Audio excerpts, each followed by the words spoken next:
Philip has just lost the respect of the youth league football team he coaches. He was asked what New England should do in the draft, and his answer was objectively terrible. The Athletic just wrote a great article about this, but Philip doesn't have the Athletic or the respect of a boisterous group of 11-year-olds who once looked up to him. Learn from Philip's error, get the Athletic, and get the info you need to speak draft fluently. Hey guys, time to get in on the action for the biggest moments in basketball with PrizePicks, America's #1 fantasy sports app. Just select 2 or more players, pick more or less on their projections, place your entry, and win up to 100 times your money. Right now, PrizePicks will match your first deposit of up to $100. Just download the PrizePicks app and use the code GET100. That's code GET100 on PrizePicks for a first deposit match of up to $100. PrizePicks, pick more, pick less. It's that easy. Tony Dunn, ain't nothing to it but to do it, brother. Let's roll. In a world where Carolina Panthers fans have an insatiable thirst for Panthers news and opinions, only one podcast roars ferociously. It's the C3 Panthers Podcast. Welcome in, Panther fans. It's draft night. It's here. It's the 2024 draft, but this is the C3 Panthers 11th annual draft party for the podcast. That's right. The first one occurred when Kelvin Benjamin was the pick. Tonight, however, this party will be eventful for other fan bases, not the Carolina Panthers, it appears, as the Panthers do not have a first-round pick via the trade that they moved up for with Bryce Young last year. You never know. Carolina could pop into the first, but we're going to get prepared for tomorrow. The big show as the Carolina Panthers have 3 draft picks, I believe, tomorrow night. I know 2 in the first 10 picks of the draft, 7 picks of the draft. So tonight will dictate a lot that goes into the NFL draft tomorrow. And the Carolina Panthers and the rest of the league will have almost 24 hours to marinate on how to proceed. And maybe the Carolina Panthers can find a trade partner and somebody's offering something pricey for that 33 pick. Thanks for tuning into the C3 Panthers podcast, the 11th annual live draft party. And I'm so happy to do it with my co-host, my wheelman, Cody Lack. Tony Dunn, listen, man, draft night is a celebration. This is I believe my 6th anniversary on the C3 Panthers podcast. My first ever show was when we drafted DJ Moore. Wow. And here we are, man, stronger together. You know, Tony, I almost feel like I can breathe a little more now that we're not intended to do anything tonight. We can kind of look at what's happening around the NFL, get a lay of the land, and it gives us some time to digest the options available at 33. Or you never know, maybe the Panthers like someone enough to move up. Either way, Tony, happy to be back here with you on draft night. Let's roll, brother. We'll take some calls throughout the night. We'll be bringing in people throughout the show as we can fit them into the packed panel. And we'll be watching for the fireworks, for the trends. Every NFL draft feels like it has something that shakes it up. This NFL draft right now is projected to have a lot of quarterbacks going early. And then a run on wide receivers. Will the Chicago Bears pick Caleb Williams? Will the Washington Commanders get Jaden Daniels? Will the New England Patriots have the guts to pick Drake May after they just drafted, what was his name, Zach Jones? Matt Jones. And not that they're similar, but gosh, another dweeby white dude. Is that what they go for? Who knows? The Arizona Cardinals could be a trade partner for many. There should be some fun in the first 10 picks, but it might be those picks 10 or 11 through 20 that really you see teams moving around. CK, welcome back to the C3 Panthers podcast. Obviously a long-time partier when it comes to the annual live draft party. Yeah. Can you guys hear me pretty good? Yeah. Okay, cool. Yeah. So last year I had to join from my phone because I was in the hospital with my daughter having just been born. So tonight I'm having to join with my phone because of less celebratory reasons, my neighbor apparently let his yard become overgrown, and the internet cable somehow was exposed, and he hired somebody to mow the yard, and here I am without internet, and that cable is no more. So joining by the phone, and so I will need you guys. I have no ability to watch the draft, so I'm going to need you guys to really step it up a notch and tell me what's happening here. We'll keep you informed. We'll keep the listeners informed. You can call into the show at 252-228-5098. We'll be putting up some polls throughout, and I have some fun stuff. I found this. I was at the gas station. I found a Carolina Panthers scratch-off ticket. So I'm going to scratch this sucker off today. And if we win anything over $200 on this card, I am buying a jersey for the show tomorrow night. That is my goal. And if we win $100 on this card, I'm buying another one of those hats that will be given away tomorrow night. You guys be sure to tune in. I believe the draft starts at 7. We'll be here a half hour before the draft tomorrow night, getting ready for the Carolina Panthers picks and seeing how they're going to try to continue to build this team. Was not having a number 1 pick, is it going to be detrimental, or the Carolina Panthers going to find a way to put together a draft in 2024, Dan Morgan's first draft, that gives them an opportunity to build a team for the future and maybe give this fan base a little hope. So thanks for settling in, guys. The draft is going to start shortly. Smash the thumbs up button, subscribe. Do me a favor and share the link with people. We didn't promote tonight's show a ton because tomorrow is the one, and we actually haven't promoted either a ton. I guess that's how mental we have been as Panther fans, but we need your help. Hang out with us, get in the chat, get involved. Cody, welcome in some people. We got a lot of people here. Welcome in. Let's do this, Cody. As you welcome in people, let's give them their minute platform to talk about what they're interested in the draft as well. You know it. Next up, we got my man, Kyle, back on the C3 Panthers podcast. Kyle, what's up, dude? Hey, what are you excited for tonight, man? Oh, man.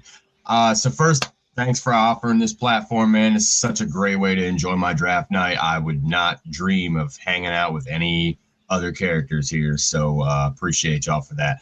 My first thought is I don't want to see the Carolina Panthers pick tonight. That's some bullshit if we do.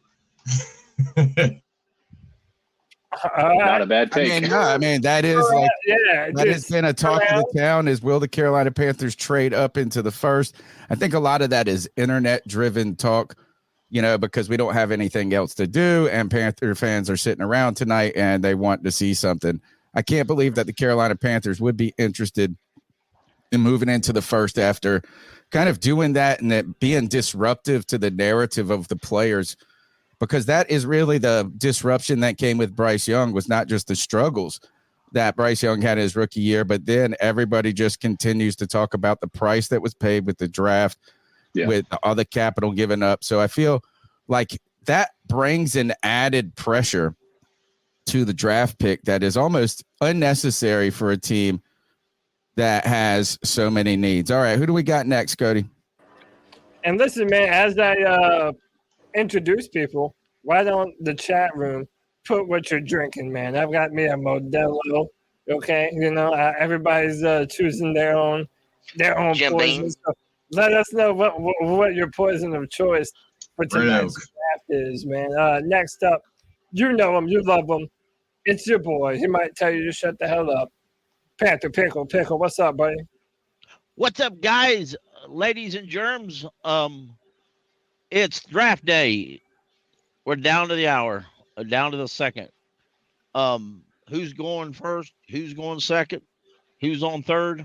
Don't really matter to us, but in the end, it will matter because if they have a run on quarterbacks, they have a run on wide receivers, somebody's dropping. I got my eye on the Cowgirls because I'm curious to see if they take a center, the center I want.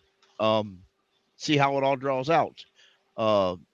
Because somebody, somewhere, some way, there's going to be at least one or two players drop out of the first round that's going to be waiting for this team at 33 to pick.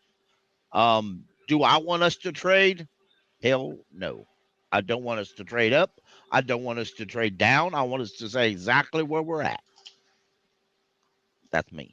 I agree, man. I think a lot of people are kind of wanting the same thing. You know, a lot of good players could potentially fall into the top of that second round.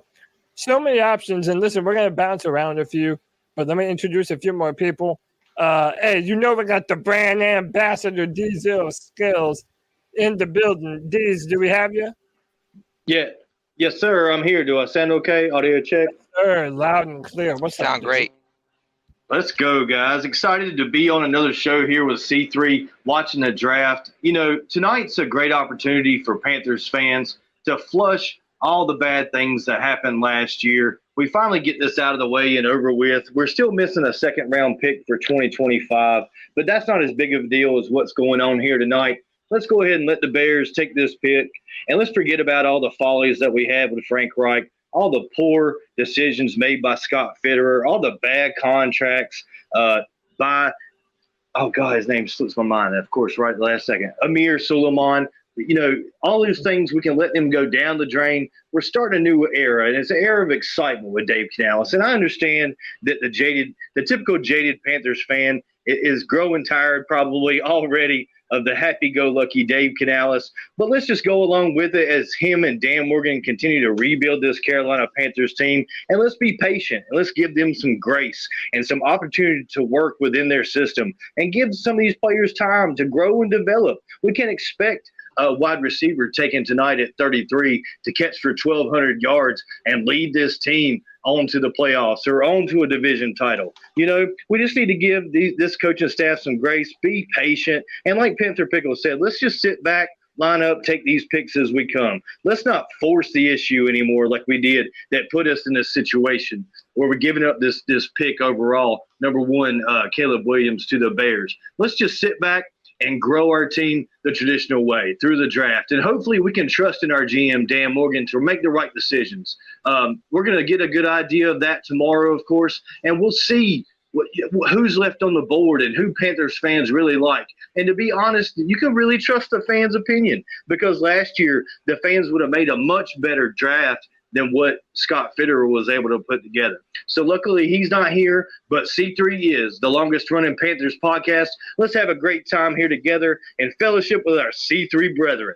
Keep pounding, C3. The brand ambassador, the man. And listen, to add on to that, man, I have no reason to not trust Dan Morgan based on the things that he's done during this free agent process. And I'm going to expand on that a little bit too as to what I think he might do in this draft tomorrow. But we're almost done on our intros here. We got our boy Anthony back on the C3 Panthers podcast. And what you're looking for tonight, man? What's exciting you about this draft right now, man? Oh, well, we don't have Anthony. Either that or he's muted and he doesn't know it. All right. You snooze, you lose, homie. Is that everybody? No, we got my boy Jake the Snake in the building. Jake, what's up, dude? What's up, family? I just want to say I'm glad to be on here representing the C3 Panther podcast, man. I love all y'all. But I'm ready to, watch this draft with y'all and see what dominoes fall to us at pick 33. I agree with everybody on here about the not trading up thing. I just feel like we should stay put where we're at and keep what picks that we have because we need them. I'm more for a trade down, but I'm not even really for that, really, because I just want to best available at 33, y'all. So I feel like we should go. Yeah, there's so many options available to us, man. That's why this really is exciting. And I'm almost not as stress-inducing that we're not picking right now. A lot has to unfold. My man Evan from Evan Sports Talk. Evan, what's up, dude? What up, guys? Excited to spend this draft night with you guys and talk some football while we see everybody make their picks. Sadly, we won't be picking tonight, but that's all right. We got us tomorrow with multiple picks, and I'm still excited for tonight to see what the Jags do, to see who falls to us, and it's going to be a fun night. Yes, sir. Lots to do, lots to discuss. Tony, I was asking this in the space before the show that we were doing. Like, now that the Panthers aren't drafting, what are some of the other storylines that you're looking for? And I wanted to ask that question to you. Is there something that – and I know you're not traditionally. Hey, man, I'm here for the draft, dude. I'm just not going to go too deep into player projections. I'm not going to fall too much in love with a single player. It's not that I dislike the draft. I dislike the endless speculation and word spew and energy spew leading up to it that is so much, that's always so wrong. And I mean, it's by nature, it has to be like that. And I know we love football. And if you love football, that's what you do. It's just for me, because we invest so much time in the podcast and I just am ready to meet the players that we're going to draft. I try not to fall in love with players. I do have a darling crush, I guess, if anything, and it's just more of a storyline thing. And this is why I don't want to get too attached. The Wilson kid, the linebacker, for me, as a podcast, I always that's more about being a podcaster, though, right? Is like and being a Carolina Panther fans because of the narratives that come around with it and just how fun it would be to talk about Dan Morgan as a linebacker, picking a linebacker that's tutored by Luke Kuechly and stuff. And so that would be fun. But no, my storyline non-Panther that I'm interested in is, when do we see the first defensive player go off the board?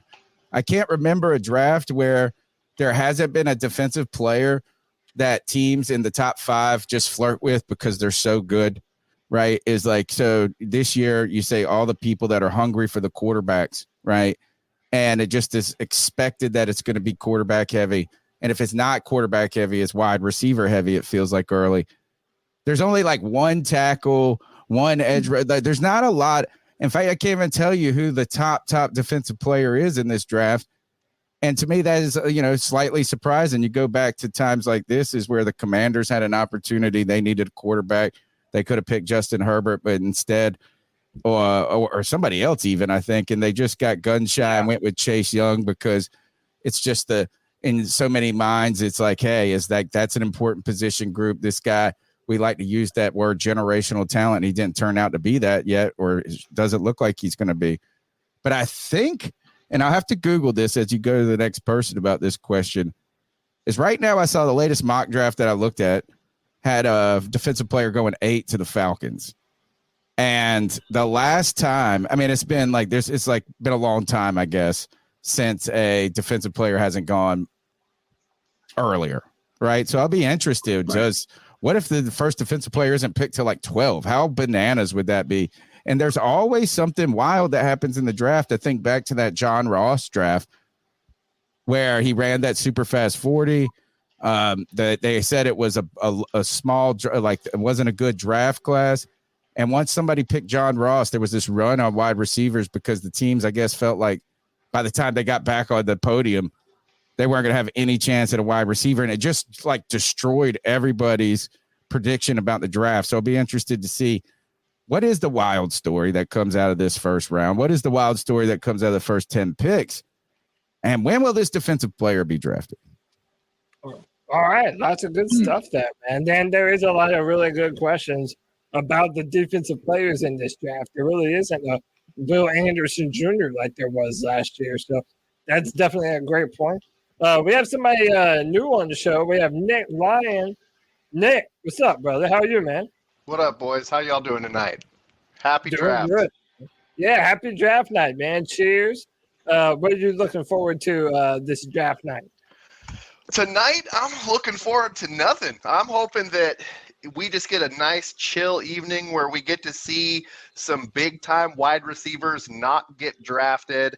Kool-Aid McKinstry, maybe he falls. But, I mean, I've been saying this since January that I hope we double dip at wide receiver. So if we can get 2 studs, maybe at 33, maybe at 65, or pick up maybe Brendan Rice and with that 101 pick, I don't know. I'm just hoping that teams start getting desperate for defense, like mid-first round, end of the first round, and then we just start seeing that defensive stack up. Like you see the edge rushers go, we see the corners go, and then, pick up a safety because it's drafts hit and miss for safety. So we'll see. I'm just hoping that we get to wake up tomorrow morning and be excited with all of the options we have. I agree. And there are so many different options. I feel like we could legit go center. I feel like cornerback is in play. Linebacker is in play. There's so many options. that are on the table for the Panthers. That's what makes this so much more interesting, almost even more than last year when you had the number 1 overall pick. Even though that was a bigger headline, this I feel like it could go. But this year, it really feels like it could go a number of different ways, and that's exciting to be a part of. And let me welcome in. Let's try this one more time. My man Anthony, back on C3. Anthony, what's up, dude?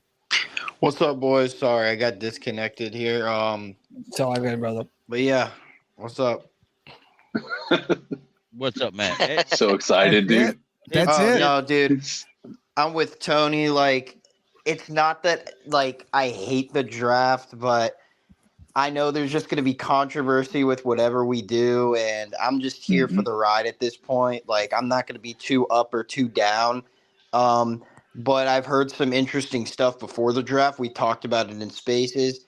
Yeah. And I don't know if we're necessarily not going to be picking tonight. So just keep that in mind. That's all I got to say. I'm not saying it's going to happen, but, you know, I'm kind of here to just sit back and enjoy the picks. I mean, my father's a Vikings fan, so it'll be interesting to see if they take a quarterback, or take a flyer on a quarterback or something. Yeah. But yeah, man, I mean, I'm just here with the boys tonight, really. But it should be interesting. We should have some first-round talent available for us at pick 33. Oh, absolutely. Amen. And so listen, let me tell you sort of kind of what we're going to do here. And thank you to Salty Panther 88 for being a brand new super. But as of right now, on my broadcast, the Bears are on the clock with 8 minutes and 55 seconds.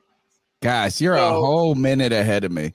Yeah, me too. They better He's a not minute pick and 10. You're almost a minute They behind already me. know who they're going to pick. Some of y'all aren't at the part where they just. What mic are you using, Like last Cody? year. You remember we waited until the end of the pick A little to quiet. announce the pick, but we all knew it was Bryce? Quiet? Yeah. Well, you know somebody's going to type it. No, it's because these insiders leak the pick like 2 minutes before the clock actually starts. They always So do it's it. like, Yep. yeah, you can just go. Well, on you know, Twitter. what we're talking about here right now. First, let's thank, like Cody was about to do, Salty Panther 88. Thank you for becoming a C3 super fan. For $1.99 a month, you can help slowly grow the C3 community. It really does. This is a small way, I think, that it. Well, thank you for your generosity first off, and you know, I made it $1.99. I'm not putting different levels in or anything like that just yet until we maybe just take off and become awesome or something. But I want a little bit from a lot of people is helpful, right? And I know it's a burden on everybody to give. I can't imagine, you know, dropping 20 here, 20 there. Thank you for all the super chats, but that's a small way. And really, if anything, is even more so than the money. I mean, because Google's going to take like 40% of it, but thank you. Isn't it nice to see when you see how many super fans there are? I think it attracts other community members to Absolutely. the podcast. And listen, during this draft, y'all are spending your time with us. Dude, we're honored. We love that, dude. We're watching the draft, and we appreciate y'all being with us. Yeah, you are breaking up some. I don't know what's going on with. Maybe it's tell me. I'm about to. okay. No worries. So it looks like, and we'll go. And since the Panthers don't have a draft pick, whoever is got the fastest stream, all right. Be sure to, you can call it out, right, Kyle? I think it's me. Okay. I'm at 624. Yeah, you're way ahead of me. I'm at 633. You're always ahead. Yeah, except when it's Friday night and I need to get on the stream. He must have traditional television. Do you have? He's got government Wi-Fi. What's that? You have traditional cable, Kyle? Like, yeah. So I have an antenna plugged in right now. Oh yeah. That's the fastest. Old school. I have, but I'm not watching it. Hey, is this better for audio? Am I louder? No, you sound good now. You're not delayed or nothing. Hey, Kyle. When it gets to the Jags pick, if they whether they trade up or not, don't say it before. That one I want to see live. That one I won't say nothing about the Jags. Yeah, all the other ones I don't really care about. Real quick, if I may, I want to shout out Detroit They're having an amazing crowd there for that draft. It rivals Nashville. It may be bigger than I think than Nashville. And that just stuff like this where so many cities want the draft to show up in their house, in their city. Imagine a crowd like that in Charlotte. Would Charlotte beat a crowd that was in that's currently in Detroit? Well, they would it would if we had the kind of history and success that the Lions have had right now. If you think of how the Lions have been so miserable for so long, and I've always had like, I've had that first pick so many times. They've had top 5 picks so many times. What I think they just got their first playoff game since Barry Sanders was there or something.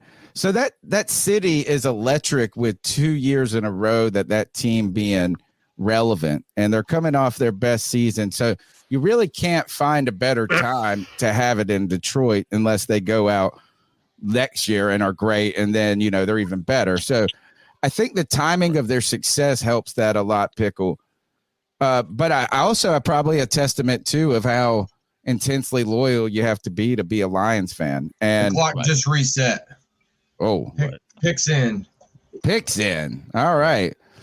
So that means there were no trade offer, or there was no trade being made, likely. I'm not sure how the Bears could trade out of 2 years in a row, basically. That should have been me. It should have been us. It's gotta be. It's gotta be an odds-on favorite to beat Caleb Williams, right? I mean, it's like, yeah. And I'm on DraftKings earlier is minus 20,000. Jeez. Wow. That's like the worst bet you could ever place, actually. Literally. You just want Kyle to announce it since he has the sure. Last year was the year to bet on. It's not a crazy reveal this year since we don't have. You can let it fly. What'd you say, Anthony? I said last year I made like a crap ton of money from the draft because I took Bryce Young at like plus 450 odds when he wasn't even first overall pick.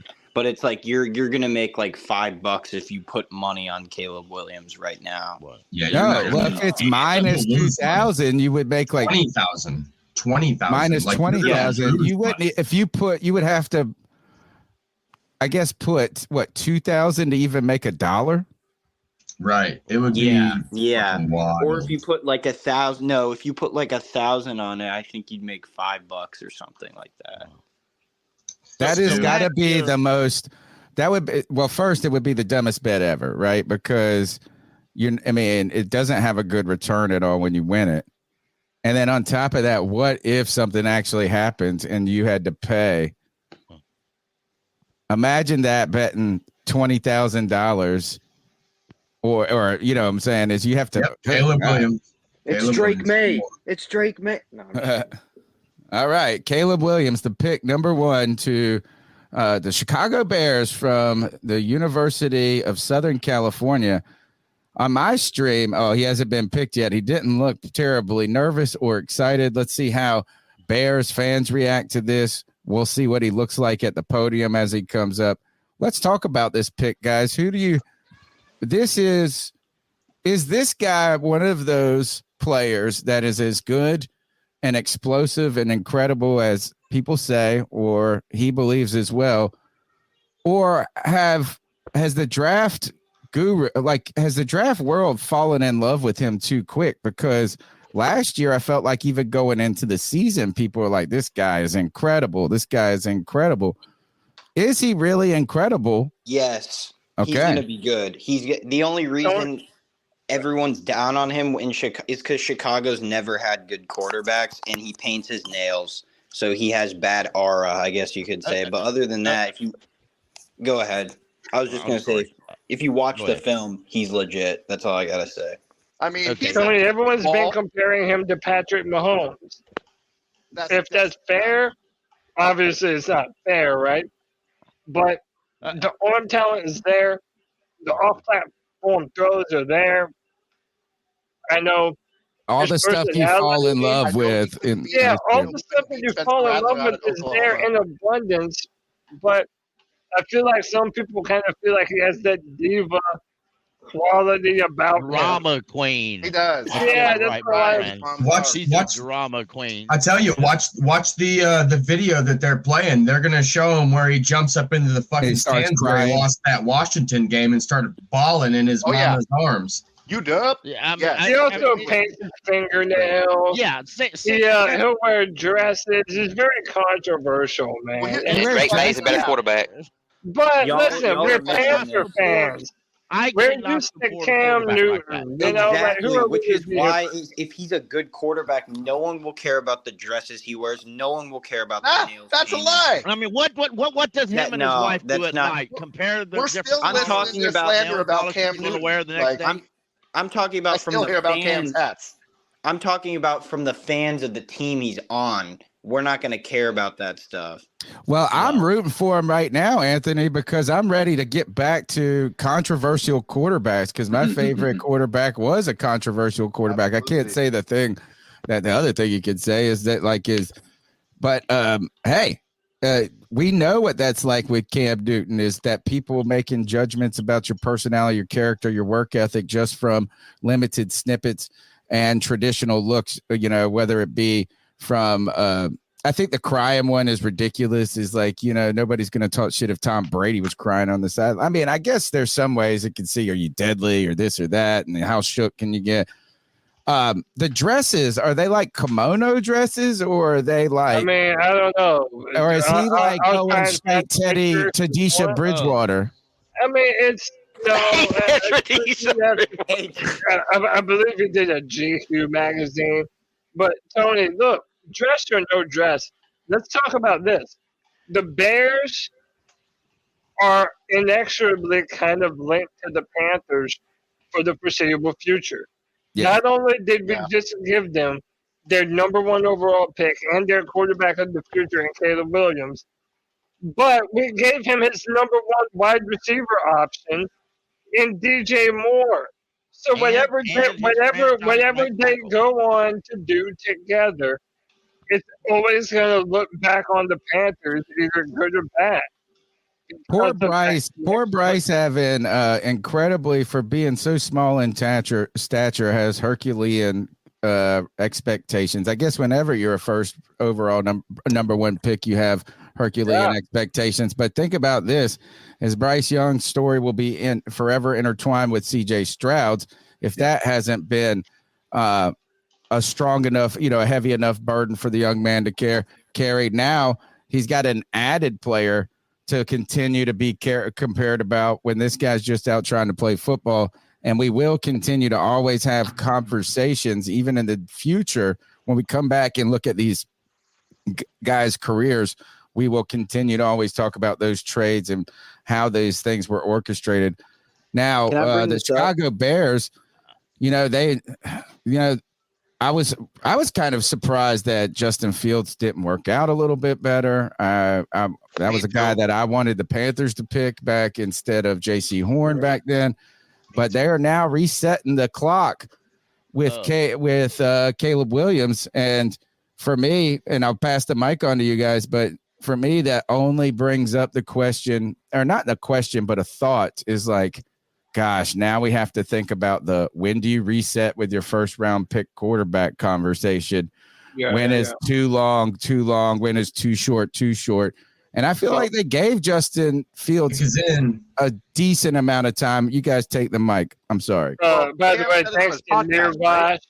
Real quick, thanks to Nirvash for $5. Says, given the circumstances of our trade up for Bryce, they're going to compare Bryce to Caleb and CJ Stroud.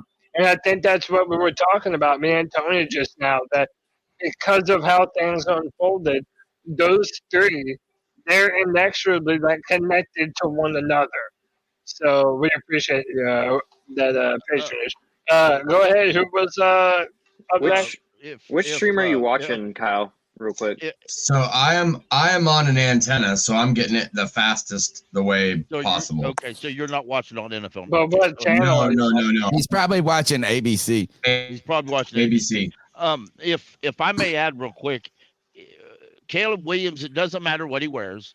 It doesn't matter what color his nails are. It doesn't matter his attitude or whether he cries on his mama's shoulder. The bottom line is, can he take Chicago Bears deep into the playoffs or to the playoffs? If he can't do that, none of the other stuff matters. Agreed. Well, I still need to come back. What kind of dresses were these?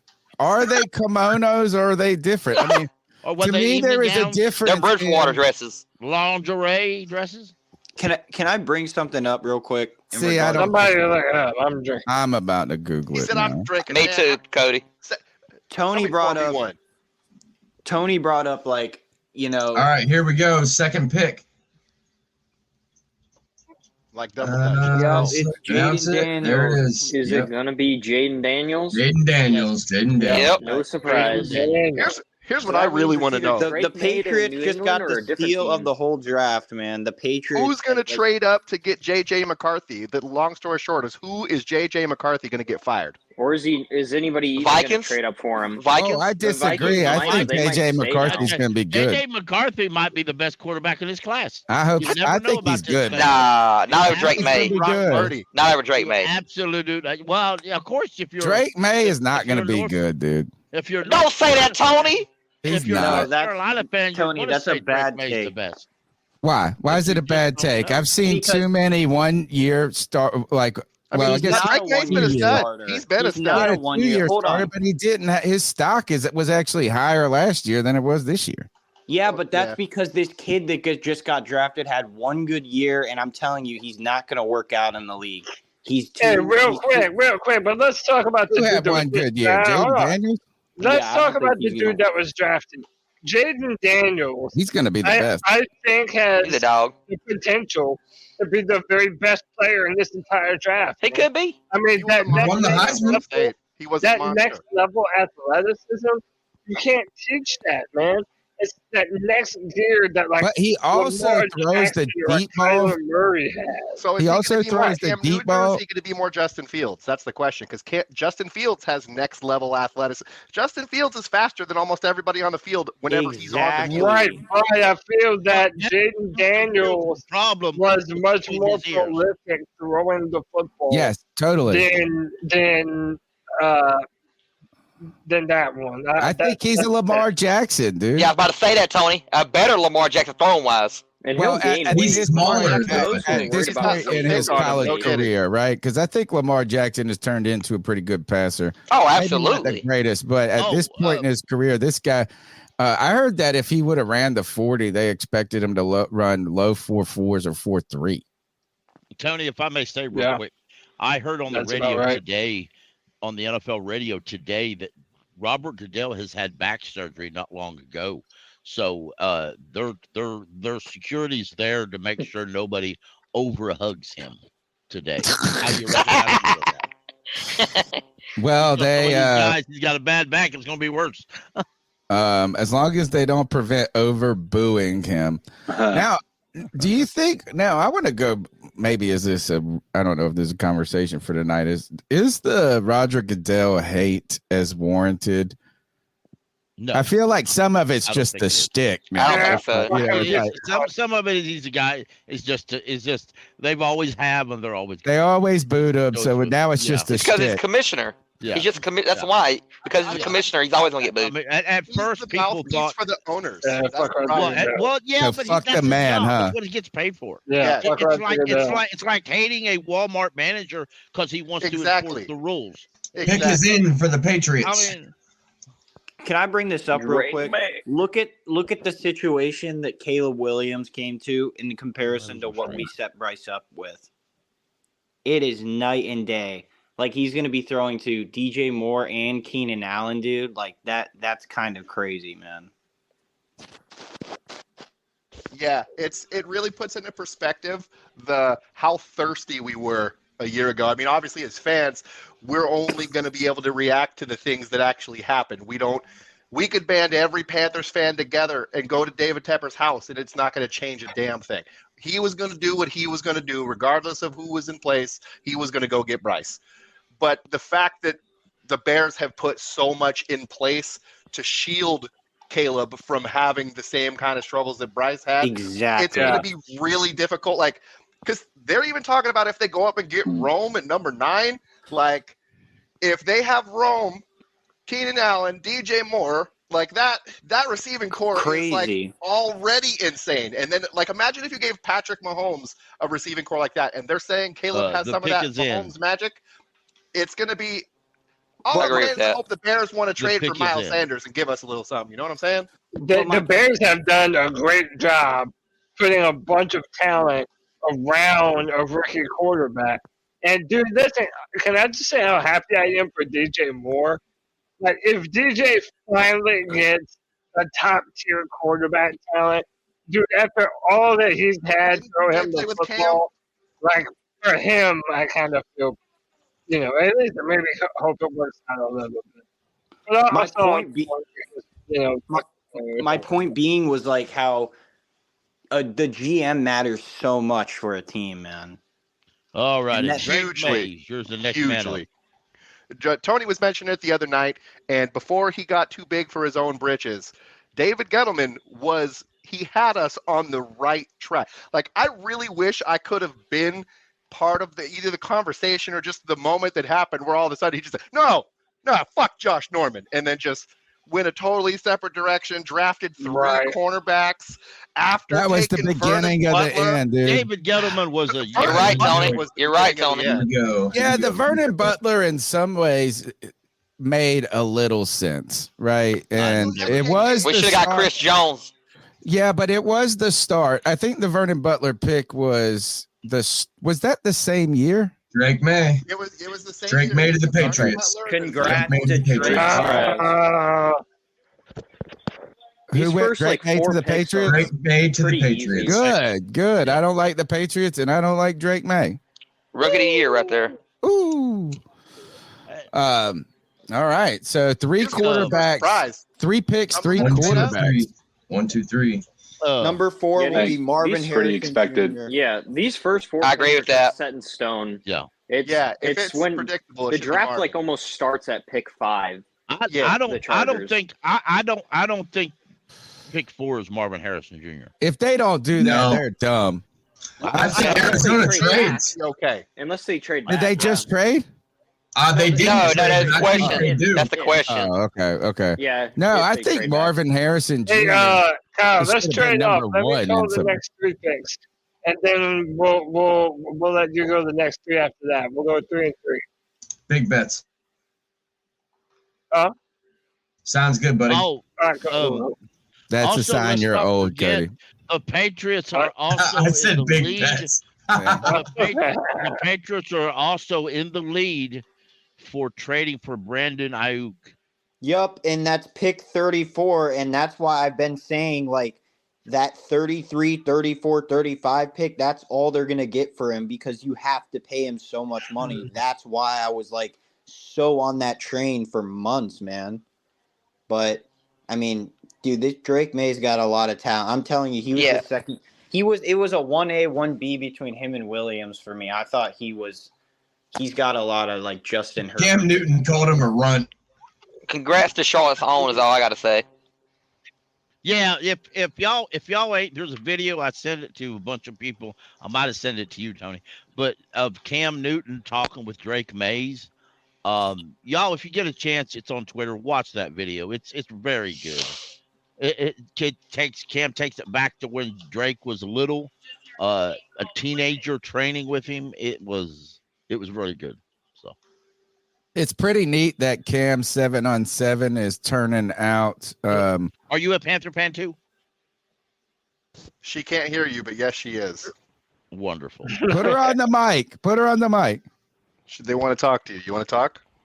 Yeah. Who's your favorite football team? Mariners. Mariners or baseball? What's this team? Whose Panther jersey do you have? What number is it? 10. Number 1? 1. Yeah. Ooh, Cam Newton. Yeah, Cam Newton. Yeah. All right, we're going to ask you one question before you go. Will the Panthers trade back or stay pat? Tell us.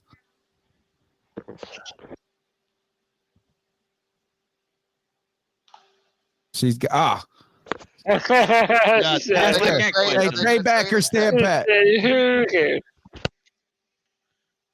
Just pick one. She said stay.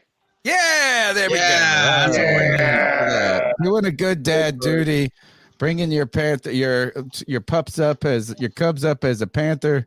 Cubs. That's Panthers, awesome. Cubs, yeah. All right. So Drake May 6'4". See, to me, he gives me Blake Bortles and Mitch Trubisky vibes. That's No. It's gonna be No Alex way. Smith No, and Aaron Tony? Rodgers. Alex Yeah. Smith. Oh, That's gonna hey, be shout Drake out. May. This is from Adam Sheffield. Marvin Harrison Jr. has yet to sign his preliminary NFLPA license agreement that all draftees typically sign. This would allow his name and likeness to be monetized after he's picked tonight, and therefore before his contract is signed. Can he go back to college right now? His jersey Take his will in. not be Cardinals. purchased, and he will not be featured in any video games until his Oh, it is NFLPA license deal is signed. I mean, I've been saying these legacy players are doing things different. Like, especially Marvin Harrison, he's not just some dude who was off the couch or who played in the league a bit. Like, And now Marvin Harrison was first ballot Hall of Fame, so he's probably advising his son every step of the way. That's why he didn't do anything at the combine. He's like, nah, your tape speaks. You don't need to do nothing. Yeah, Like, but Andy doesn't have an in all agent. reality, he should sign that.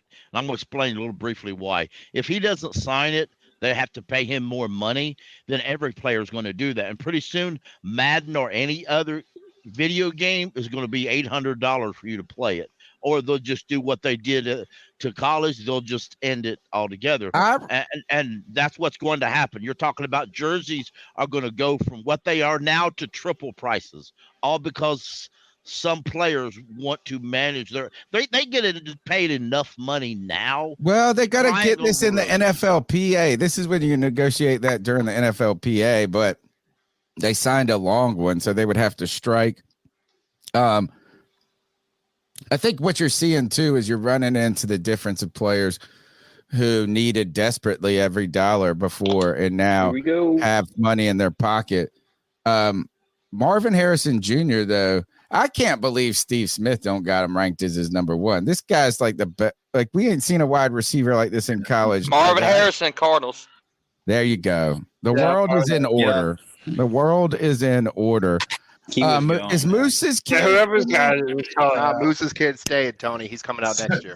Sorry, really? And Sorry, Chris Jenkins' kid is in the draft. If Chris Jenkins' kid is there at 65, I wouldn't be mad about it. People, it's kind of crazy.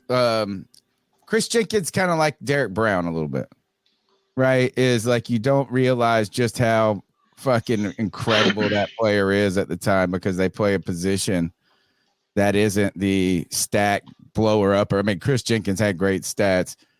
All right, so tell me, who was it? Was it FSU Panther? Who's the Drake May guy in here? Me. Jake the Snake. Jake the Snake. No, I'm hiding right now. All right. Who was it? Anthony? Yeah. All right. Tell me why he's not Blake Bortles. Dude, because, I mean, he makes outstanding plays. He's got a big arm. He can run.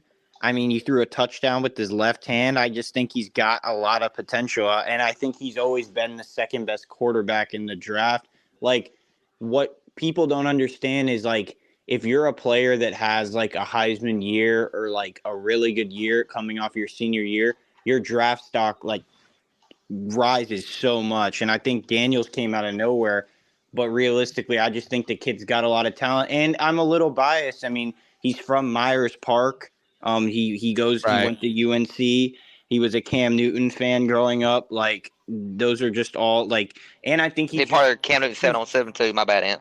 Yeah, and he's just from a family that, like, runs with sports. Like, his brother was, like, a really good basketball player for a long period of time. And, like, I mean, back then, I just don't think they were producing the quarterbacks. Like, in the drafts back then, you know, you had, like, one guy that was always really good and the rest were toss-ups. Like, I feel like Blake Bortles that year was what Blaine Gabbert was to Cam Newton. True. No, that's a fair point. That's a fair point. He was the only one. Yeah, he was the only one, and that's how the Panthers knew that Cam was the one, because he was a winner at the college level. And now it's like you got 2 to 3 good quarterbacks coming out every draft. So it's like easier for the team to like take a chance on a quarterback. But I just think he has a lot of good qualities, man. He reminds me of Josh Allen. Yeah. And Blake Bortles listed at 6'5", 236. Drake May listed at 6'4", 223. My question, and look, you've watched. I'm just it's part where he's coming from that is coloring, influence in my perspective of him, particularly because of Trubisky and on the other side of town with Daniel Jones when he shot up from Duke.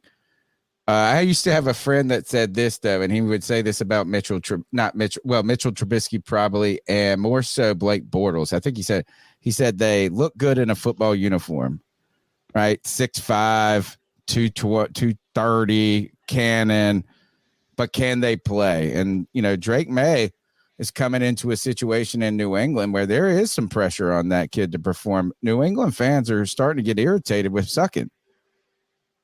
Well, it's also about where you get drafted to. Like, I mean, he's going to New England. We know him.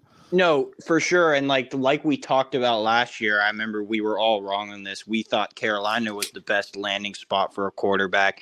And I think you could argue someone like if Bryce Young was on a different team, I don't think he'd be talked about as a bust. But like, I think New England's a pretty good landing spot for him. I think they're finally like truly realizing, hey, we can't play this Bill Belichick style anymore. It's a different league. We got to upgrade the offense. So like, I think he's gonna be a good player. And then Marvin Harrison, I mean, you could argue he's just the overall best player in the draft. I mean, his dad is Marvin Harrison, and like he's just got insane ball skills. And like I was saying this, if we had our number one pick this past year, like if we were picking 1 and Bryce had a good season, I would have traded back like 2 spots and just drafted Marvin Harrison. Mm-hmm. Yeah, and picked up an extra like first round pick the following year. But yeah, I mean, we all knew who these first 4 picks were going to be. Yeah, this pick is gonna be interesting because this pick, like, there's been a lot of stuff about a tackle now. Like, I think it's gonna be Malik. Joe, I mean, they could trade this. Real quick, I want to ask y'all something. Well, yeah, I wonder if it's going to take. That's why Jim Harbaugh, as much as Jim Harbaugh was heavily talking about JJ McCarthy. I'm curious to what y'all's opinion is if he would have got the job here, or maybe that's the reason that he might have wanted to just try to draft JJ. Is maybe the reason why he wasn't taking him. Pickle, I think with that's like Harbaugh doing his boy a solid. Is like hyping him up like that. Yeah. Yeah, I mean, and he probably believes that he is a good player. I think he is really going to be good in the NFL. In fact, I would wager that he is better than Drake May. But again, I'm looking through it in Lord a have very mercy. limited. I just say go back and look at the year before last when it comes to JJ McCarthy. Was young and he was playing in big spots and he was playing well. So I think you saw more. That team was just so locked in, stacked, they could just run over everybody. So why wouldn't you? But I mean, look, is that Harbaugh owes him that. Harbaugh owes him that. It's like, hey man, you helped me. We recruited, we've been together. Of course he's gonna pump him up. And he should. The idea, though, and I think your Pickle, your question's a good one because I was hoping you weren't going to say would the Chargers pick him because that would be ridiculous. For the Chargers. But I think that's why he went to the Chargers because of Justin Herbert. Yeah. I there was some talk about trading Justin Herbert, but I don't think that was really from the pick is in. Nah, that was people. What about Harbaugh made Colin Kaepernick fucking awesome. He's gonna make Justin Herbert a fucking badass. Well, I hope they draft Malik Neighbors right here. That's who it's gonna be. That's who it's gonna be. I'm hoping it's J.C. Latham or Tapp. I think it's gonna be Neighbors. I want Neighbors to from LSU. And he's a baller. I think it could. He reminds me a little bit of Jamar Chase. If this is Big, Joshua strong, Burrow, wide I'm going to be receiver. so hyped. I think it's a wide receiver myself because they got rid of a bunch of their wide receivers. Oh, yeah. And the rookie they drafted last year, he didn't live up to par last year. He had a Jonathan Mingo year last year. Does a run on the wide receivers early or later in the first round help the Carolina Panthers? I feel like Later. it would be early. Early, because if there's early. like Yep. 3 or 4 wide early. receiver picks here, then the other teams are looking at these other guys who are on their board that are just so high at those positions that they go, man, we got to take this edge player we didn't think could have been here. And now, when will another quarterback go? How long before we get a defensive player? The draft has been vanilla so far, guys. If the Falcons stick, it's going to be the Falcons who are going to be the first defensive player for sure. Yeah, and, but and like the receivers, it's like it's going to be a run here of the top 3, the big 3 that everybody talks about, and then it's going to be a little while, and then it's going to be Brian Thomas Jr. and that group that starts the second run of receivers. Would Xavier Worthy. Would it be ridiculous though if the Falcons picked Brock Bowers? No. And then ran a 2 tight end set with Kyle Pitts, with a running back that could crush. They could run 2 tight end sets and Drake London and then run the ball, and they would be nasty as fuck though. Yeah. That would be terrible for us, Tony. Oh yeah, terrible for us. If there's a run on wide receivers early, then I don't know if that helps us either, because then it's like the Chargers, so they go Joe Alt here, but offensive tackle.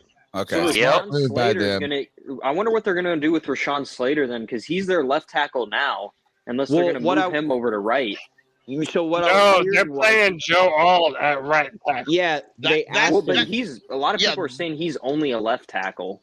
That's the thing. But he's so talented. The Lions did it with Sewell. There's a bit for the last few years. I really don't. There's a lot of teams drafting stud left tackles and making them a right tackle. Well, actually, Pickle, you're right about that. Is like the top 5 tackles over the last whatever years have all strangely have been at right. You look at the Lions. Remember Penei Sewell? Yes. Penei Sewell, and he was the same year as Rashawn Slater. Right. Those 2 guys were 1 and 2 at their position, and I know Penei Sewell has been good at right tackle.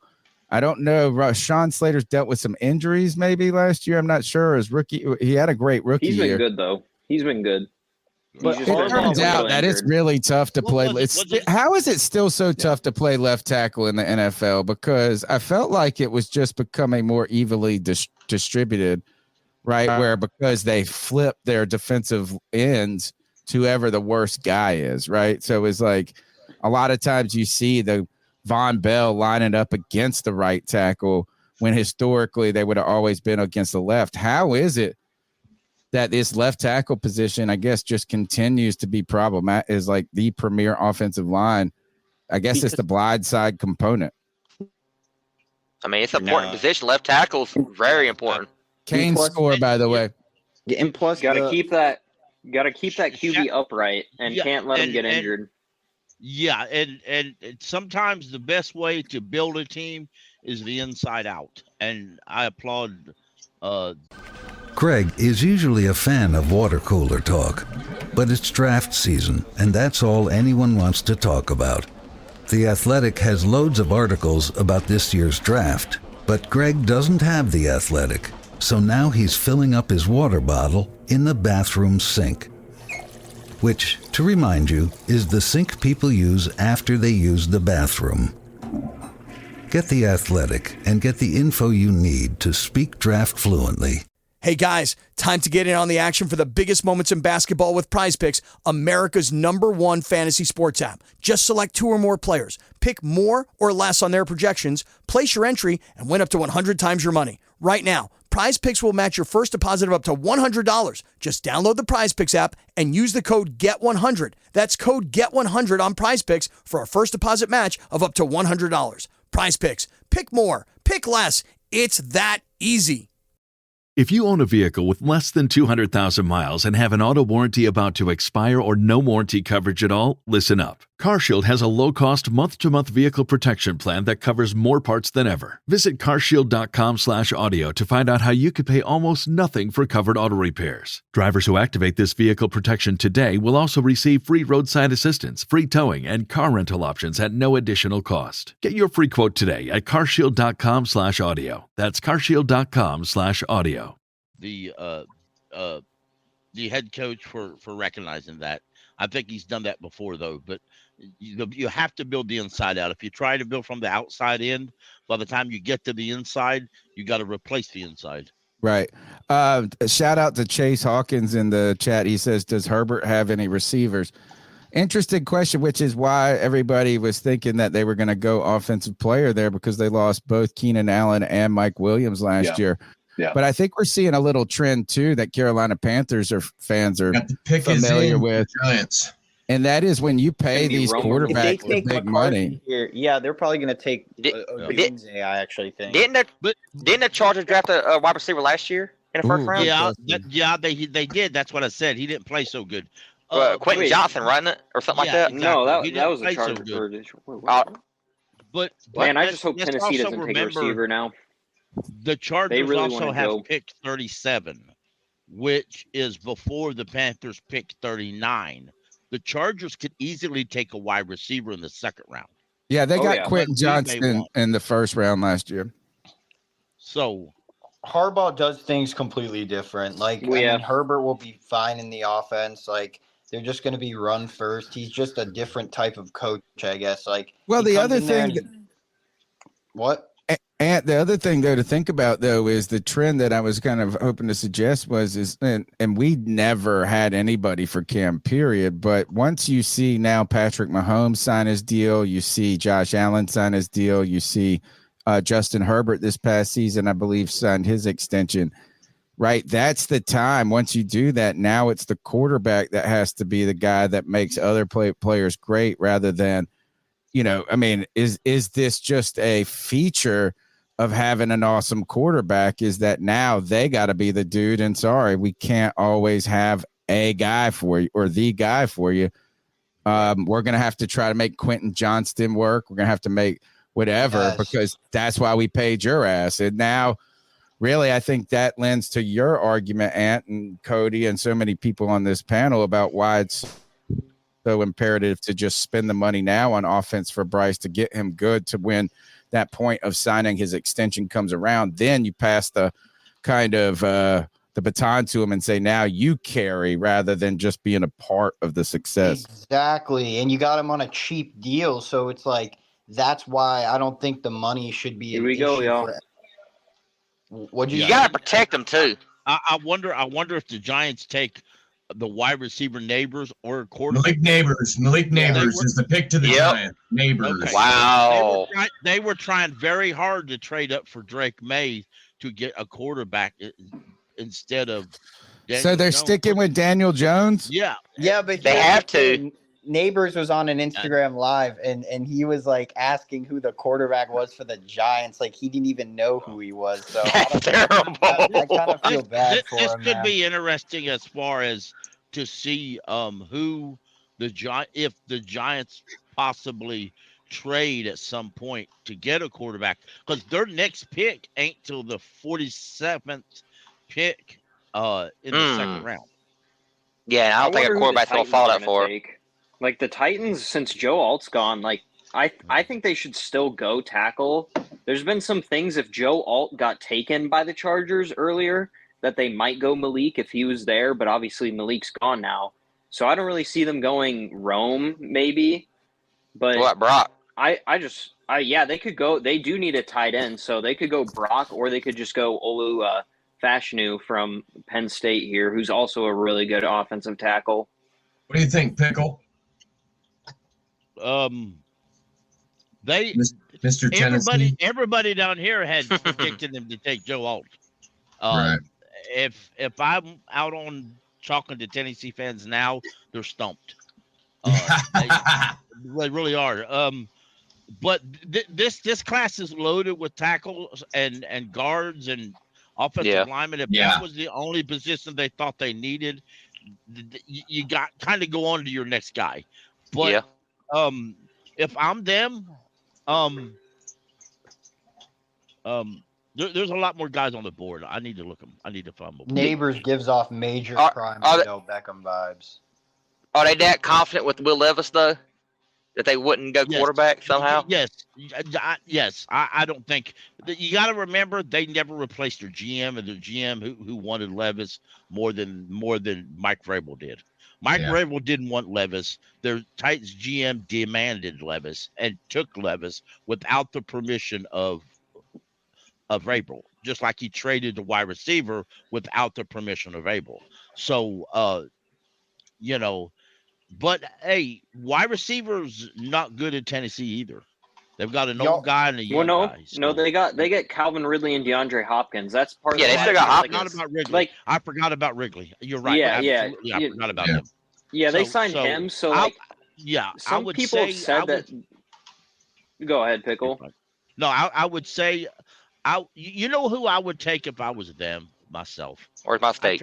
I would take Brock Bowers. I'll keep preaching this. Like, I don't think you have to take a quarterback every single year. Like, you gotta build the roster first. And I think the Giants understand that. It's that's probably and why they just paid Daniel Jones.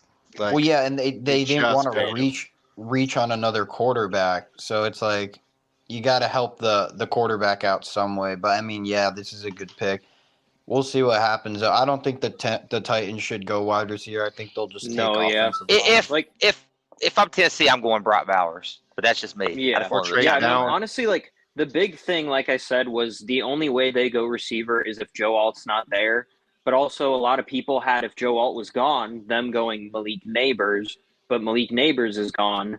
And I don't know how high they are in Rome. So at this point, I could see them going Brock Bowers, or I could even see them going one of the tackles, one of the high tackles in this draft.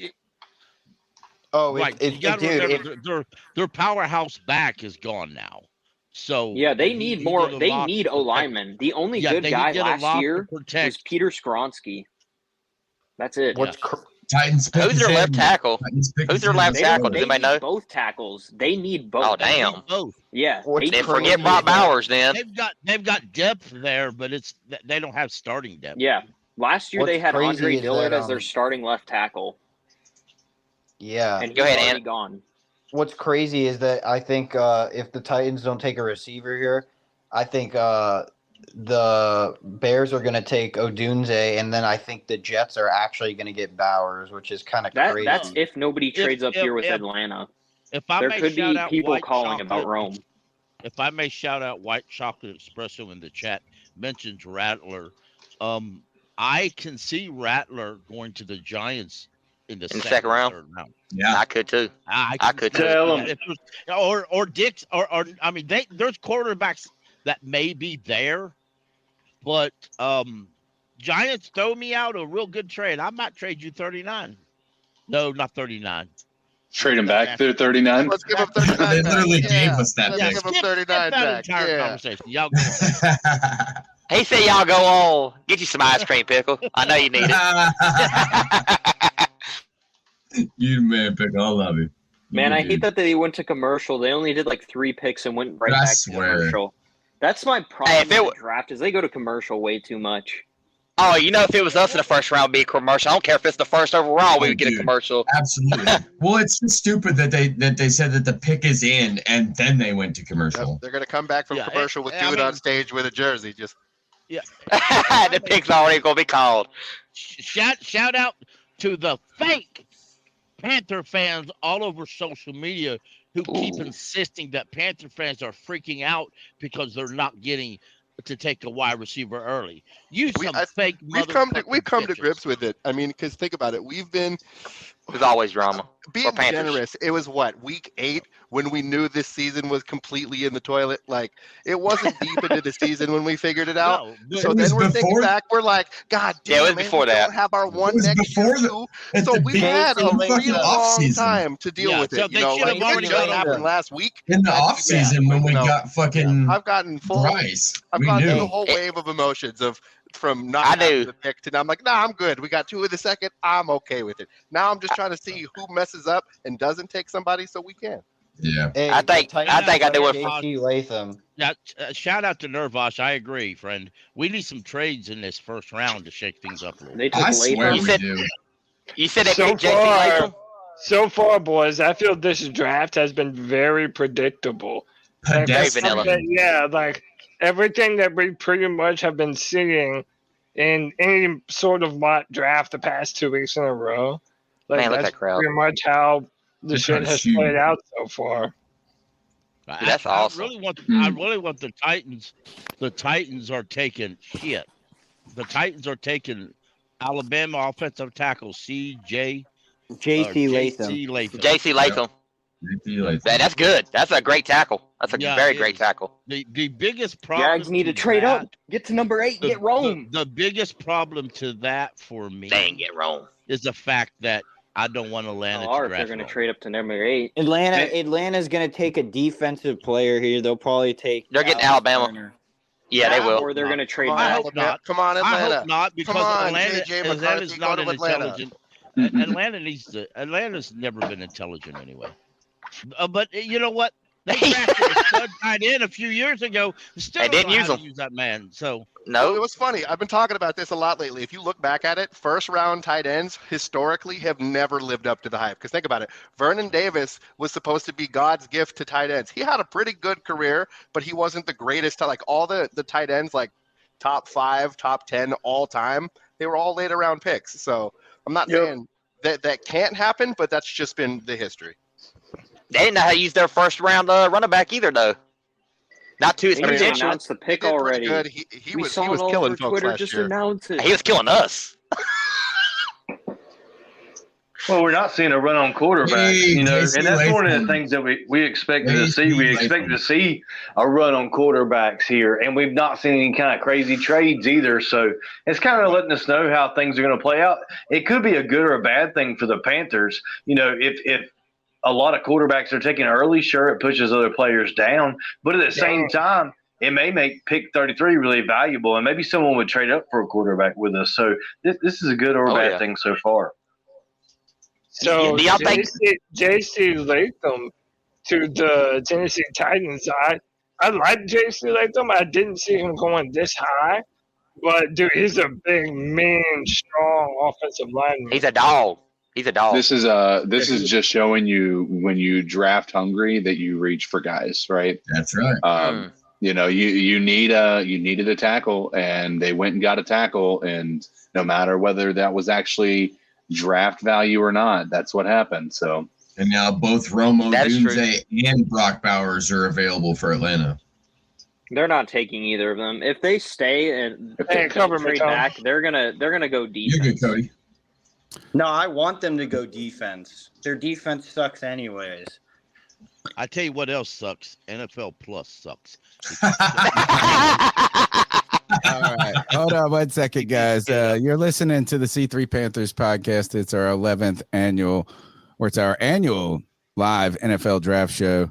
Our 11th one we've done so far. The Carolina Panthers don't have a pick tonight, but that doesn't mean we can't have some fun talking about football and seeing what will fall to the Carolina Panthers tomorrow. Been a little run on quarterbacks. We've seen some tackles go. We saw the best wide receiver go to this point. Back. We would like to ask you guys, though, to support the show by smashing the thumbs up button. That's what you can do to really help us. You can jump in the comments section, and you can share the link online with us. Don't forget, tonight's show is brought to you by Bet365. Go to Bet365 and use our promo code, which it's not even a promo code. Hold on. What a terrible read this is about to be. I might have to come back to it because I don't have my producer here with me. But I'm going to give you guys a link. It's in the show description right now. If you put $10 in, you put a $5 bet at Bet365. You get a bonus bet, a series of bonus bets for $150. You guys, that's the way to get ahead because North Carolinians are sports gambling like crazy over. Hey, we got the pick is in for the Atlanta Falcons already. Oh, this is really Super an important fast. pick and finally something relevant actually to the Carolina Panthers here. Division rival on the clock right now. Will they be the first to take a defensive player? It's been a long I believe so. time. One thing I will say real quick is Adam Schefter on ESPN just said that the Falcons are considering taking a quarterback at this pick. Wow. They are considering taking a quarterback, even with Kirk Cousins. I'm assuming that's just to develop him, whether it's McCarthy, Bo Nix, or Michael Penix Jr. I hope it's not. Gotta be Penix. JJ, right? No, It's gotta I be think JJ, Penix, right? If it's I think- Penix, I'm gonna cry. I think Penix is still the best available quarterback. That's left-handed C.J. Stroud in our division. Before you start crying, I want my steak. I don't mind. I'm sorry, the Penix player doesn't scare me. Older. Michael Penix Jr. Albert Gross reporting it. Jordan Yeah, Schultz. they selected. Wow. There's several that Michael are Penix? That is Michael Penix Jr. Is that the Wow. pick? Certain? I haven't seen it yet. Okay, hold on. Wow. Hold on. Let's not break false news just yet, folks. No, it's true. It's in? It's true. It's already in? Yeah, it's in. It's been in. I haven't seen it come across the screen yet, but I got you. No, not yet. It's not been. Rome. Take Rome. Wow. Talk Bro. about. I think that might be a reach on that player right there. Oh, yeah. You know, Brock Bowers I'd is- have to say thank you, Atlanta. I hope that is 100% true because, again, Me too. Atlanta, again, you did it. They're showing Michael Well, no, Penix this right is now makes on a- ESPN. Yeah, This you know, is making he's the players big- fall to us, y'all. Holy Yeah. crap. No, this helps us. That helps us. It hurts our rivals in the short term and hopefully in the long term. I do want to. How about this? Is hopefully they're still watching. Shout out to my so friends that Tracy and Dan watching. Schefter saying this might be Michael Penix for the It is. Falcons. It is. Yeah, that's Welcome it to is. the party. Yeah, welcome to the party. It is Michael Penix. It is. Man. We can talk about it. Oh, I just got that. Have y'all known for a while? Is he But they're elected? showing the team needs is edge, corner, wide receiver, and offensive tackle for the Falcons. Right. And they said quarterback. And they're like, oh, yeah, we're going to go get Penix Jr. Fuck All right. I wonder. Dude, that's a weird. That's a weird pick. I'm not gonna lie. This sounds like some shit we would do. I need to. Hey, if there's any Falcon fans in the chat, I hate it. I want to see. I hate it so much. I want to hear what you have to say about it. Sean Butler and the C3 super fan. Thank you for being a C3 super fan. For $1.99, you can be a monthly supporter of the show. Really helps us grow. He says this: Atlanta has a small Penix. That's Is hilarious. he left-handed? He is left-handed, Tony. Yes, he Oh. is. He throws left-handed. Yeah, Well, man, I'm a Penix southpaw shaming. too, and No every time you have Penix fun with shaming yourself, for it's called the weakness. stranger to you guys. You should have won the. He can also throw right-handed too, though. But he throws left-handed. Michael Penix Jr. is the pick. Let's go. He is the pick. Dude, I'm they not- Yes, I see it. I see it. About Kirk Cousins' contract. dude, they paid that dude so much money, and he's got a good contract, and they just paid. They're just drafting. Dude, this Did is this- the Drafting wildest a backup shit. Quarterback.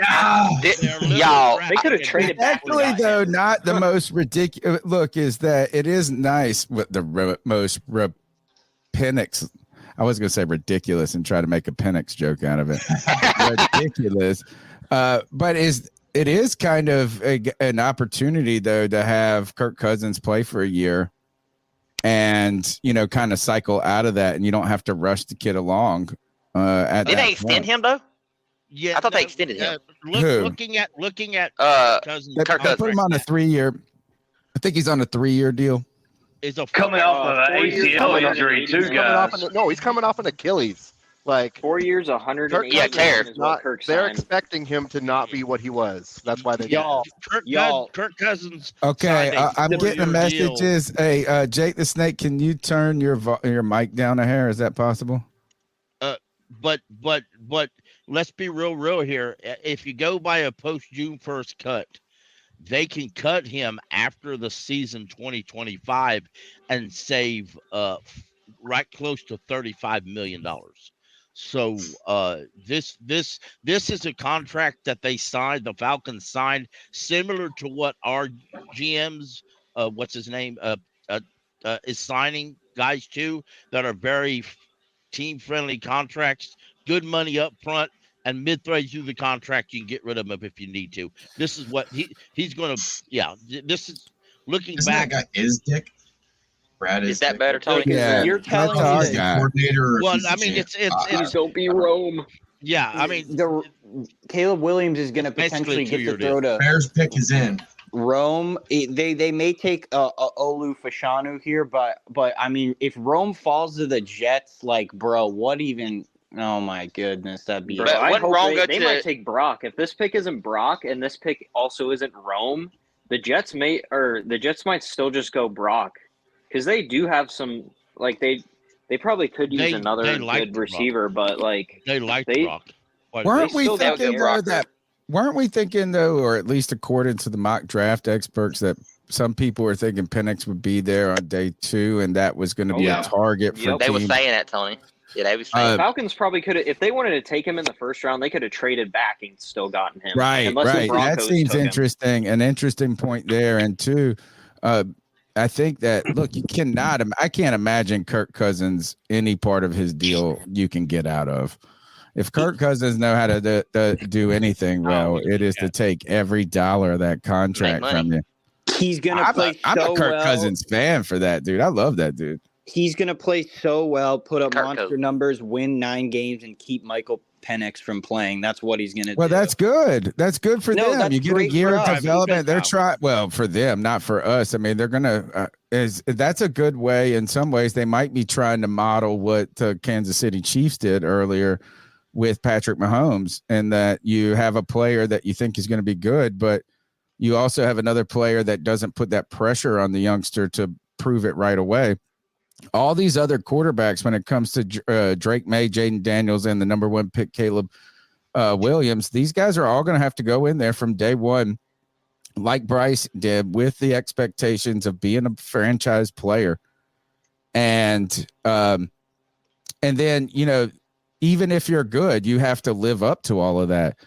So I think that's the good part about having a guy like Cousins who can sling it, who can keep you in it. And then you don't have to rush the player.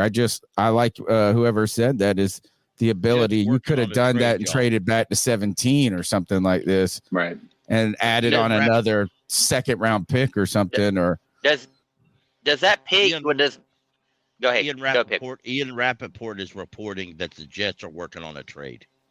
Here we go with the Bears selection. Is it to trade back or Romo Dunze? Yeah, Romo man. Dunze to the Bears. Yeah, Romo Dunze to the Bears. Take that, Evan. Take that. Did you guys see Take that, bro. some people said when it came to the Michael Penix Jr. is that, like, not only does he have a weird delivery, but since he's left-handed, it doesn't hit you as hard because it already looks weird. But somebody like flipped it, like vertical flipped it, and showed him what it would look like as a right-handed thrower, and it was just like, ugh. We have seen quarterbacks with weird deliveries, Phillip Rivers being one of them. Talk about the most ugly delivery ever when it came to that, and he turned out to be pretty good. We can't be rooting for the Tua? Falcons anyway. Tua's another one. Is he a lefty too? Yeah, he's a lefty. He's a lefty, Tony. Yeah. Are the Jets trying to trade back? Pickle, is that what the report is? It just said all it said was. I'm trying to look it up now. All it said was the Jets. Oh, they're trading. They traded the pick to the Vikings. Traded up one. pick. JJ McCarthy. JJ McCarthy. Here it comes. The best quarterback in this class. Mark it down. You're Tony. You're wild for that, bro. Yeah, dude, mark it down. Come back to me. Hey, wait. So I'll come back to you. What just happened? The Vikings just traded up with pick 27, not 11. They traded up with pick 27, so they're picking back to back. Oh, they didn't even trade their 11? Yeah, they didn't trade pick number 11. Right now on ESPN, it still shows Minnesota at number 11 right now. So they're picking back to back. Jonathan Jones. Wow, so they're drafting JJ McCarthy. Mark Garofalo said the Jets get 11, 129 overall, and 157 overall for pick 10 and 203 to the Vikings. Oh, never mind then. Oh yeah, I never mind. It just on CBS. updated. Never mind. I haven't seen it yet either, Kyle. That's so weird. They didn't even need to trade up. Like they didn't give Quite up that literally, much, but like if they didn't were even just need going to to trade from 11 to 10, that's kind of stupid. Well, yeah, because Yeah. the Jets were going to take either offensive tackle or Brock Bowers. They So must then have been it's- worried about another team trying to get the Jets pick. There's That's a lot true. of rumor going on that the Jets The Raiders might take a quarterback. Oh yeah, and the just Raiders. hang on to it for a couple years. So That Michael Penix pick, dude, it shook the draft all the way up. Yeah, that's wild. I know you only push McCarthy up immediately. Yeah. Kirk Cousins really signed Yep, Vikings are on the clock at 10. Here we are. If you look at the Yes, they are. contract, he really And it shows signed that the Jets are on the clock at 11, so they must have traded that 11th Okay, pick. so they swapped. They were worried about the Raiders coming up for J.J. McCarthy is what it is. Yeah, it's a pick swap. It's going to be JJ. Air Jordan Schultz. There's Cole. Vikings are taking J.J. McCarthy. What up? There you are, buddy. Yo, what's up, brother? Tony, I just went to Circle K. I should ask if you want me to make a run for you, my friend. Oh man, you know what? They're on my hit list now. It used to be my favorite place. They had this thing called Sip and Save. It was $9.99 a month, and you got one drink a day. And it's like I had that. It's right on the way to work. I would get an extra large coffee, which is like Yes, a $2.25 drink every day. Yeah. And they killed the Sip and Save program, so I don't go there anymore. Yeah. You know what? I asked her about that, Tony, and she said it's like buy 5 or 6, get one free, and that's all you can get. Yeah, I know. I tweeted Circle K. They tweeted me back about it. I was like, bro, I'm not going there anymore, bro. I'm not buying any of the extras. I used to get gas there because I was there. Everything. Then the Vikings were on the clock for like a minute. If Vikings go JJ here, y'all, that definitely. But like a minute. Tony, you need to be really proud of your C3 family because we have mocked this shit like straight chalk, and it's you ain't lying. Yeah, multiple We have times. blocked this many times. But have you gotten? Well, you didn't get that Penix. No, we didn't get Penix. No, nobody did. Oh, I missed that. I told you I just got back from the store. Where did he go? Penix went. He went to Atlanta. Atlanta. Look at him. Yeah, look at Every once in a while, every once in a while, I have to knows. rotate some people in and out because we're at our kind of max capacity. But This is when we need Shindig. yeah, He goes to Imagine what didn't Shindig like hold up to like 100 people or some crazy shit like that? It was something bananas like that. Shindig, dude, they were 2 years too early to the party. If they would have just been there for the COVID bump, we would have all been using Shindig instead of StreamYard. Instead of StreamYard. Look at my boy Chad. hey man, What up, boys? Our boy Chad and Cole. What's up? Happy draft night to you, man. What's up, guys? Crazy. I'm surprised Atlanta. LSU baby. Yeah, tell us what you think about that Atlanta pick, because that is the first pick that really I think is, or is most about. We talked about Caleb May being linked to the Carolina Panthers just because of the trade of last year and how the narratives will be. But we are looking at our division rivals right now.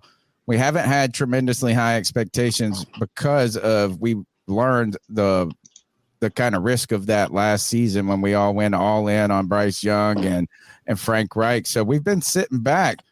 So we need to watch what our division rivals are doing. And a lot of people believe that Atlanta is making a bit, could all of a sudden be a strong team in the NFC South and surprised us all with a Michael Penix Jr. pick. What do you think about it? So, hey, real quick, in the first round? real quick, Nirvana for $12. Says Falcons fans are having a meltdown. LOL. It's Nirvana. Oh, they have. All right, go Did ahead. anybody have Michael Penix in the first round? Because at the end, I think A lot of people didn't. Yeah, there's a lot of people. I think that's going to help us. I meant top 10. I think it's going to help. I mean, the more like Penix being, Nobody had Falcons mock for a quarterback. I'm sorry. Go ahead. No, you're good. I didn't expect it. So, I mean, really, it's like all these unexpected picks is good for Carolina. True. When it comes to like the value of players that will be there at 33. Yeah, I guess is exactly. What I was trying to say. They just drafted a backup in the first round. A backup for like 2 or 3 years. Yeah, for about That's not 2 a very years. good value pick. Especially at the top They're 10. 2 years. Yeah. If that pick is 18, if that pick is 23, you're starting to say, hey, all right, they're not panicking. They're trying to do things with a longer term plan or something like that. But a top 10 pick, an 8 pick right there, that's a big investment. It's not that you just are getting a quarterback that's going to have to sit. It's just that Even Patrick Mahomes was like 11 or 13 or something to that effect. Is a top 10 pick is supposed to be a difference maker right away. And hey, I'm celebrating this. I'm happy. Oh, me too. I'm happy that the Falcons. Hey, if we don't have a pick, let's root for them to screw it up. Pretty much. Thanks to Bucks. Everybody agrees that JJ McCarthy's going here. I agree. It's probably going here. Do you think that this draft so far is going to basically tip the Panthers' hand into having to trade back into the first? I don't know about that, but I think it definitely sets them up nicely for 33 with whoever they want. CK, I don't want it, but I got a nasty suspicion in my gut we're trading in the first round. I felt like this last night. Really? Oh man. Yeah. I don't know why. I said it last night. I don't want it. I don't know. It's just a feeling. If that's true, how far up are we trading? Just the conversation starter. 20s. How far up are we trading, and what are we trading? I don't know who we're getting, but I feel like we're gonna get in the 20s. I don't know. Then you have to go zero first round next week. Next year. Next week. And who is the player that you have circled that you would think I'm the saying 20s? I don't want to do it. I'm just saying it feels like some Carolina shit they would do. I wouldn't do it for anybody really right now. Let me give you something crazy. Trading 33 and JC Horn. That no more. I hope you're right. That is some old for some pick in the 20s for Nate Wiggins. No, I wouldn't trade. He gonna be there at 33. Yeah, Nate, we could probably to get at 33.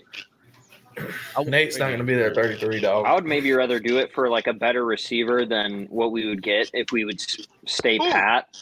I want zero trade up, bro. This team has so many holes, so many needs. That's what I'm saying. Trading up is too short term of a look. Yeah, I don't like you need to do. Not a good idea. Especially if you have to trade a pick for next year to do it. Absolutely. Let the draft come to you. And I'm not saying just move back, but you know what? If you have 3 players on your board that you would pick confidently at 33, and someone calls you up and asks for that 33 pick, you know that with 3 picks there, you're going to get one of those guys at 39. It is JJ McCarthy.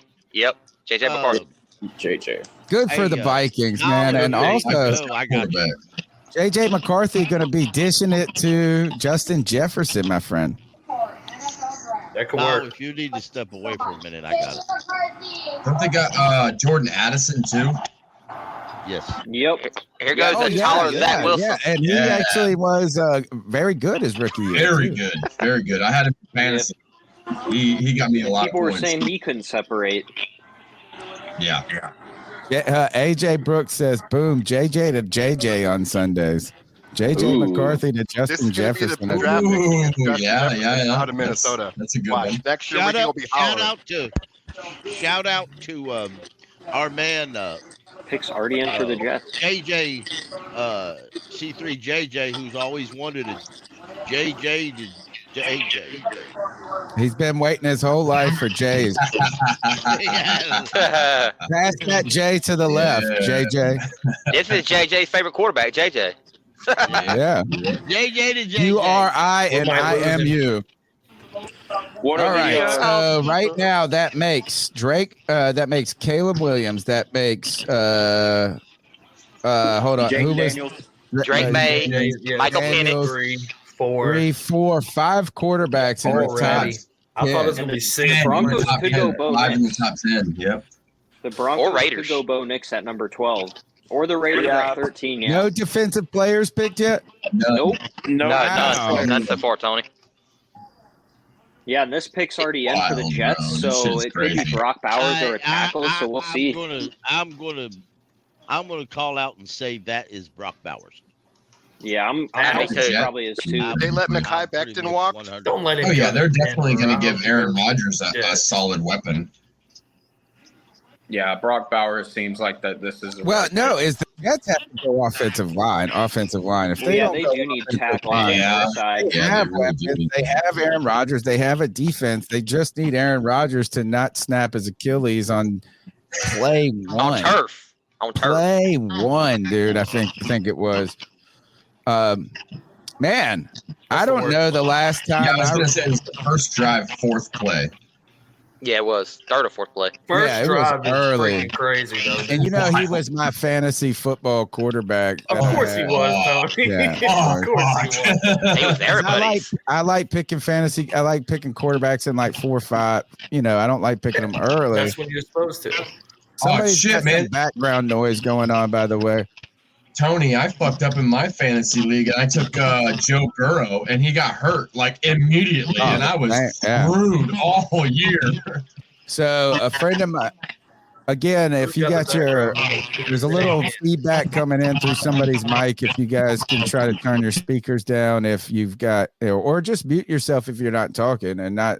I'm trying to be rude, but here, unmute when you talk and mute when you're not. Oh my gosh. I can tell you, I'm not going to say who it is, but it's not Brock Bowers. What is the most quarterbacks that have gone in the first round before? This is the biggest quarterback draft, can remember since we had that, I guess, a Zach Wilson draft, right? Where they went Trey Lance, Zach Wilson, Zach Jones, Justin Fields, like all of those guys. This seems really top-ended. Evan, I didn't see that one. I reckon they're playing him at guard. Well, he's 6'6". Olu? I wouldn't think that. Olu? Yeah. Who did they get? He's definitely going to play tackle. Damn, it's I didn't realize he is they really had good at tackle. Oh, look at this. The most quarterbacks drafted in the first round was 6, and that was in 1983. What are we at now? We're at 5. So we're about to match it if Bo Nix. Yeah, we're about to match it. Yeah, and then it's got a cool. Bo Nix will probably go to Denver. Denver really wanted McCarthy, but they couldn't. They didn't. Like I said before, they just don't have the ammunition to trade up. Hey, Jets take Fashanu. Olimanu Fashanu. Yeah, he's good. He's a good lineman. Yeah. See, offensive I team of offensive tackle. Oh man, what if we get like a top 20 with no defensive players? Like who's gonna break the seal? Tony, how many years has it been since there ain't been a defensive player in the top 10 in the draft? It might not have been. It might last time. Defensive. Does anybody have who's still on the board? This dude might be a backup for his rookie year. He might play swing tackle his rookie year. Since the NFL merger in 1970, only once. Dude, the last time. Oh, this is bananas, dude. The latest was us. The latest an NFL defensive player ever went was number 8 to the Panthers, J.C. Horn.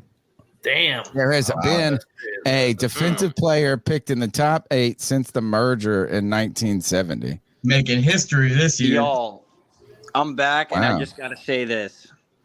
We may get a really, really good defensive player. Oh, yeah. I'm here for it, bro. Yeah. I want the Panthers to draft 2 defensive players and send Panthers Twitter into that would do it. Fucking therapy. That would do it. I'm going to call receiver to 65 and on fire. I'm here for it, dude. What if Bowers drops to 33? Yeah, then Brock Bowers you is the take Carolina Panther. You got to What take do you mean? I He's miss a the days Panther of if he having drops an to amazing 30. Drop tight to end, 20, man. you trade up. If he We drops need to to start 20, putting you some probably would rumors trade out up. that they found like a tooth in his knee when they were operating or something. Or My dad is a Vikings fan, and he is feeling indifferent about this McCarthy pick because he should be wanted Michael happy, Penix. bro. I know, but he Broncos was a big Michael Penix fan, and now he's a Falcon. So it's like, Man, I am here for the Carolina Panthers to pick 2 defensive players and love. Well, first, it wouldn't be a terrible thing, right? The Panthers defense needs help. I think everybody has the recency, the short-term thinking of like, man, we got to have a receiver. We got to have a receiver. I think that locks you a little into your emotional capacity there. But I do understand their point in trying to build an offense around Bryce Young. So it's not that I'm opposed to getting a wide receiver. But the Carolina Panthers could be like, hey, we got this end that slipped because of this heavy, and then we're going to get Peyton Wilson. And man, you will be here on Tuesday night at 9 p.m. live, melting down, and we're here for it. The number's 252-228-5098. Go ahead and think about how you would feel. I can't wait. I'm here to watch. I'm here for it. 2 defensive players plus one of them's Peyton Wilson. I will be on the Tuesday show calling in 7 times. Be like, fuck yeah. The pick is a quarterback. So it's Bo Nix then. Maybe. Yes. Maybe. Yes. Dude, we're gonna we underestimated, like, because I didn't think Penix was gonna go. Like, there's gonna be a lot of good weapons available, like, by the time I think the pick gets to us, for sure. Yeah, I mean, and that is so. What I guess right now, we asked earlier in the show, what was the kind of curveball that you could see in this draft going so far? Wow, it has been a little surprising, I guess, with that Michael Penix pick for Atlanta. A lot of people expected a top-heavy draft when it came to quarterbacks. We saw the top 2 wide receivers go expected there. We saw a top tackle go. No defensive players. And again, kind of surprising, but can Cody or anybody who are draft gurus, who I am not, anybody wants to get in there, who are the damn standout defensive players that got missed here? And maybe there aren't. Right now it's Dallas Turner. Terrell Arnold. Yeah, Dallas Turner. Yeah, Dallas Turner. Quinion Mitchell. Quinion Mitchell, Jared Verse. Terrion There's Arnold. another one. Chop Robinson, Terrion Arnold. And I know that these are all just names. So you don't know anyone. Right now, you're just saying names. Yeah, that's what I'm saying. So it's really there's a lot of defensive backs in this draft that we really don't know what to make of. A lot of them like a JC Horn guy, obviously. There's not a shotgun guy. No, there's not like one that I is believe the next pick. the man. The next pick's a corner. Who was the pick? You said it wasn't Brock Bowers. Who was it? Or have we not gotten it yet? Commercial. Well, I think Brett Bowers isn't gone yet because of, like, the league may have seen what happened with Pitts, and they're kind of scared to take a tight end at that value. Yeah. They're just learning it, Ant. Learning it. They could have paid me $500,000 to be a consultant, and I could have told them that for the last 10 years. Oh, I know. I trust me. I also think it's like, you look at these teams, it's like they're reaching on quarterbacks. Do I think Bo Nix is a first-round quarterback? No. Do I think McCarthy is? Probably not. But you're also Minnesota, and you have a good setup there. So he'll look like a first-round quarterback after the first year because he's throwing to Jefferson and Addison and all these good players. But I think, like, I don't know. I feel like this draft is panning out great for us right now. Totally. Big shout out to Ken Blakely, who has sent a $5 super chat. I love this. He says, if we pick 2 defensive guys, I will lose my mind.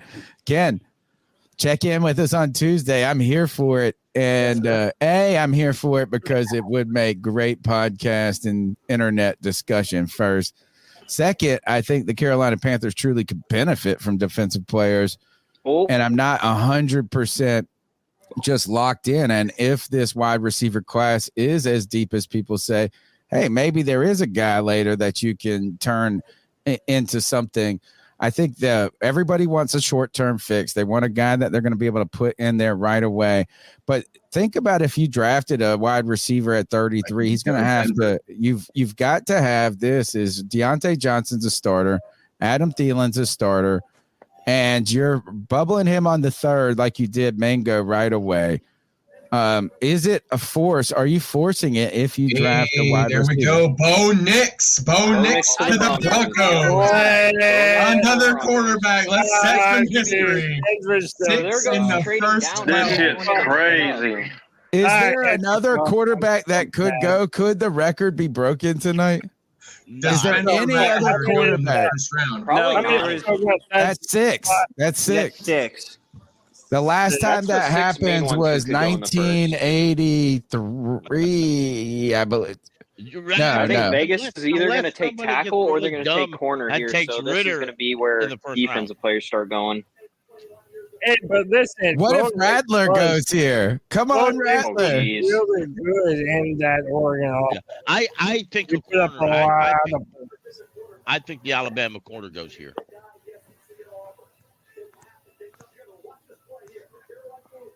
This is where it's going to get interesting.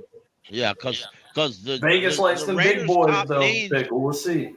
Well, yeah, you're right. The Raiders' top needs are quarterback, corner, O-line, and wide receiver.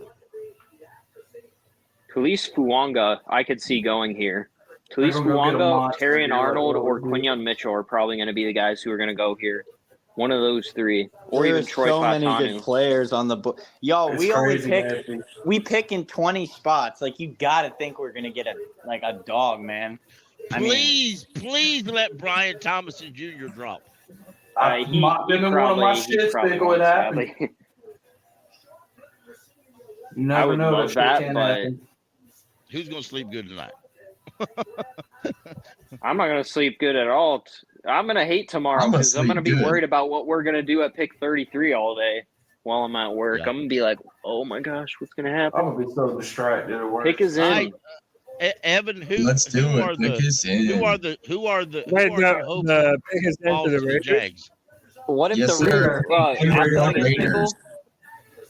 What if the Raiders What take to Joe fall to the Milton? Jags, Pickle? Is that what you're asking? Yeah, well, no. Who do you hope falls to the Jags? Quinyon Mitchell, Terrion Arnold. I wouldn't mind Johnny Newton or Byron Murphy.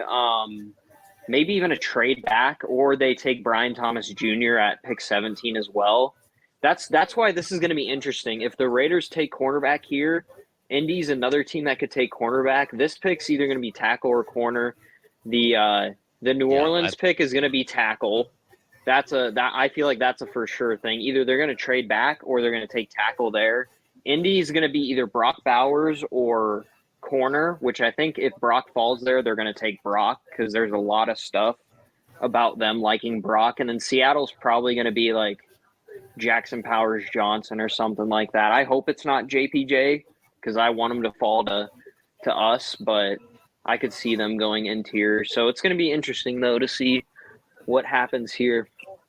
Oh, I'm looking at Kyle. I got the pick, y'all. I got the pick. I'm looking at Kyle because he's early on the draft, and I'm just looking at his facial expression. To see Yeah, because I'm trying not to just spill it, but at the same time, y'all are talking. You're back on. No.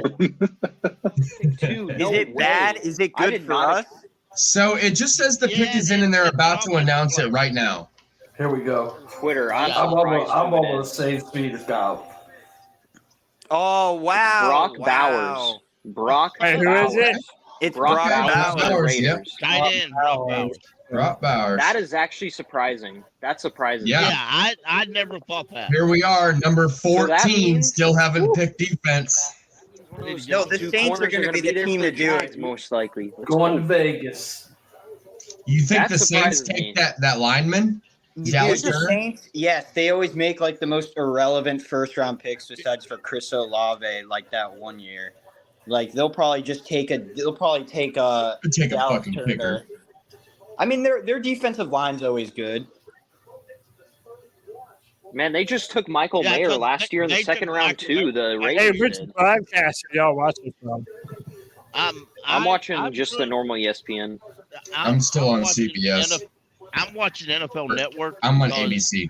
I'm on ABC. Where I'm not I watching was it on on TV, NFL I couldn't get ESPN online right now is only off, or ESPN 3 is only offering the what's his name with Pat McAfee show. With the Pat McAfee show. I'm not interested in watching that. So Yeah, I know you I don't went like back him. to the NFL Network. Pickle, I got the So hookup far- for you. I'll give you my password for ESPN Plus.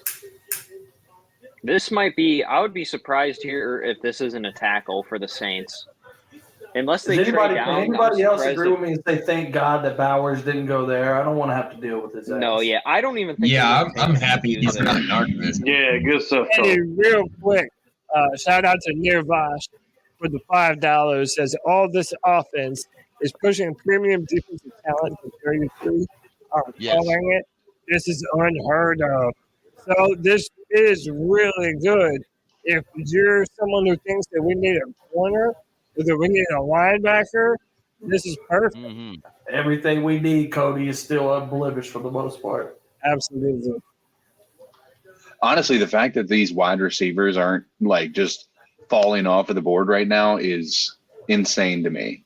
It's polarizing, kind of, because like they were trying to diminish the fact that there was a shelf after Neighbors. Yeah. Oh yeah, there really is. I mean, that's why I said I think how it was gonna, or I thought how it was gonna go is how it's going. And the next receiver, unless there's a surprise pick in these next 3 picks of a receiver, the next receiver might not go until the Jags pick, because they might not even go. Hold on, Pickle. Just a word of editor's note, and I'm having to rotate people in and out. But if I do just put you in the background, it's only temporarily. Don't get your feelings hurt. I'm trying to get everybody into the conversation. I at least want to be up here for the Jags pick. All right, I'll make sure you're up here when Jacksonville picks up. Yeah. Like I know I'm still up here right now. I just at least No, want you're to be up good. there. And then Chad, you're back in the building too. What's up, guys? Do y'all think New Orleans taking a offensive lineman? The Saints, I don't know. They're on the Saints clock are right listening now. to trade offers. The Saints are in negotiation with other teams to trade down. I wonder. Yeah, they could easily probably still get a trade tackle. down. The Saints are listening to other folks to trade down. Could I wonder if their tackle got taken already. Doing that shit? It probably could have. Because they really wanted there's still some good tackles that they could take here. Talisa Fuaga from Oregon State, Troy Fautanu from Washington still here. I mean, there's some good players still here that they could take. Right. But do those players fit their? I mean, I understand what you're saying, though. I bet you they're the team that wants that other tackle from Washington. They also have needs at wide receiver and corner, D-line and linebacker. You reckon maybe our first defensive player goes off the board? It could. Yes, I think it's coming soon. Yeah, I think there's no way Dallas Turner or whatever. I think. Yeah, there's no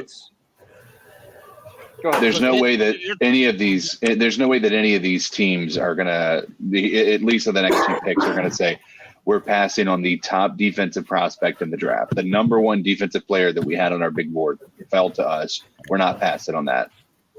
Yeah. According to Adam Shepard, the Broncos center Alex Forsyth, who played with Knicks at Oregon before Denver drafted him in the 7th round last year, raved to Denver coaches about his former college quarterback.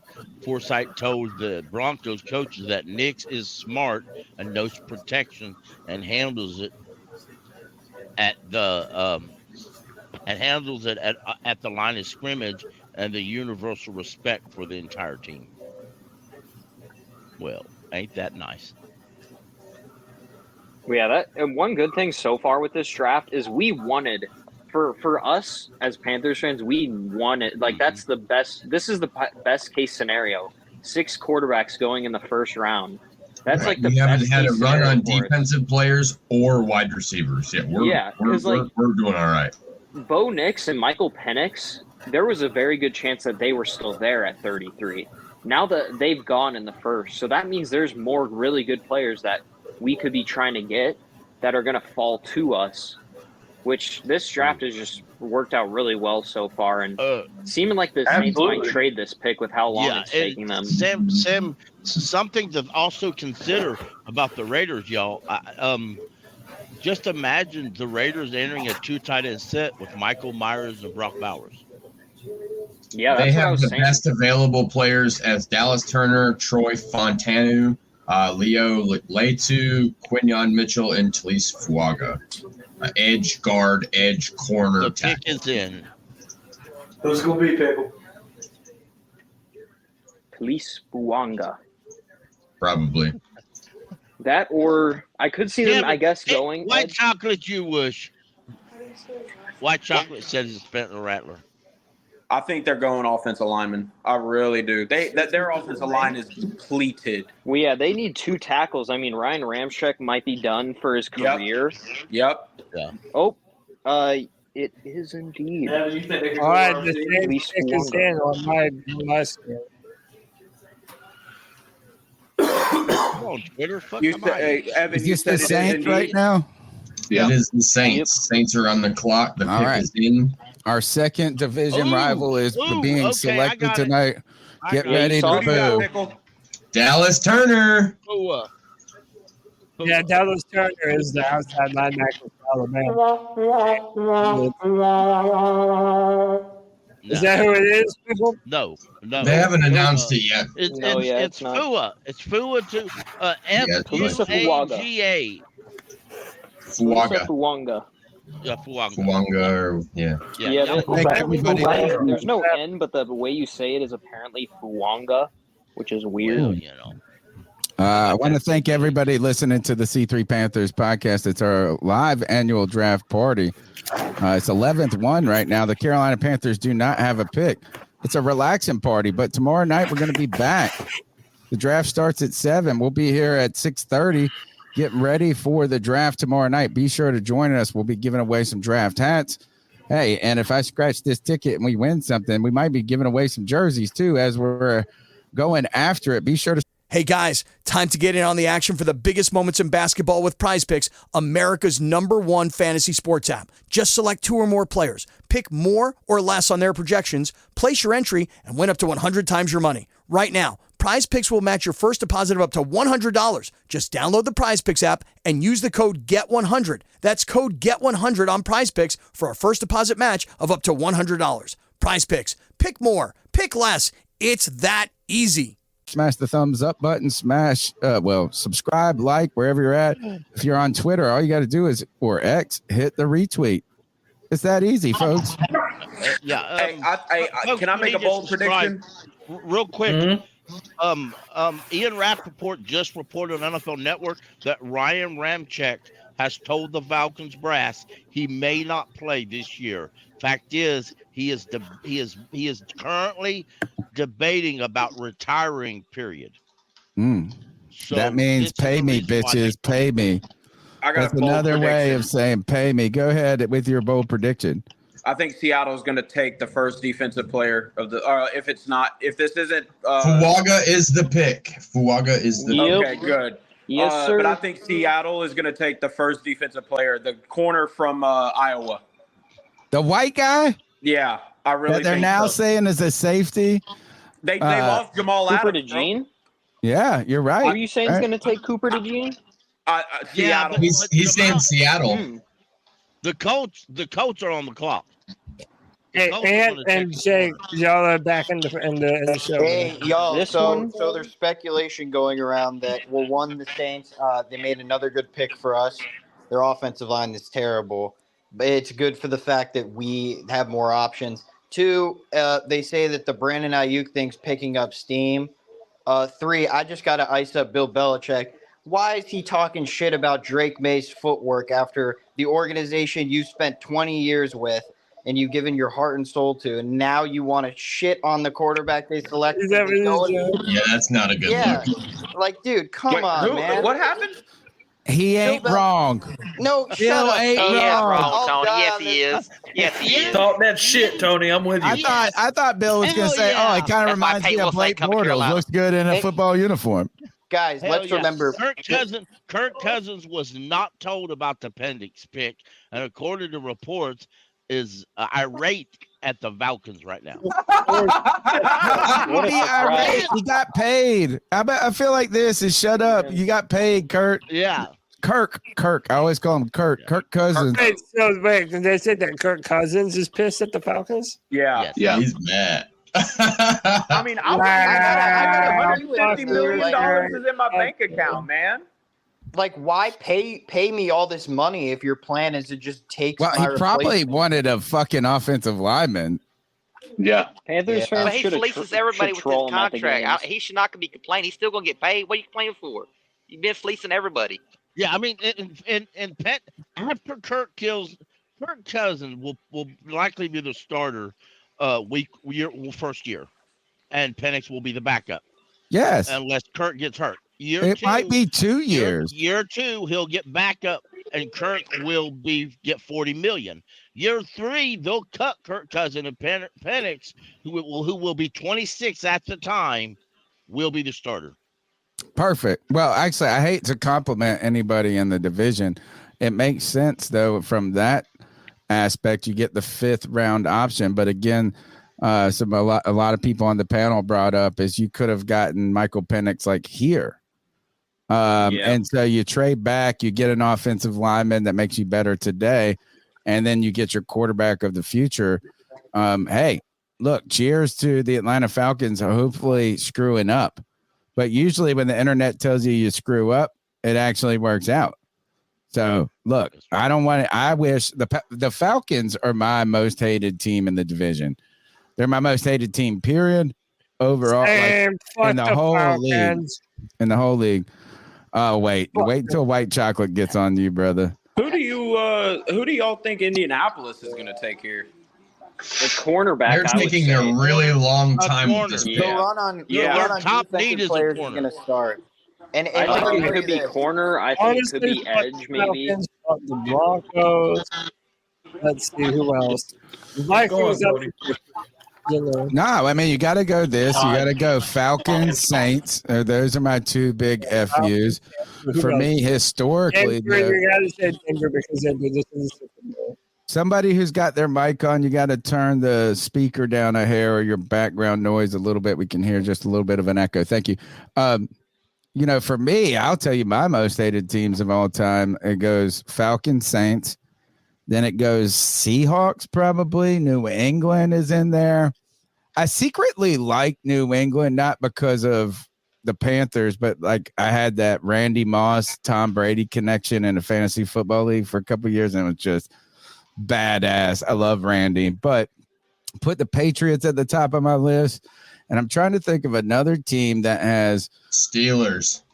Yeah, it's the Steelers. They Fuck suck. the Steelers. And you know what? To They be honest, I also destroyed hate Cam's the Bears career. too. Fuck the Steelers. I also hate the Bears as well.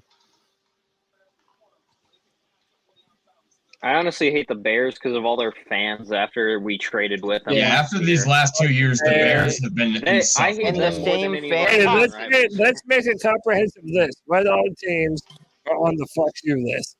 The Falcons, the Saints, Tennessee, the Broncos, Cowboys, the Bears, Colts, Falcons, Cody, Bears. you said Minnesota. I'm on that with you, dog. The only team I really don't hate in is Minnesota. Kansas That City. whatever. Colts The only pick is teams I in. don't. It's probably going to be a corner. I wonder if it's going to be the Alabama corner. Yeah, it's going to be Terrion Arnold or Quinyon Mitchell. Is that who it was, Kyle? No, not yet. Not yet. They still haven't announced it yet. But I still I'll call think it out. Cooper DeJean is going to go to Seattle. Yeah, he fits that'd be like what they're crazy. trying to do, doesn't he, Chad? Like I don't know. I just see him in that uniform. I guess like I can too, bro. He just and plus they lost Jamal Adams, so yeah, I totally see Cooper DeJean going to Seattle. But let's see who Indianapolis. I think he could be a better safety than corner. Absolutely, Chad. Yep. He a dog. They're going to rebuild the Legion of Boom. I mean, they did take Devon Witherspoon, and they also have Tariq Woolen. A lot of wide receivers still on the board right now, too. Who we still got on the board, Let him Cody? stay there too, Cody. Dude, everybody. Xavier Brian Leggett, Thomas. Troy Franklin, this Xavier could be Worthy, Xavier Worthy. The first 3 Brian are gone, Thomas Chad. Jr. And A.J. Chad, Mitchell. Brian Thomas Jr., he's still floating Did anybody around. go other than Neighbors or no? no, we need him to fall. No, Neighbors, Odunze, and Harrison Jr. are the only receivers off the board. Brian Could Thomas be Jr. in is Alabama's going to go to available, right? Jacksonville, man. Who's going to Jacksonville? I think Brian Thomas is going to go to Jacksonville. I could see it, man. I would be down for it, and I could see it. But regardless, he's not like Brian Thomas is either going to go like Jacksonville or he's not making it past Kansas City or Buffalo. All right, here we go. Not. He would probably go to Buffalo, maybe even trade up for him if he falls past Jacksonville. Maybe, yeah. But yeah, no, Brian Thomas won't be there for us. No way. Depending on I could see this What being pick are we worthy. at, guys? We are at pick number 15, Tony. Oh, halfway. Colts are taking Latu, Leatu Latu, the edge rusher from First UCLA. First defensive player, 15. He's really good. Yeah, he's good. He's good. Damn, these cornerback guys. Nate Wiggins could be available on the board. Oh, dude, let Nate Wiggins be there at 33, baby. Let's go. Hey, let's talk briefly about all the corners that are currently available. Who's the best, and do they stand a snowball's chance in hell of being available at 33? Quinyon Mitchell's the best who's available, but he's not going to be available at 33. Not at all. I don't think the Alabama corner is either. I would have no problem. I mean, yes, I'm biased, but when you check his film and press man coverage, he's the definition of a shutdown corner. I think Nate Wiggins could be a badass shutdown corner, especially the opposite J.C. Horn. Clemson, South Carolina duo. Come on, man. That's just the stuff of legend. Oh, you know what? Cincinnati. They might take a receiver. No, I wonder if somebody might trade up here. If they take a receiver, I'm gonna be. If they take a receiver, I'm gonna be even more mad at their owner. Well, Cincinnati is, they're not trying. Like they keep playing fucking games with T. Higgins. So I mean, I don't know. You could be onto something, Chad. They may go ahead and get receiver there. If they take a receiver, he might as well just sit out because why are you watching your replacement get drafted for you and you're not getting paid at the same time? Well, what happens if they take a receiver and then trade T. Higgins? And then trade T. Higgins. Because then you have your guy. Doesn't that push your value down on T. Higgins a bit, though? A little bit, but not that But that would work not terribly because you know who you're getting. You're getting a fucking But at player. the same time, you know exactly that you got somebody to cover the guy that's leaving. Seattle has a long time on this pick. I think we're his still at pass rusher is going to 557. be good. I wouldn't be shocked if they trade down. I mean, I just said that. I was like, I wonder if they might trade down because the team wanting to get the next best defensive player who's still available here. A defense. Hold on, I gotta show you this. Is the sports nut in the chat or is he in the panel by any means? Anyway, Sports nut. He works undercover. He works overtime during draft season. who does? Sports nut. Dude, Oh, I he's talk to awesome. him every day. He's Great. a He's good great. dude. He always sends. Yeah. I love. By the way, C3 fans, I love when you guys send me on news and stuff like that because, I mean, we're busy and stuff. So I love when I check my mentions and people are hooking me up with the intel. He sent me this.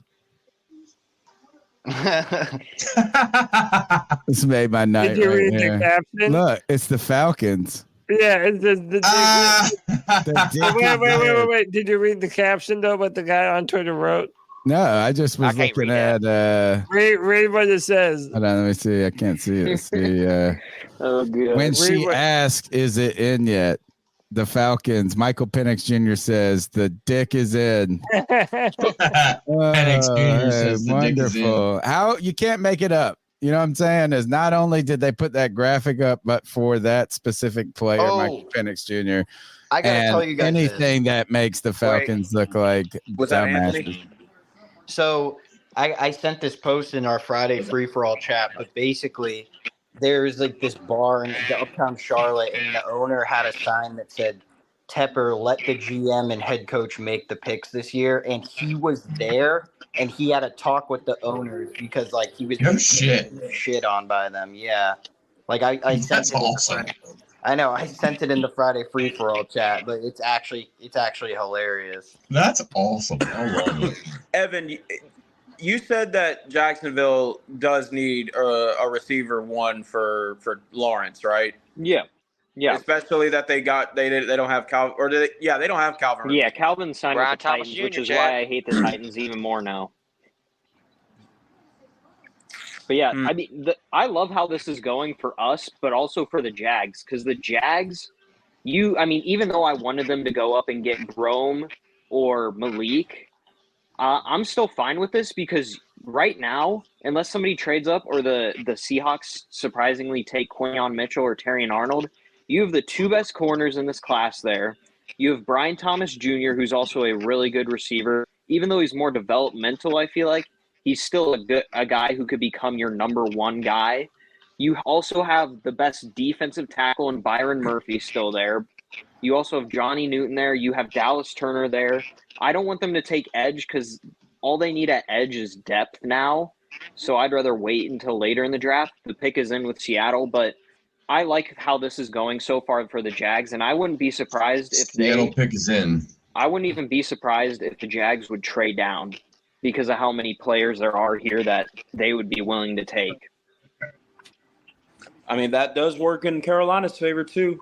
Oh, yeah. That's why I said it benefits both my teams right now. Yo, Cav, you're in. What's up, Cav? Yo, what's up, bro? No defensive players There have he been is, taken, white right? chocolate. All right, the pick is in. The pick is in. Oh, no. Seattle on the clock again? Cody, you can add these bitches Seattle's to the got list their too. Byron Murphy picking right to now. Seattle. I got a little Wait, I can add who? I got a little lightweight beef with Seattle. You can add them to the shit list teams. That's Oh, okay. right. Yeah. Big time fuck Seattle, bro. That used to be a good rivalry between the Panthers. Man, when we finally got over that hill, that shit moved me to a I level know, of especially in the playoffs too. Man. I remember that shit, man. They had our fucking Cats on the number. road. Yeah. And dude, they came back. They came back at the end of that playoff game, man. Ray almost But ran us we down. felt- 5 more minutes when they Oh, lost dude. that bitch. I'm not But even gonna dude, we as soon as the game started, we were on their ass, bro. Mhm. Like straight quickly. up. It was over in the first. Hey, No, Cody, the check first play- the private chat. All right. It's not that private, folks. The first play of that game was literally a 60-yard run by Jonathan Stewart, and I was like, all right, these boys came to play. Mm-hmm. It was that first defensive play when was it Star Latulele just like ran up on Marshawn Lynch and had him for a loss, and then the next play, Luke got a pick six. Like oh, wow. Okay. I know who that the was- Seattle is. that Yeah, was an same. incredible. Yeah. I'm ready for some What new you got, memories Pickle? that we can sit around and talk about. Hey, when is Jacksonville Ryan on the board? Murphy. I have to write for them for draft We're up Next. right after this pick. Ryan Unless they Murphy trade they're back. next. going to Seattle. Okay. Yeah, probably. So, Evan, if they don't take a wide receiver here, are you going to be upset? Nope. Hey. I mean, at this point, I think at this point, Yo, I how got it some stands for information. Jacksonville, if it's Uh-oh. as long as it's one of those top two corners, which they're about to get, because I saw the pick as well for Seattle. If it's not receiver, I'm fine because there's some good receivers in the second round still that we've been talking about. Leggett, Ladd, Coleman. I mean, all these other receivers that are solid in the second round that you can still get. And they pick at 48th overall tomorrow for the second round pick. So it's going to be interesting to see who they pick with all these players on the board. And I wouldn't be surprised if they would trade back too. So, Falcons GM, right after the pick, was on the phone with the Falcons owner. And I'm guessing from what the report's saying, he's not happy. Were the owners not happy? Arthur I don't know. Blake's pissed. Yeah, I think that's what they're trying to say. It was a stupid fucking pick, man. Oh, When love y'all it. told me that when I But came they're back from the store, it was handpicked. wild. It's also reported that their hand-picked head coach loves Michael Penix Jr. That Seattle was sent a just, shit, And he's or a defensive the Falcons guy. sent a shitload of people up there to look at him. Evan. All right, here we Evan was go. right. They Here we they go. had a top 10 pick for a backup. Like, They that got just- footage of yeah. it, apparently. Pickle, was that Okay. part of the deal for him to come there? That was maybe unwritten. Like, I'm not coming there unless you draft him. One Apparently, thing, there's footage of it. If I he don't liked know. him that much. I If don't he One know. really thing- liked him that much, I would have said Surprised something. of it. Well, no, Cody. One thing if I that's will the case, ask- he would, Arthur Blank would have knew. Yeah, hang on. Let me well, hold on, too. Ken Bailey with the $2. We appreciate you, Ken. And let me go to White Chocolate. White Chocolate, what's up, bro? No, they said they got footage of it. Try to look for it when they're show. Yeah, Where are footage. you at? Are you in Yeah. a bunker, bro? They got footage of it. Are Of you the at work? Falcons GM. My Did you bastard send son's it at to my work. I know Twitter? he is. What? Just send it to my Twitter. No, I haven't. I said look for it on Twitter. I ain't doing your research. Yo, fucking, I'm doing a million things at once, assholes. Hey, Kev. Yeah. Kev, tell your mom. Here it is, y'all. He said, "Tell your mom." No spoils, please, for the Jags pick. That was the problem, Dan. I got you, Evan. I got you, Evan. Dick needed to be out, not Look in in. the private chat, Cody. It's sad that you have to tell her Video that. of that is in the private. She needs to tell me. All right, here we go. Ew. Here we go.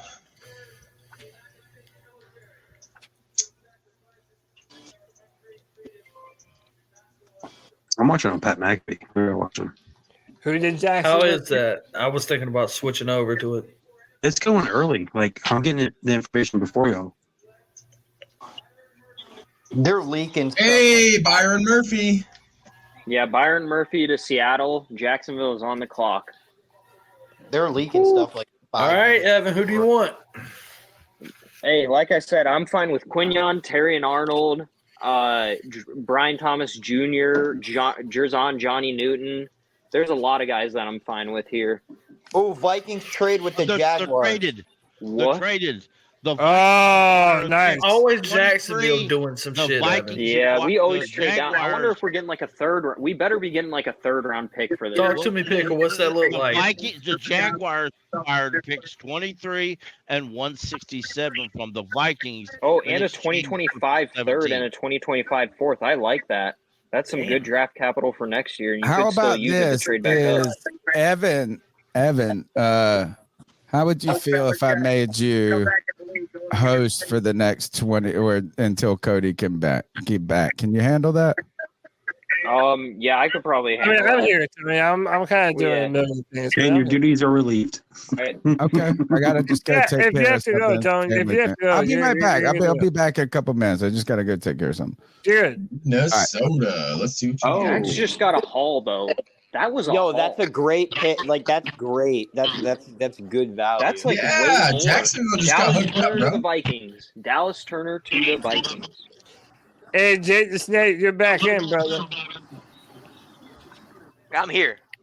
I'm here. Dallas Turner's a good. You know why Jacksonville? They're thinking they're like, all right, we probably like 5 guys between these. I'll be right picks. back Like, now. Oh we'll yeah. just- All right, Cody, you good? See, that's the thing about You that. good. I thought I we got would you. do that actually, because you have Brian Thomas Jr. still there. You have Quinion Mitchell, Terry and Arnold. You trade back 6 picks, get that that's a pretty good haul, honestly. Yeah. Jacksonville did well. Yeah, Jaguars got set up for real. We could still use that capital and trade up this year still with a bundle, because that's a 3rd-round pick, 4th-round pick, 167 from this year. When's your next I pick, would- Evan? The pick is at 23 when they pick now. Oh shit, you're still gonna get a stud. Mm-hmm. So, And so with where how do we many think players that Minnesota probably That are might not still here change that they shit, but like, y'all were they're gonna probably plan on going to get drafting one of them anyway. still. Yeah. You're still gonna get a player that's on your board right there. I hope Brian Thomas Jr. is still there. I actually really want Brian Thomas Pick Jr. is now. in for I want Minnesota. Xavier. The pick is in. I want Xavier Worthy Kyle, to I'm make gonna it make you pause 33. your TV Who'd for you like. say it was? If Minnesota right goes there this with you. year. Dallas Look, man, Turner? I'm sorry, man. I'm okay. ahead of Minnesota everybody, does and not- they told me to just I'm call them usually out. that So. guy. So Yeah, it's it's kinda Dallas funny. Turner. They told me to call Yeah, them out, it's so that's Yeah, fine. call it out. Yeah, call it out, Yeah, Kyle. it's not. You're not ahead anymore, dude. We got you already. Well, I'm mostly seeing it because of the people on Twitter. Yeah. Roger Yeah. just said it on my TV. Even though I have my phone on Do Not Disturb, I keep checking the notifications. Ooh, look at the Dude, Vikings I'm just cheerleaders. wondering what happens with this Ayuk stuff, man. Like this has me intrigued. They ain't getting shit, that's for sure.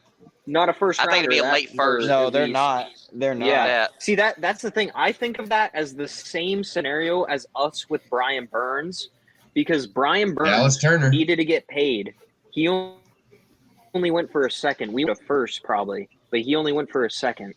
Same thing with Brandon Nicknamed Ayuk. He's going to Baby get Barkley. paid a lot of money. So why would somebody trade a first when they're going to have to pay him top dollar money?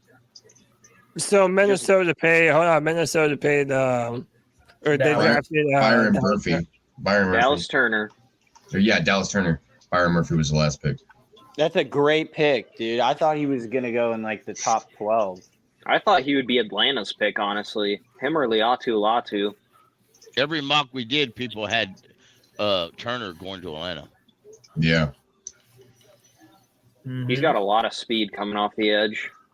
Yeah, I just thought they would realize how set up we're looking right now at 33. Like, it's going way. I know what we're saying, Cole. I got you. Yes, sir.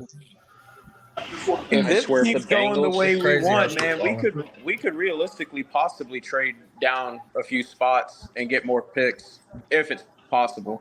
Hey, Nick Bengals Lyons, take you're back Brian. on the show, bro. Yo, welcome back. At 39, I could see trading down, but 33, I mean, 33 is going to set the tone for everything that's going to happen with our year. Like, well, yeah, but what if we traded? on-field. What if we traded 33 to 35? What if we only moved 33 two to 30. spots? See, if we get 33, No, I don't wanna 35, trade and then back at something all. later. I don't either. Yeah, don't either. I just want to stay at 30. I don't disagree with you, and Pickle. I have don't that be our disagree. jump right in I'm and just be our saying. first pick of the draft. What if Are trading Right. back one spot, you lose a Hall of Famer? That is true. See, I Pickle, thought don't about even to say. start shit. That's how shit starts. But if you It's trade already back, started, Cole. Right It's there. already started. This Had is to what pick I a do. hole starting shit. Man, As he would say, you shut don't the know hell what up. you know? I I'm do hoping the it's same Nate type of Wiggins shit. right There here. was a time, I remember there was a time the Panthers trade. Bengals on the clock? Let a future Hall of Bengals Fame are on the clock, quarterback followed by slip the past him in Rams draft and the 'cause They didn't Steelers. need him, and they've. I hope it's Nick Hey, Wiggins. we got us a good Brian Thomas linebacker Jr. that will likely never make the Hall of Fame, but we could have had a Uh-oh. quarterback that made the Hall of Fame.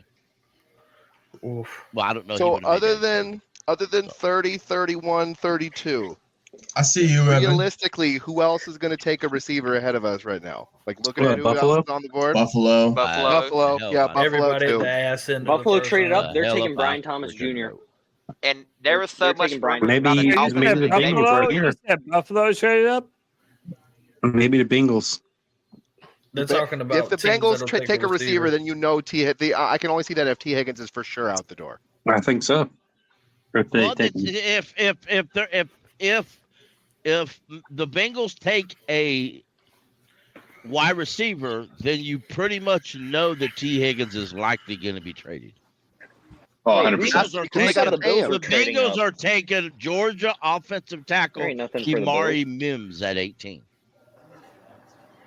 That's not a bad pick. The Georgia tackle? Yes. Yeah. Kimari Yeah, he's Mims a big at dude. 18. Very big dude. If they want to line They still him have up at right Orlando tackle. Brown Jr. Well, yeah, they Yeah, have their him left at left tackle, and then they signed Yes, Trent but he's Brown at to be their left right tackle, but they This could is still going to be use the a tackle. starting right tackle. Yeah, Joe they Burrow could really still appreciate use a that shit, tackle. Pickle. Yep. And they signed Mekhi Becton actually too. Before they signed Damn, Trent did Brown, they? they signed Mekhi Becton. Yep. Yeah, they better take What pick that are we shit on? serious like they are. And Mims Pick is We are on 18 right pick now, number Kev. 18 with Cincinnati. Mims can't do guard. He's like 6'8". Oh yeah, he's really tall. He's huge. Yeah, he's How like big Xavier 6'8". Legette gets picked by pick 33. I downloaded a roster on Madden that had Mims. He was 6'8", and I thought this is wrong. So I went to look up to find out his real height. And I didn't know it ain't wrong either. I can't move him to guards, and I was stuck. So I traded Moten. Anybody ready to be ballsy and make their pick for the Panthers yet? Not yet. He's No. got to get closer. He has to get closer to 33. Give me crazy. 25. Hey, does I'm anyone gonna have- check in a I'll little take bit. a I shot. just wanted to see what's up.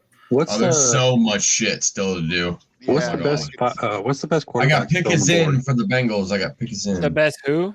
What is like your top 5 big board quarterbacks? Spencer Rattler, and then nobody. I was about to say there's no more big board for quarterbacks. That's what I'm saying. Like Raiders, man. Calling up Spencer Rattler. Rico from the They don't even practice have to squad. trade up to get Spencer to Rattler Giants. throwing to Brock Bowers. Okay, then. Also, And cost Devontae you the Adams. jersey, my guy. Devontae Adams. Jake, shut up. You got your Patrons Drake May jersey on the According- way. No, I got John Beeson jersey on right now. According to Matt Jones. NFL.com, You're a Patrons the fan. top now. big board available quarterbacks are Spencer Rattler, John Rhymes Plummy, Jordan Who? Travis, Michael Pratt, Devin Leary, and Joe. Okay, so it's just Spencer Rattler. It's over. Spencer Like, Rattler. Yeah, pretty much. You wanted to know. Go to the Raiders. Someone's going to pick The up pick Joe is in. Milton in the 7th round, and then watch Joe Milton's going to go to the Cowboys, and it's going to be Dak all over again. That would be wild. Dallas is going to get Peyton Wilson. So I've I don't wanna spoken to hear a that. couple of Dallas Cowboys fans today, and none of them are excited for this draft. None of them. Who was They is have there a Jerry team that Jones needs a to own. quarterback right now? But still haven't drafted? The Raiders. The Raiders. No, I mean like in the first round. They already drafted though. Yeah. Oh, I'm talking shit. about first round. The Rams are taking a quarterback. Ooh. No way. Rattler. They already announced. Bengals are going. I'm lying Amarius through my Mims. ass, y'all. I can tell when you're doing that shit now. Stop. That's funny, Pick. That's fucked up. Dang you, Pickle. Dang you. Watch it actually happen. I know. Yeah, watch the Rams take Rattler. That'd be the shit. Yeah, you know that shit. They got I'm on Stetson that. Bennett though. That might be a Rams fan. Fuck is Stetson about to do? The 80-year-old college athlete? Hell yeah. Yeah, I mean he was out being drunk too, just like Tavondre Sweat last year around this time. He got arrested for public intoxication. Yeah, he looked like Johnny or something. Manziel. Yeah, when he was drunk on the sidewalk.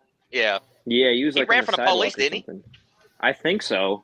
But Yeah, he ran from the police. He was still going to be a late round pick anyways. So He looked like Jake, but nothing at all like Jake.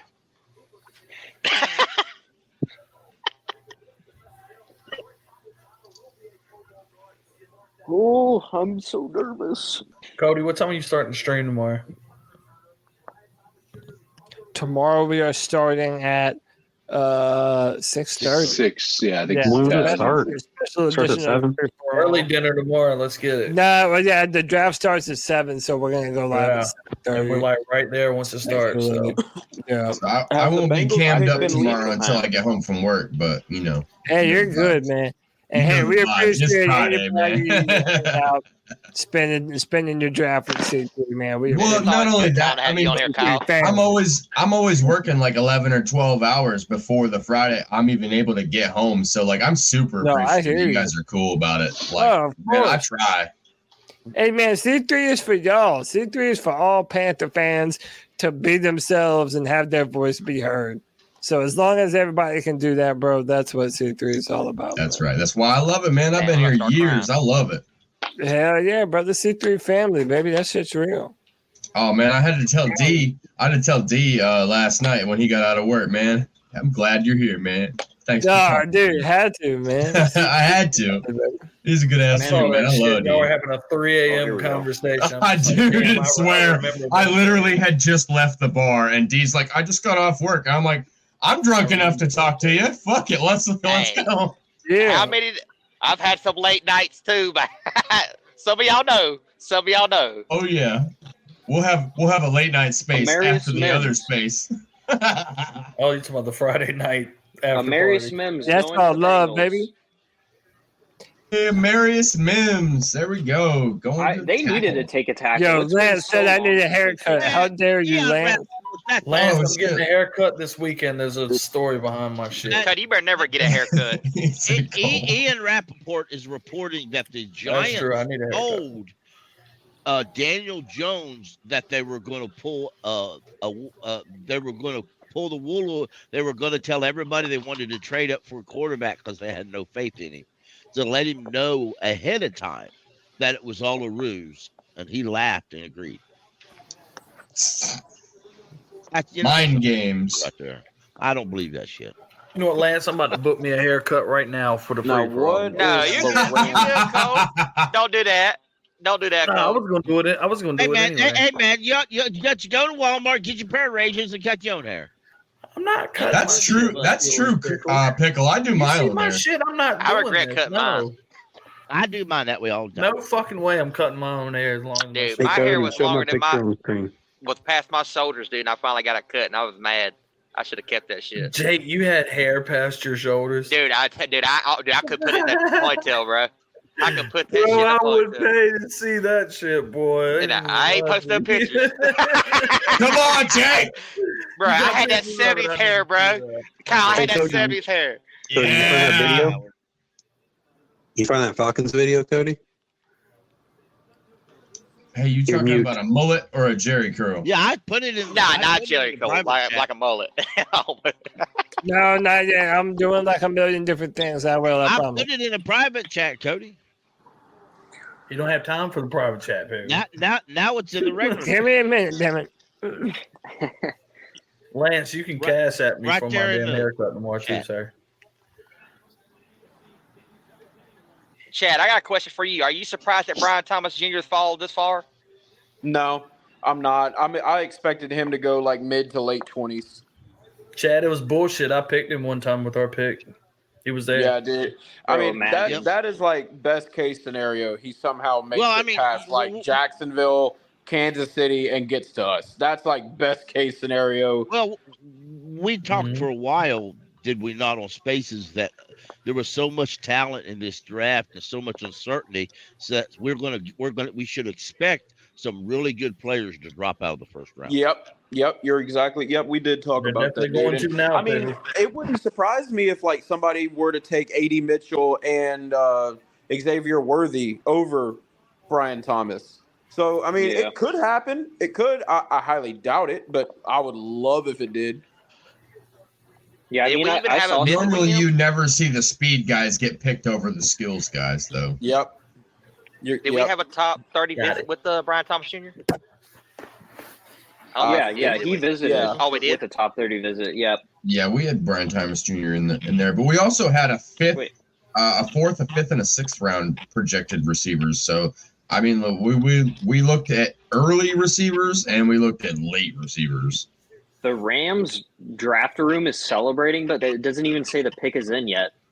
Evan, they've all been celebrating, and half of Who the the hell dumbasses would they don't even go know what they're for? celebrating. Right, and they're like But 1 the minute thing and is, 30 seconds left, and they're still. Every team they've shown, they've done that. Y'all think that they're going? Hey, it's in. Here we go. They show them. By the time they show them, the pick Hey, is Pickle, already look in. on Though. Twitter. They're showing their best needs are edge, corner, D tackle, and wide receiver for the Oh, Rams. is I what see they're the saying. pick now. Never mind. Cooper DeJean? Nope.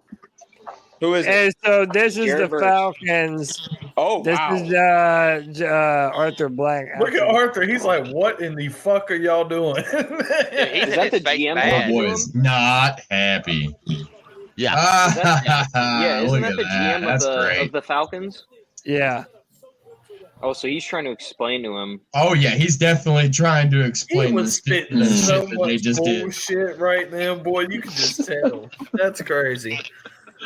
This is what we think. Oh, We had man. to take him here because he's Hey, Evan, when does Jacksonville pick? They pick at pick 23. So Jared Verse is going to the Rams. That makes sense because Aaron Cody, I'm Donald here is when I left. can. Is there a chance Yeah, that Brian I'm fine Thomas with that. Jr. ends up being better than Neighbors? There's There's a a chance. There's I a think chance. so. Sideshow: the Falcons took Penix. Yeah, they messed up with their pick. That's That's for a sure. terrible fucking pick. I mean, like quarterback Penix wise, as he's not a bad player. but- No, yeah, he's a Well, good yeah, but quarterback. when they were talking about they their got team him for. needs, quarterback was not on Oh, that list. absolutely Yeah. not. Yeah. Especially after signing. If they didn't sign Kirk, then maybe. But after the Kirk signing, yeah, they You definitely. can't say signing though, Evan, because everywhere Kirk goes is overpaid. Oh yeah, I mean that's for sure. but Everywhere it he is a- goes, he gets Kirk, he's a overpaid. So bridge it's not even a quarterback, I guess. signing; it's just like giving lots of money that he didn't need to. Oh yeah, they overpaid him for sure. I mean, 180 million over 4 years. I mean, that's After an too much. ACL tear, right? Achilles, And looking Achilles fucking tear. pedestrian. I used to. Wait, they have a quarterback that just came off of a ACL tear, and they just drafted a guy that has had 2 ACL tears. Yes. He's got good potential. If he can stay healthy, he's a really good quarterback. Wait, All he right, had here we two. I don't go. think The I don't think Rams. he is. He had two And you're ACL in, bro. tears. What's up? What's up? Hey, Jared Verse to the Rams. Jared Verse. That makes Brian a Burns lot of fucking 2.0. sense. I wonder. This is where it's He's gonna get he's a interesting. lot stronger than Who is Brian. Pitt? Is Pitt? No, I don't see. Jared Pittsburgh Verse going has wide inside receiver or moves not. though. There's.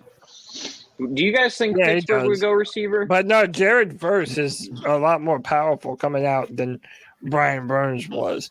Like he can Evan- actually bull rush Well, through. they I'm could. just joking around. Like I haven't watched any film on him. I was just joking because he went to Yeah, Florida. they absolutely could. This, their primary goal in this should put offensive line, but Yeah. but Oh with- yeah, they could with go the way, Troy the way it Fautanu. looks, I mean, they should add a left tackle to compete with Dan Moore, They do need a starting center. That's the truth of that. The thing is with Pittsburgh, they waived Cole Mason. I think they're going to take Graham Barton here, maybe. Yeah, they could take Graham, or they could take Troy Fautanu, because Broderick Jones is going to be their future. They took him last year in the first round. He's going to be their future left tackle. And Troy Fautanu is a tackle who can play at guard. But if you take Troy Fautanu here, he's probably going to be your right tackle, which is also where he played in college.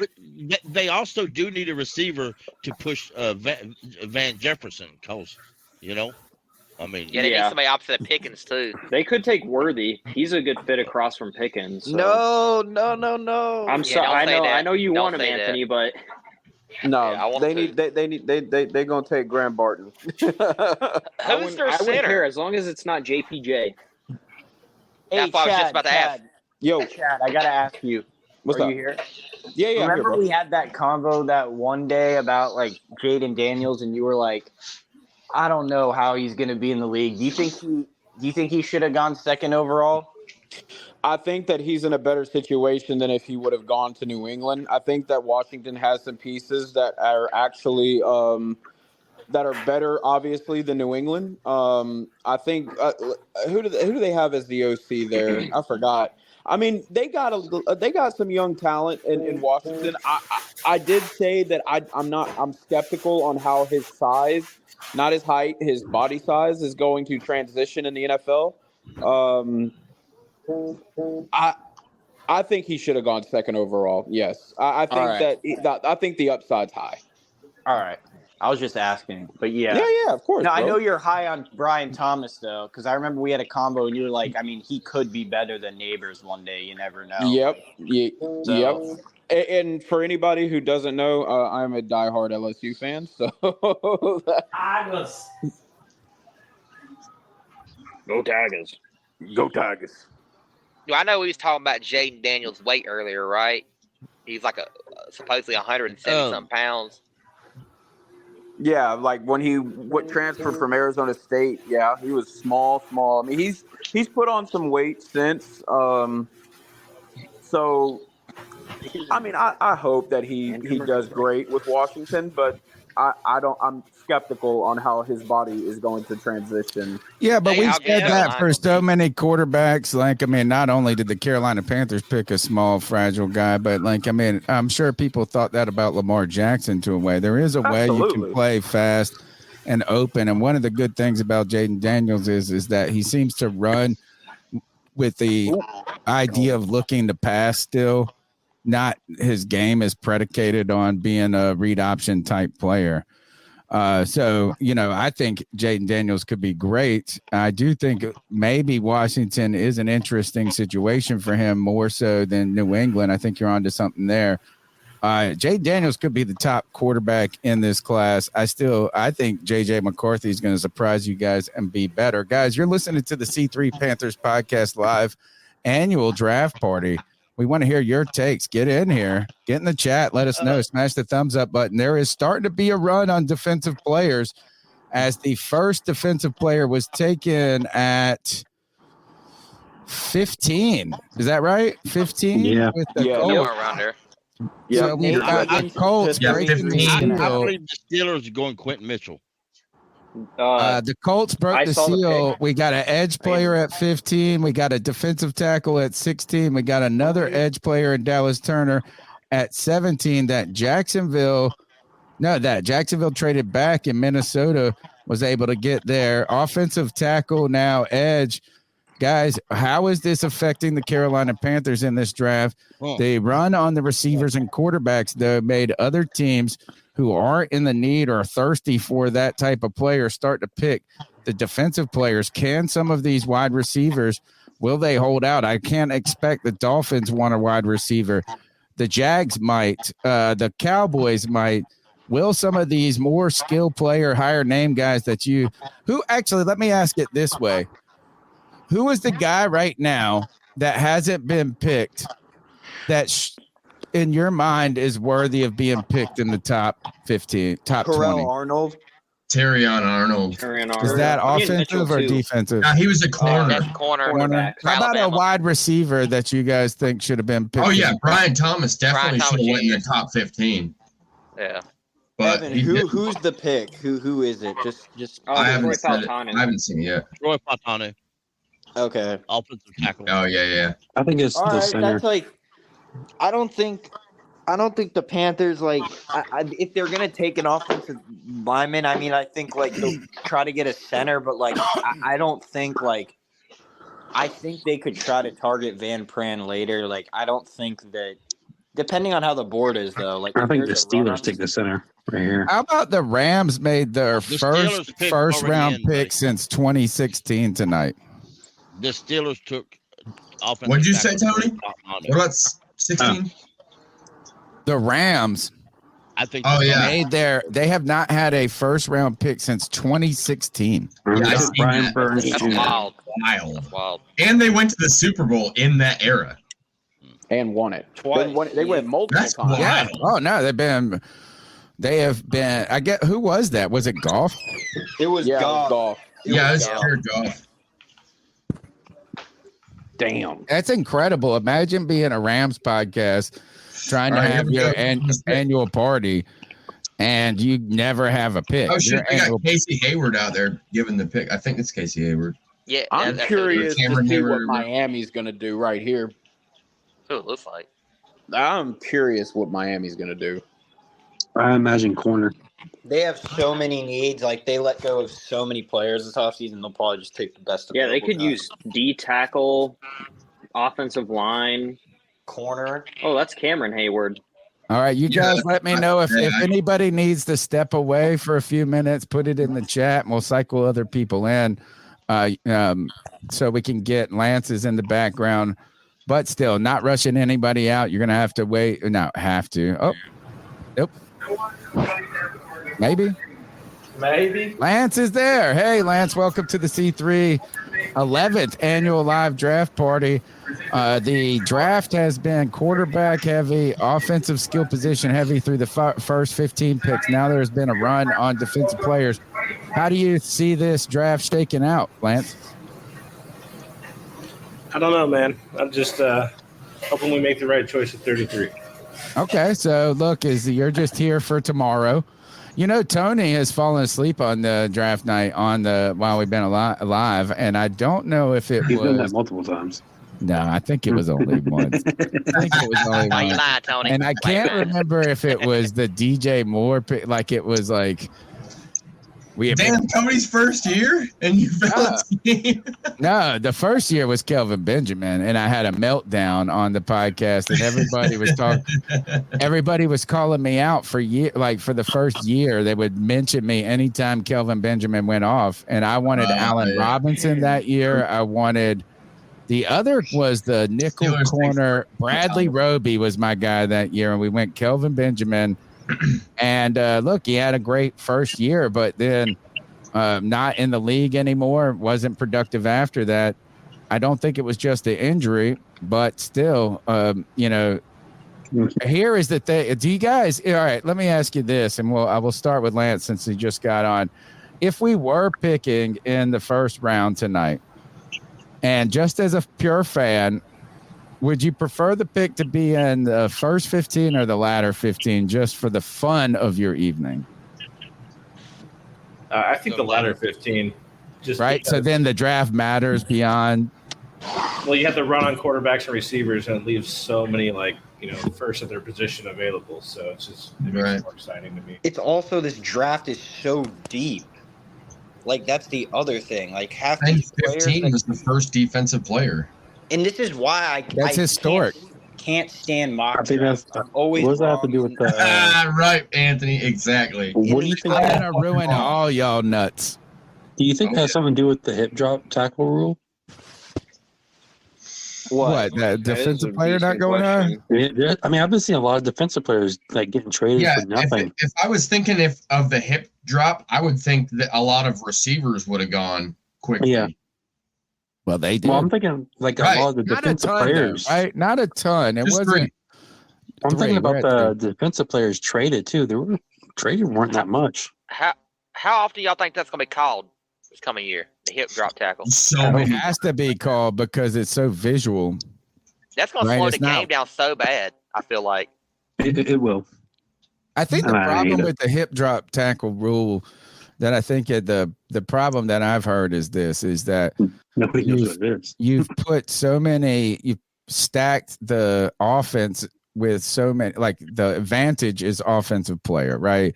It's PI, it's holding, it's a hit to the head. It's anytime there's a big collision, they throw a flag regardless of what it is. And so what I heard one person saying was that the hip drop tackle is a way for these guys to make what was sort of a legal tackle against a big guy, right? Think about if you're a safety and you got to tackle like a big receiver or something, like you have two choices. You got to lay them out. You got to go just balls to the wall and fucking try to destroy them, or you got to go low. But the hip tackle was a way to use your momentum. I don't know. How about this? Do you guys think that it was necessary to outlaw that tackle? No. Absolutely not. I think you have to look long term. They just want all these young players now. That's pretty much why. All these young players are seeing this, and they're going to change their positions at I agree with that. High school level, coming into this to be an offensive player that doesn't have the limitations of a defensive player. I mean, I understand the safety for players. That's the thing. You get fined too for making that tackle. You get fined. Oh, if they take Xavier Worthy here, I'm Photo bomb. Hey, Kyle, can you take over the mic for me for a second? I got you, Tone. All right. Kyle, do you know who it is yet? So we have Dolphins pick is in. We're still at commercial. Please don't make Xavier Worthy. We're still working on what's going to come out of this after the commercial break, but go to commercial too much.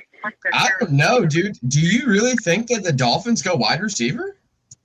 Yeah, you can ask Pickle, man. They was like their head coach. The reason why they go wide receiver Worthy, I think they'll go Worthy, is their quarterback or their head coach, when he ran that 40 time, was dropping his jaws at pro day.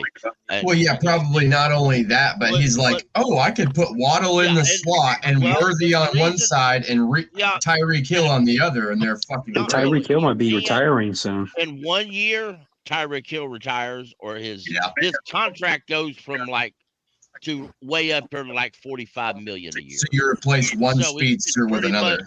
He's pretty much out after this year. Yeah. So, you're just replacing Tyreek then. One speedster with another. Yeah, you're just replacing Tyreek then. Yeah, that's why That's one thing. Hey, real quick, just a note: if you're not speaking, mute your microphone because the background noise is insane.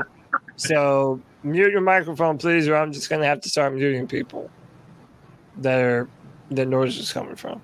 All right, go ahead. I was just saying, Worthy is one thing to think about, but there's also the top corners on the board right now, and Dolphins couldn't keep up with people because they couldn't outscore people last year. I think the Eagles might get one of the top corners here, and they need cornerbacks, so they might actually go cornerback. I was thinking O-line earlier or center specifically, but the Eagles might get if the Dolphins don't pick cornerback here, the Eagles are going to get a pick between the two best corners in this draft class. Either that or like you said, a center, because they lost. Jason Kelce. I hope it's actually I hope it's corner because I really don't want anybody to go JPJ. I want him to fall to us so bad. Yeah, I thought Philadelphia had a backup center that's pretty good. They had a Landon Dickerson they drafted, but he's their starting right or left guard. I forget which one it is, but he's one of their starting guards, unless they want to move him to center. Because they just paid him earlier this offseason, I believe, too. So, Cody, real quick. So, out of the people left on the board, what are the top three that you would take at 33 if they just miraculously fell to us? Man, Jackson Powers Johnson at center would be a great pick for us. I like Brian Thomas Jr. is still on the board, correct? He hasn't been. Yep. Yeah, he's still on the board.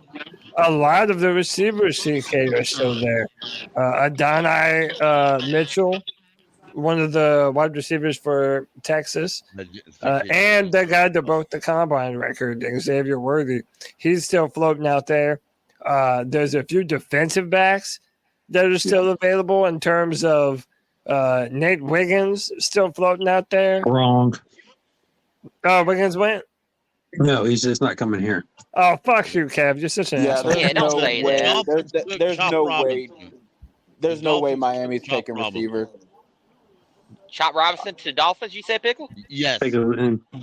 Chop Robinson? Wow. Yes. Wow. I haven't seen a notification yet about it, but him to go before all this. With all the talent on the board, I thought he would slip. wow, that's surprising, honestly.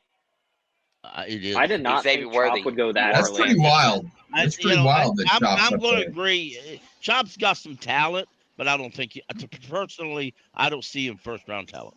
Well, yeah, right now he's just a designated pass rusher. That's all he is now. He's real close to YGM. Eagles are taking that corner now.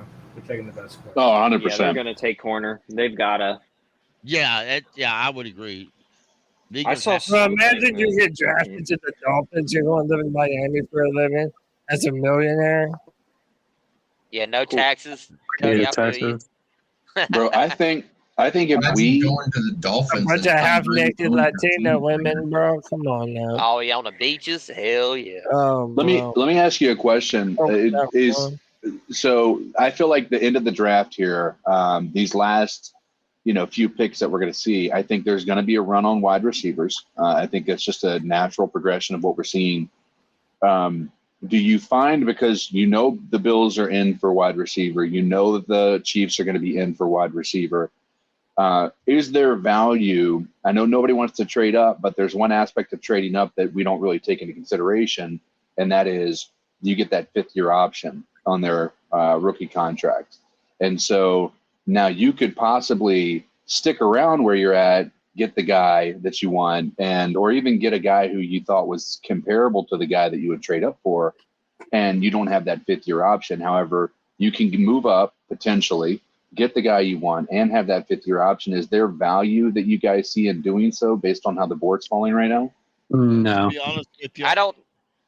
Go ahead. It depends on if they love somebody, CK. Like if they're head over heels in love with Xavier Legette, and they know that they want him to be the guy of the future.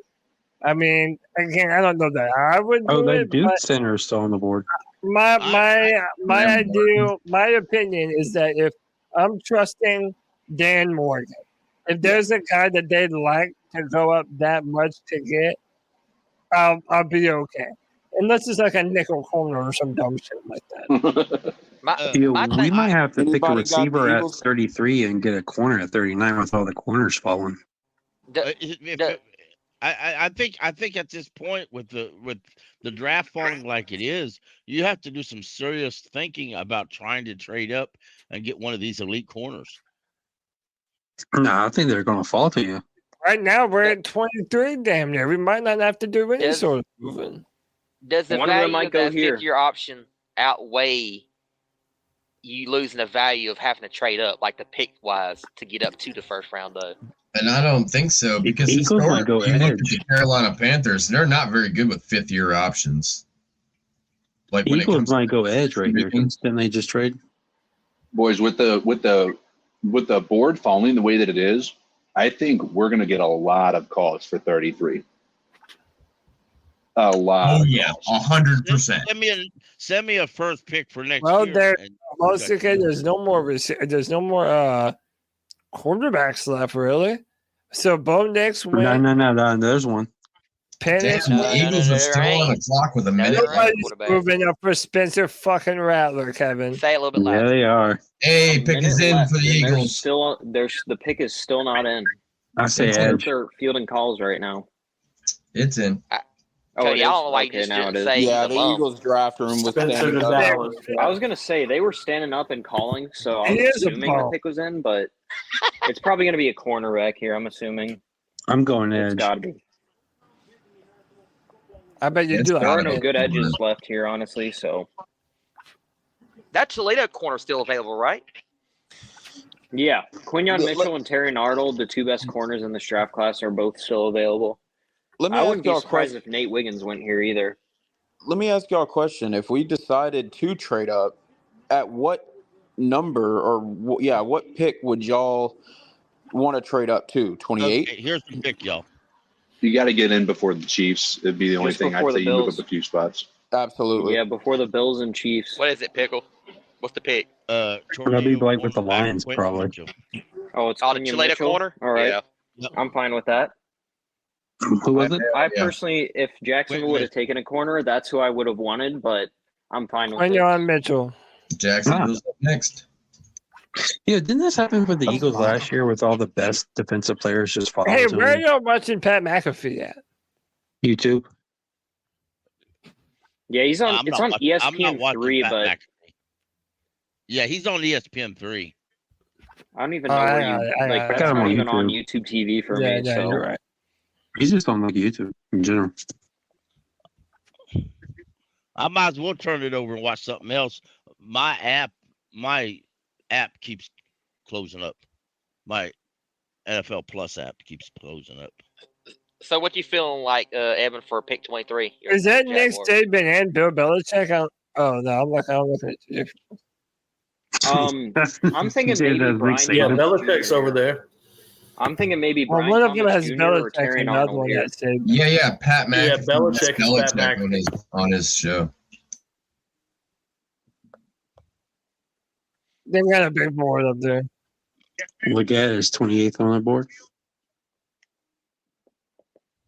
I'm getting They nervous now, announced the like pick. into the nitty gritty. All right, Like the pick is in. Nate I would love. I know we Okay, already wait know a who this minute. pick is, but just announce it.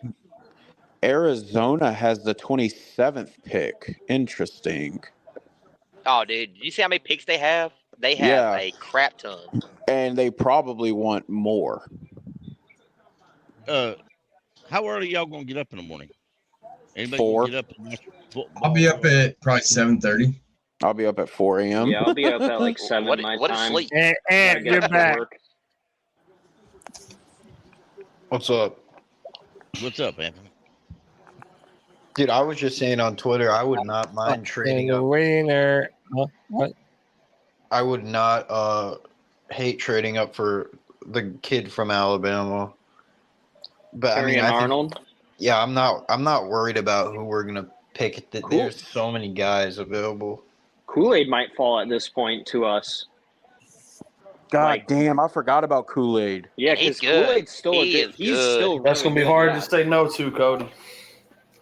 If Kool-Aid falls, I might have to do it. Kool-Aid chemistry. Yeah. You ever talking about Roger? Yeah, say the fucking pick, Goodell. What the fuck? Somebody needs to break his back. Nah, I'm just kidding. 275,000 people in Detroit right now for the draft. That's the crowd outside. Man, that's a lot. They showed the fuck out for this city. They're boy. going somewhere else. Bro, for- there's a for reason somebody why to make every a pick. city wants to draft now. They said a while ago on a link on Twitter Oh shit, they had that the Detroit police has informed the state that they are overwhelmed right now. There's no major crimes or anything. It's just crowd control. They're overwhelmed, so they're trying to get more people over there tonight to cover. What the fuck? Because Great they've pick by run the out of backups.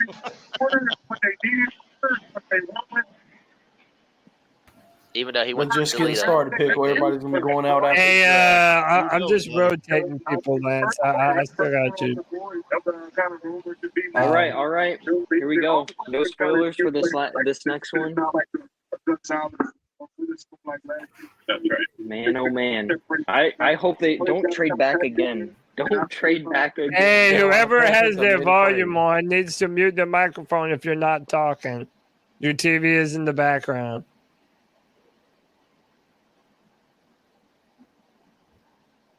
And then it got quiet. CK, it's a rough time to lose your internet, ain't it, man?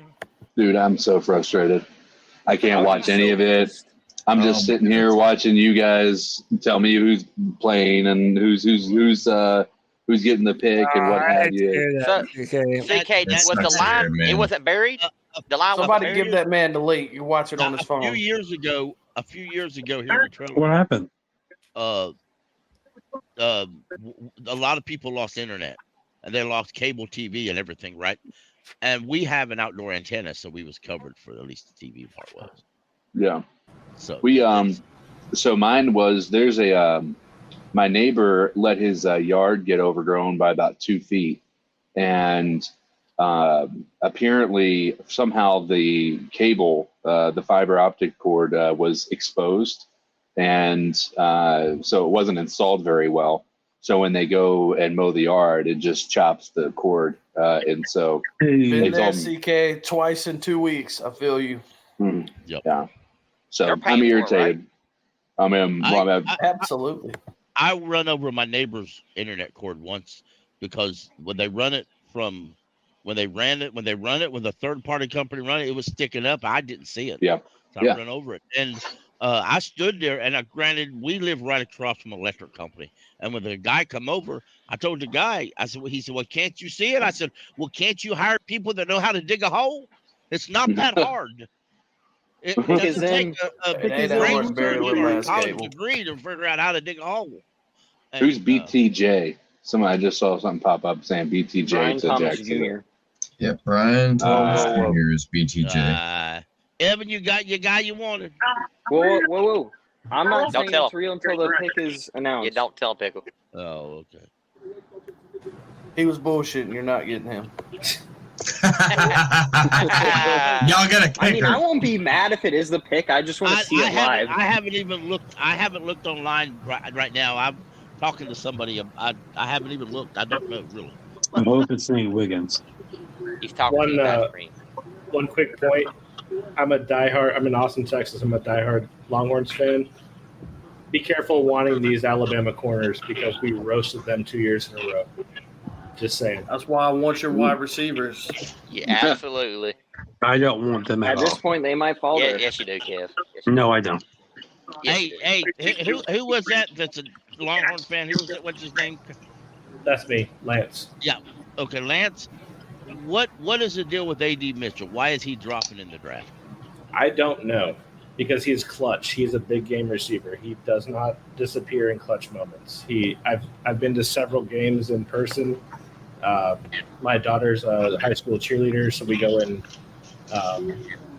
We do all the games for the seatback sales, and we get to watch the games. So I'm telling you, AD Mitchell's the guy you want. Worthy is a great receiver, but more of a return specialist, if I had to say anything. I just think he's more valuable as a return guy, but I don't see him having a value beyond early second. Interesting. Okay. What I had heard AD Mitchell had diabetes, and people were saying that's why he was dropping.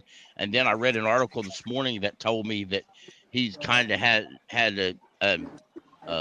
he was full of drama and he was a bunch of stuff. And it's like, well, I haven't heard this from anywhere else but this one little article. So the story goes, like, I guess when he was in high school, he didn't have coaches that like supported his diabetes and all that. Oh yeah. And then college didn't have that as well as much as he should have.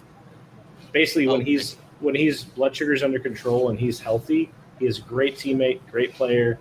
It's only when he's like experiencing some issues with blood sugar levels that he becomes kind of like crabby, which any of us would, you know. That shit would make anybody crazy. It makes sense now because my wife gets that way when her diabetes drops, but she takes shots. And I was telling some folks the other day that the one thing about the Panthers that I really like is the Panthers have a dietitian and counselors and you know on staff. It's Brian Thomas Jr. And that way they could. And with that being said, I think AD Mitchell would be better fit. Some NFL teams don't have the dietitians and stuff on staff. Hey, we got that number one guy for Trev. Let's go. Y'all got Brian Thomas Jr. Hell yeah. That number one guy for Trev. I'm fine with this. Hey, And he's at the draft, so I get to see him hold up a jersey. Let's go. The past few first rounders haven't even been at the draft, so I'm fine with Y'all got that. a dog. I'm fine with that. Who's Yeah, next? I love that pick. I mean, he's more of a developmental guy, but he fits a guy that we need. We need a guy who's a downfield threat who can go up and get those jump balls in the red zone. So I like this pick a That lot. little stop and go route was nasty. I just saw. I'm so sad. Let's freaking go, baby. I am All right. so sad.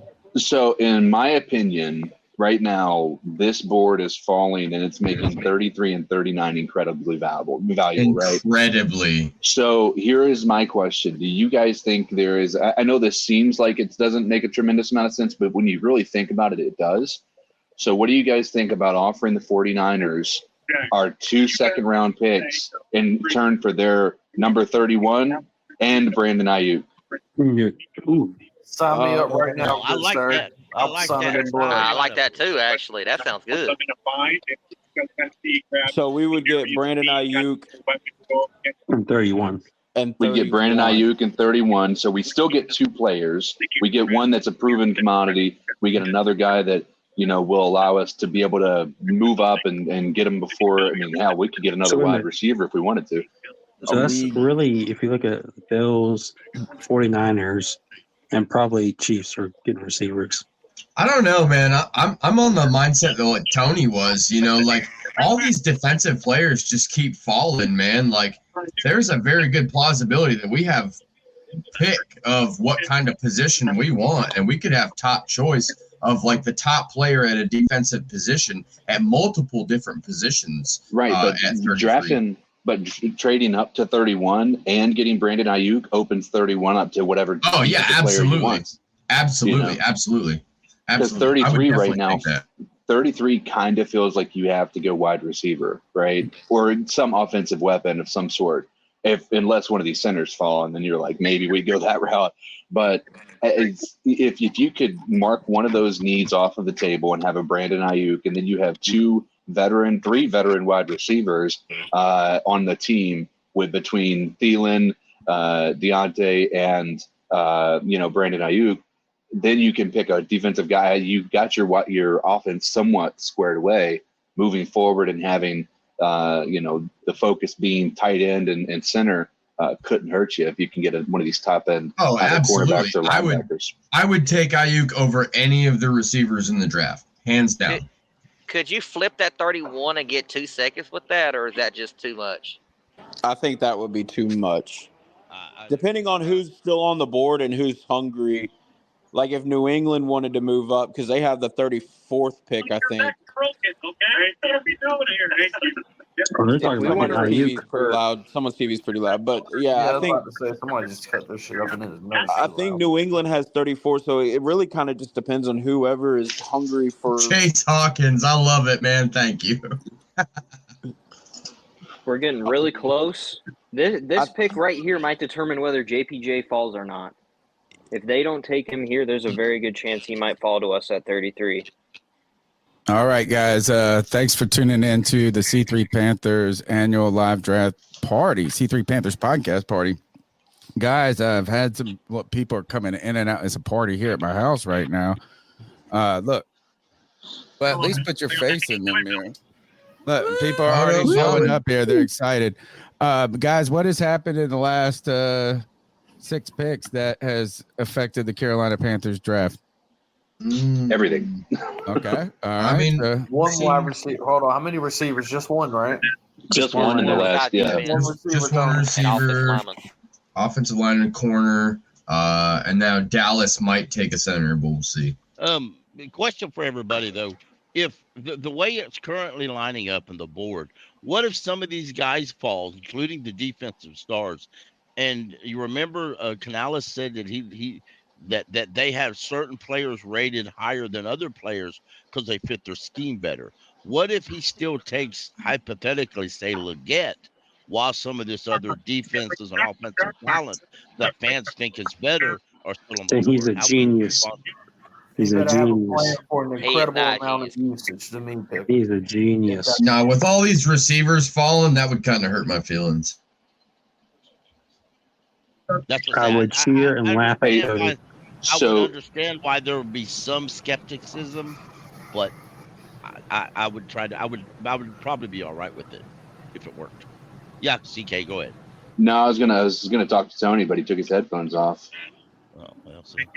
You still talk shit to him. There he goes. Hey, Tony. Maybe he did. Maybe he didn't. He's never teasing you right now, CK. I swear you guys are talking to me. Yeah, he knows. He knows. He's putting it up to his ear now. He sees it. There's Tony. He knows. He sees it. Tony, I had an idea, and I wanted to get your thoughts on it based on previous conversations leading up to this. So right now, the way the draft is falling, we talked about how 33 and 39 are becoming increasingly more valuable with a lot of these Detroit traded top up. end players. Ooh. But my thought was the Panthers trade with the 49ers to move up to 31. We get 31 and we get Brandon Ayuk in exchange for our 33 and 39. Oh, easy. Done. Sign it right now. And I it's think a win-win. But It's a I think win-win the for only everybody. thing, CK, with that is to get from there to there. I think it's going to take next year's first. No. Right. And if a team, and arguably as a guy at work was telling me about this, is like, what if a team wants to move into 33 after sitting 24 hours watching this and they go, man, we got, there's a guy we need. We can't let somebody else jump. And Sure. he was saying that next year's first is part of that package for him, is to get our 33. You got to give us next year's first, because it's probably going to be a team that's pretty decent. It's probably going to be a late 20s pick or something to that effect. So interesting in that case. I am okay with trading like that, CK, because you get a player that's going to be pick is in instant. Arnold. But I don't like the Carolina idea Arnold. of giving up a future first. Yeah, I'm not. Because interested then in this giving up a party future sucks first. like tonight. Nate Wiggins is the number 5 prospect still on the board, and we're at 24. Yeah, Detroit's wild. getting him. I wouldn't be surprised if Kansas City tries to trade up ahead of Buffalo to go after him. Yeah. Well, I think Lions are getting him right now. They just traded up. The Lions tomorrow. So there's gonna be a lot of people on the board. Carrying Arnold Yeah, to the Lions. Man, I hope Dan Morgan's on the phone right now, starting to field some things. That would make things really interesting. But if reality, if I don't know what the Cowboys got for trading back, but if they're interested in the center that we're talking, JPJ, it makes a lot of sense for them to trade back. Right.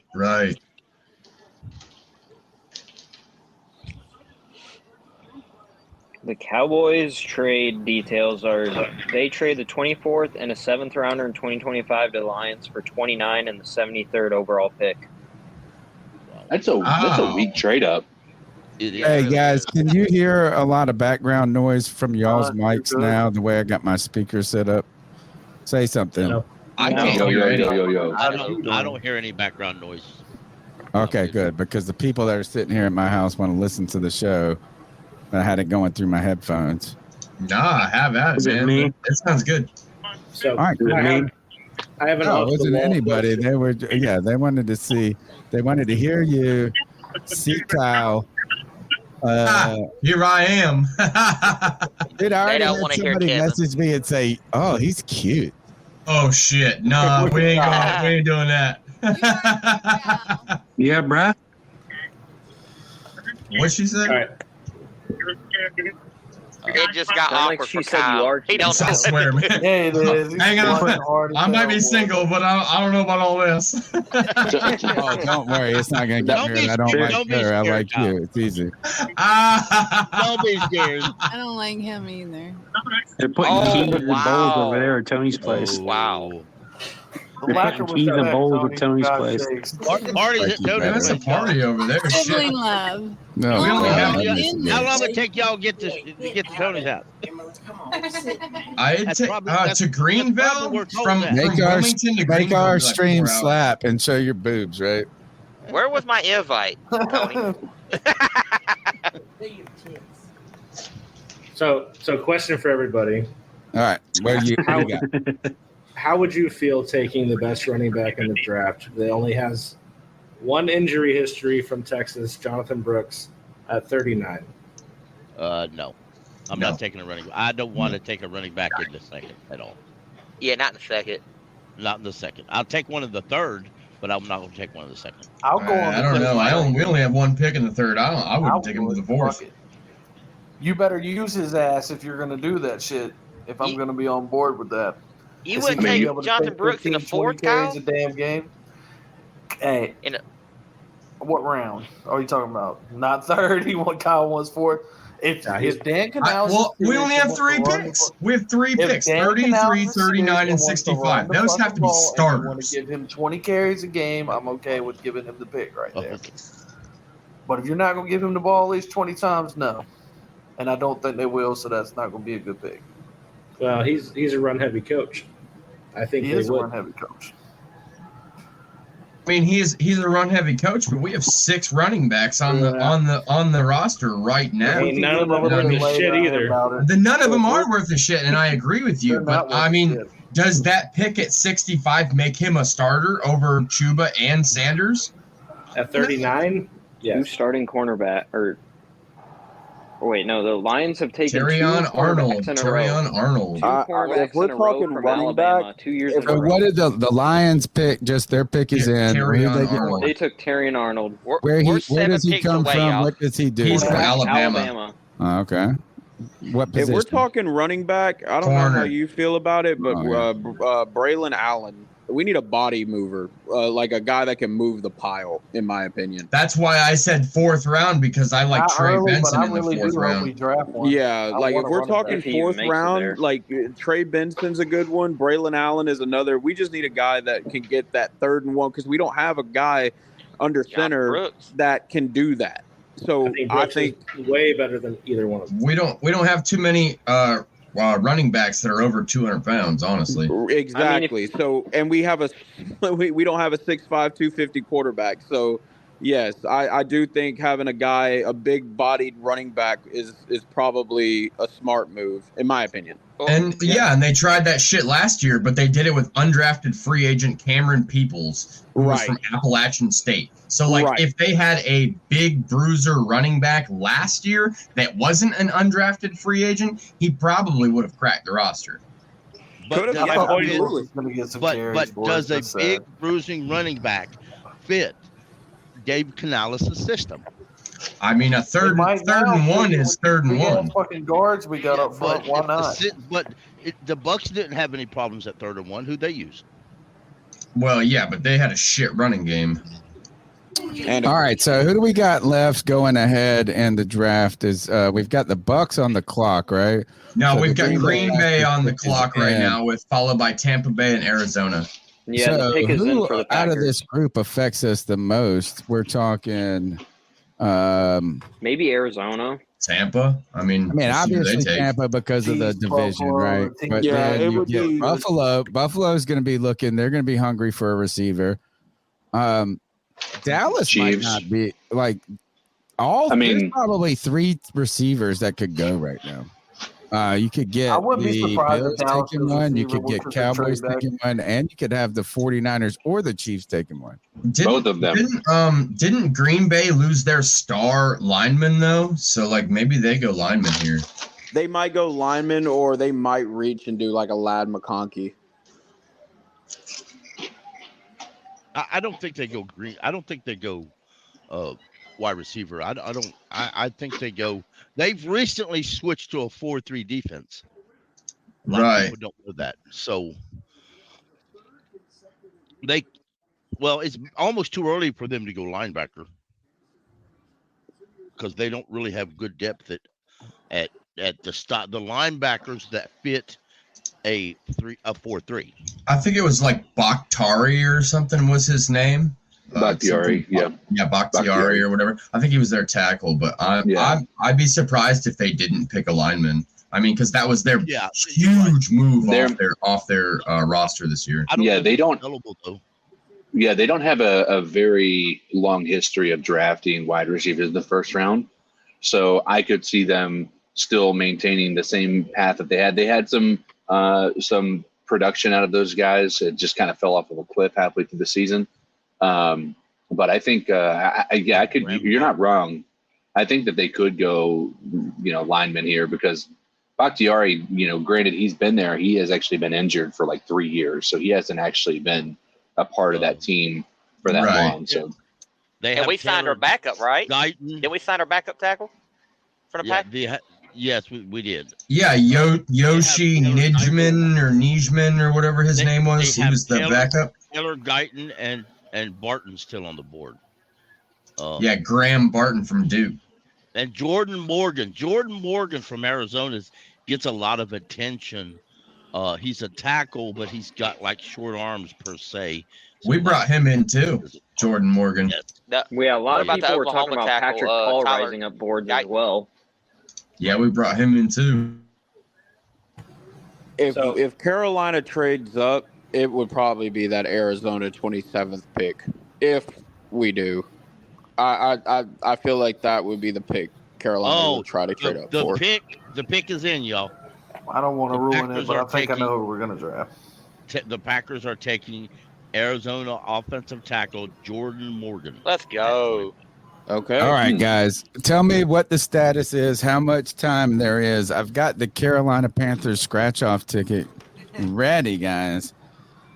Tell me this is, out of these numbers, these are our winning numbers tonight on the scratch-off ticket. I told you this, is that if we get a 200 or more, we're getting a jersey out of this because I'm broke, so I need to get a little money back. So, I got to take a little of the juice. But number 6, does anybody remember a player for the Panthers who wore number 6? Miles Sanders. Automatically do not choose that shit. Baker Mayfield. Sanders, okay. Yeah, Baker Mayfield. Bro, yeah. Oh, God, if this wins like 200K, I'm going to love those motherfuckers. I'm buying all their jerseys. All right, number 12. Bro, how about this? Kerry Collins. Oh, Kerry Collins for number 12. David so now Geddes. we have one of the most hated running back, and we've got a racist quarterback in the hole. All right, number 32, Carolina Panthers. Rod Smart. Who? Rod Smart. He ate me. Oh, that's our winner, baby. That's our winner. All right, and number 11, is that Brandon LaFell? Brandon LaFell or Robbie Anderson, chosen. Oh, no. Chosen Anderson. What about or P.J. Walker. P.J. Walker. Todd Servon. The Buccaneers are taking Graham Barton with the 26th pick. All right. No. That came names on what I'm scratching. Yeah, that's what I'm saying, Pickle. They still haven't, or they're just now announcing the Green Bay pick. Yeah, just the Tampa Bay pick I already wish we been. would have had 22 for Christian McCaffrey. We would have won $5. Dude, Bro, the Green Bay fan that they're showing on ESPN is pissed. He's mad. Hey, Tony. What number ticket Guess is that? what? The scratch-off ticker is like Frank Wright's football team. Worthless. One win. Dude, this Lions fan is fucking with this Packers Yeah, are you watching guy. the ESPN one where he's messing with the cheesehead? Dude, that's so funny. I would be mad too. That's a reach. Here, you want to look at it from the beginning then? I know I sound yes, that is a very big reach. So what was the pick again? At this point, you take Tyler Jordan Guyton. Morgan from Arizona. Yeah, Jordan tackle. Morgan went to Green Bay. And the Buccaneers pick is in already. Buccaneers. And Barton is going there. That Packers fan. They haven't announced it, but I'm sure. Barton hadn't played center since his sophomore year, but they're playing his. Oh my god! Just a center. He played all 5 positions though. Yeah, Carolina. If you want to do something, you got to get in front of Buffalo. If you want who you want. Let it ride. Let it ride. I don't think Buffalo's going worthy. I don't think it is. Anthony just said in the chat that or sent a post from Ian Rappaport saying that there's a lot of teams trying to trade back into the first. Think about where Buffalo. Oh shit! Think about Buffalo's offensive coordinator, Joe Brady. What does he like to do? Lose He fucking football. likes He likes to screens. throw it to Leggett. Kevin. Exactly. Yep. That'd be perfect for his system. I wonder who Arizona is going to take. I'll They cry probably if need to go Leggett defense gets or drafted something. by Buffalo. I They won't. should go defense. Can't find a fucking. Hopefully the Buccaneers Are do they the gonna- same they're thing gonna that go the to Falcons commercial now? Are you kidding me? the Saints did and draft somebody that doesn't move the needle for any of us. Yeah, the Bucks though are a short-term threat though in this division, right? They are the ones that went to the playoffs. Right. I mean, you've got Mike Evans, who is just giant, and Baker Mayfield has a connection with them. Now, they will be replacing a lot of coaches in the background because of Dave Canales, happy, smiley Dave Canales, who left. But they have the kind of veteran team that can win. Like, do they kind of become the Saints of what have been the last 4 years where you're looking at the Saints and you go, gosh, they're not great. But they're deep, somehow the Saints have been relevant through the last 5 years, despite not having Drew Brees or how many years it's been. Tampa Bay, if I'm Tampa Bay, I'm trying to make a difference maker right here at 26. And we've got a 2-year window before Atlanta maybe becomes who they want to become, or the Carolina Panthers become who they want to become. Because Bijan and Robinson year 3 is going to be nasty. Are they? Yeah, I think Atlanta's not quite where they want to be, but I think they'll get there. I mean, they're still Atlanta, so I'm not going to be afraid of anything that they do or anything like that. But I definitely, I think their running back, I think he's going to have a really, really, really good season. So we'll see, but I'm still not worried about him. All right, Tampa Bay is on the clock. The pick is in. I'm watching it not even on television, just refreshing the NFL draft site right now. It's going to be a punter, Tony. Nate Wiggins and Darius Robinson are still. Remember when they took that kicker in the 3rd round that one year? It wasn't that bad. I remember him sucking. Wow. Cardinals are taking Darius Robinson from Mizzou. Great edge. I liked him. Yeah, that's a good position. Yeah, he's for good. Him. Yeah. He was mocked to us by several people. Who did Tampa Bay take? Tampa Bay they're going to take Graham Barton. It's not announced yet, but they're going to take Graham Barton. What does the board Tell us look about like right Graham now? Barton a little. Who has Very the board? versatile. Very good. He played all 5 positions at Duke. Yeah, he can basically play all offensive. All 5 positions on that line. Sounds like a massive none. Great. Oh, yeah, that's a good pick right there. If Graham Barton is Tampa Bay's pick, we're actually kind of upset about that because Tampa Bay started to get better when they invested in their defensive line and their offensive line over the last few years.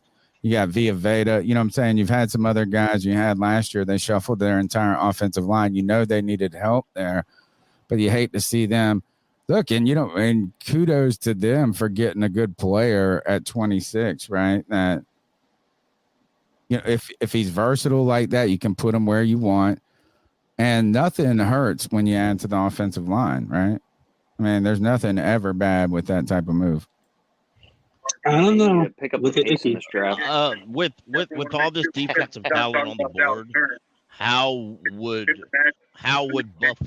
Sean McDermott not take a defensive player? I think take receiver. With all the defensive players he lost, I mean, receiver is a deeper class than some of the defensive players still on the board. Yeah, somebody's TV is loud yeah. as shit. And then it got Hey, mine, I'm muted. My boy just said it's not ours. We have no TV. I got a TV over there that doesn't work. It's got a line through it. It's irritating.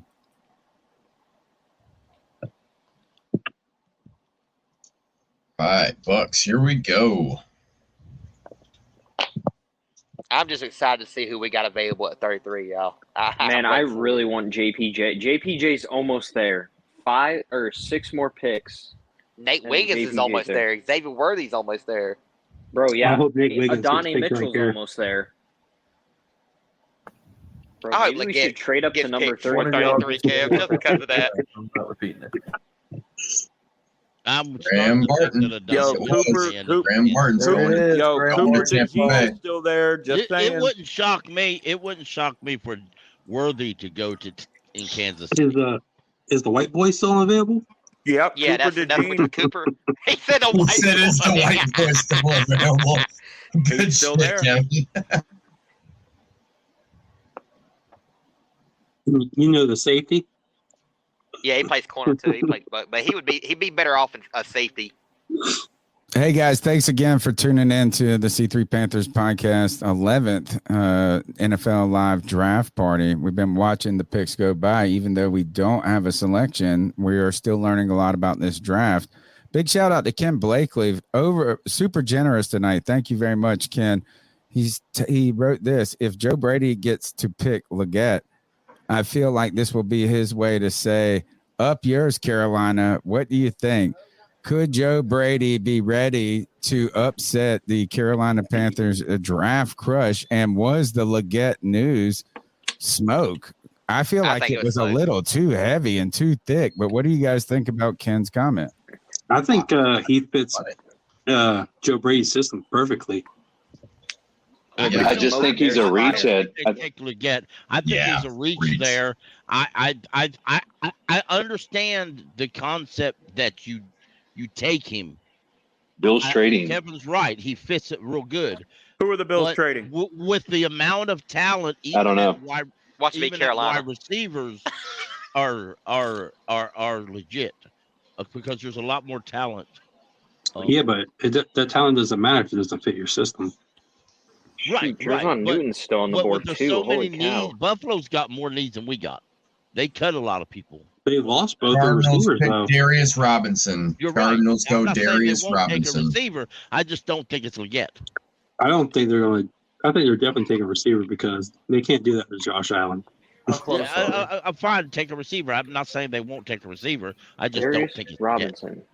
All right, 4 more picks, guys. 4 more picks. I got a feeling it's going to be a Donnie. We're getting AD. Bro, I would love AD, honestly. I swear I think we're getting AD. I don't want Bills are anything in to do with trade them talks Texas to move receivers. out of the 28th. Stay out of this, kid. First source. Stay out. I don't trust them. Yeah. Whoa. Hang on. Let Evan speak. Well, yeah, basically it's just from Jordan Schultz. He's saying that the Bills are indeed in trade talks to trade out of the 28th pick right now, possibly. No, not guaranteed, but possibly. I wonder if we're one of those teams. It doesn't say who, it just says with other teams. Yeah, that's what Jonathan Jones is reporting, the same thing. I honestly, as long as we don't give it, like, I don't think we'll have to give up our own first from next year, especially. No, not to move up 4 spots. No, yeah. Can I ask a serious question? Like, what am I supposed to do with this Dante Jackson mini helmet? Donated the chair. Just keep it. Just keep it. You never know. If Dante Jackson becomes a Hall of Famer, that'll be worth something. So, I mean, it is mathematically impossible for Dante Jackson to become a Hall of Famer. Too much of his career has already gone by. Thank you guys for tuning in. How about this? Lance Kubiak with $9.99 super chat. Thank you very much, Lance. Been a long-time listener of the podcast, probably since the days of Joe Riolano. By the way, rest in peace, Joe Riolano. Love you, brother. Great to hang out again for the NFL draft. Guys, would you say it's 11:22? Is this draft fast or slow or right on time? Do you remember the old days? Chiefs are trading up to 28. Chiefs are trading up to 28 with the Bills. I'm surprised, dude. They're going after. They got their guy. They might be going tackle here. They definitely need a tackle. They might be going Tyler Guyton. If not, No, probably there's a no receiver. shot. They're 100% wide receiver. Yeah, they're wide receiver. I feel like. Please don't be Adane. Just be worthy. It's gonna be No way. worthy. There's no way they trade up to the first round for a tackle. Well, no, they're just trading 4 spots. They were trading for 32. Spots, but I mean, they're still going to get a receiver. They just want to jump everybody else. Yeah. Yeah, it's going to be. I think they're going worthy, guys. I think they're going worthy. That's fine. That's fine. They could go. Ted Ginn Jr.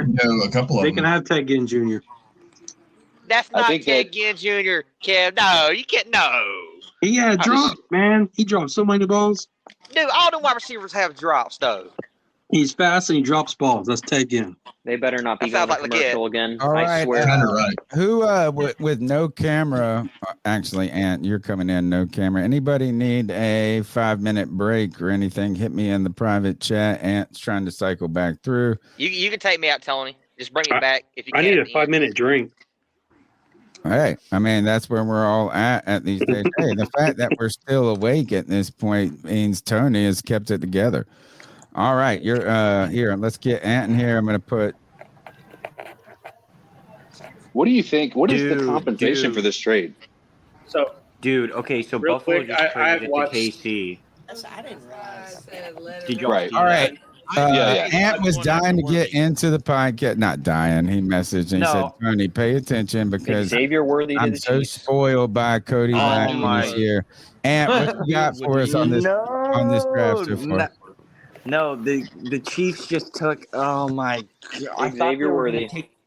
I thought they were going to take a tackle, but No way. they got Worthy, man. Yep. I knew that. I called it. It fits. He's got the Tyreek Hill speed. It worked with Patrick Mahomes before. Yep. Imagine his arm and Worthy speed. It goes together. We all do that. That the Kansas. Can you City imagine his hands? Chance of taking Worthy at 30. If they traded up, just means they Tyreek didn't Hill want dropped Buffalo the to have rock him. till he learned from Andy Reid how not to. that offense that's is going to the be point. really good. Oh The my compensation for the trade that just happened. So the Bills sent pick 28, 133, and 248 to Kansas City, and Kansas City sent the Bills 32, 95, and 221. What? That is such a bad trade. Tony, in the yep, I agree, Casey. Hold on, let PK finish. Let PK, what were you going to say? I'm saying that's such a bad trade. The Bills, that is your rival in the AFC. You don't give them an easy out to get a better player. You have got to pull them over the coals if you're actually going to trade that. To get 95 and to give up 2 additional picks in addition to that, that's dumb. That's dumb. Yeah. And on top of that, CK, they're the reason the Bills are the reason why the Chiefs ended with Patrick Mahomes, anyways. Right.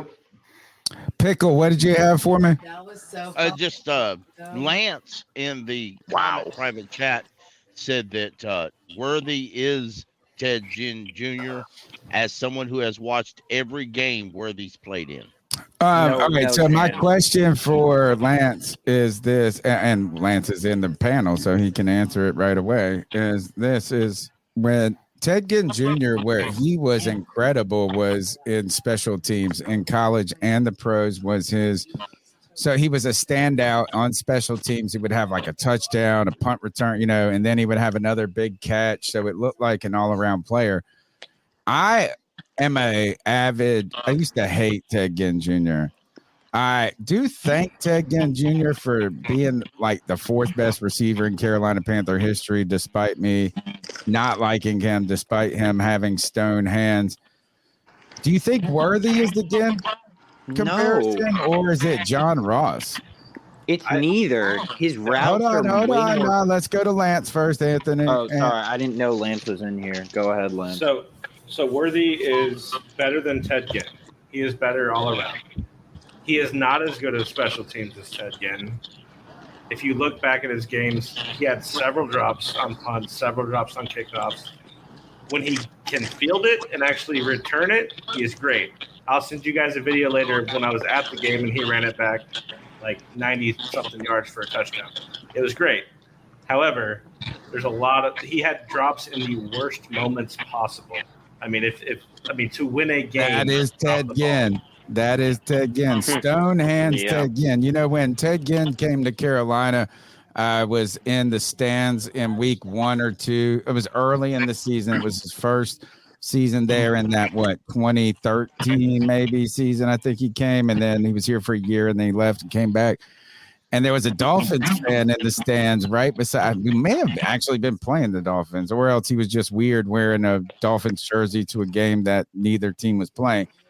But he goes, "Oh, stone hands." And I was like, I'm stealing that number 1 because it turned out to be true. But in defense of Ted Ginn, he would drop the easiest fucking deep ball. I was at the easiest. And then, but I was at the Indy game where he dropped it in the end zone. Right. But then he would make some great catches and some great plays. There were so many times Cam hit him, and you're like, that's 70 easy, bro. And nope.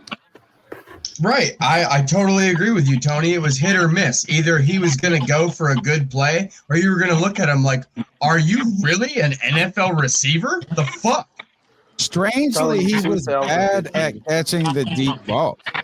Right? He was really great to hit him on like a wide receiver screen. He would take it to the house. Yeah. Or something. But when you are a 4-2, 4-3 guy, and you can't catch the deep ball, like it negates the entire greatness of who you are. You know what I'm saying? And so, look, I don't want to smack. Look, I've dumped on Ted Ginn plenty over the years. And he turned out to be far better.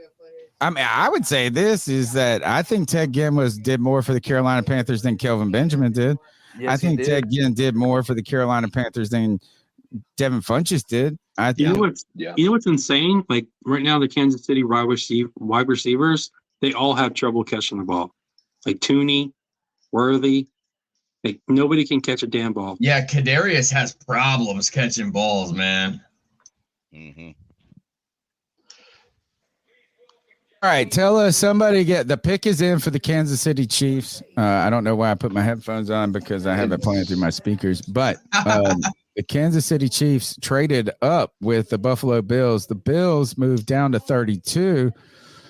What do you think Kansas City is thinking here? Are they trying to muster up that defense a little bit as they continue? No, we already know the pick. Yeah, they got Worthy. Yeah, they're going Xavier Worthy. They got Worthy? Oh, yeah, they got Worthy. Talking about him. All right.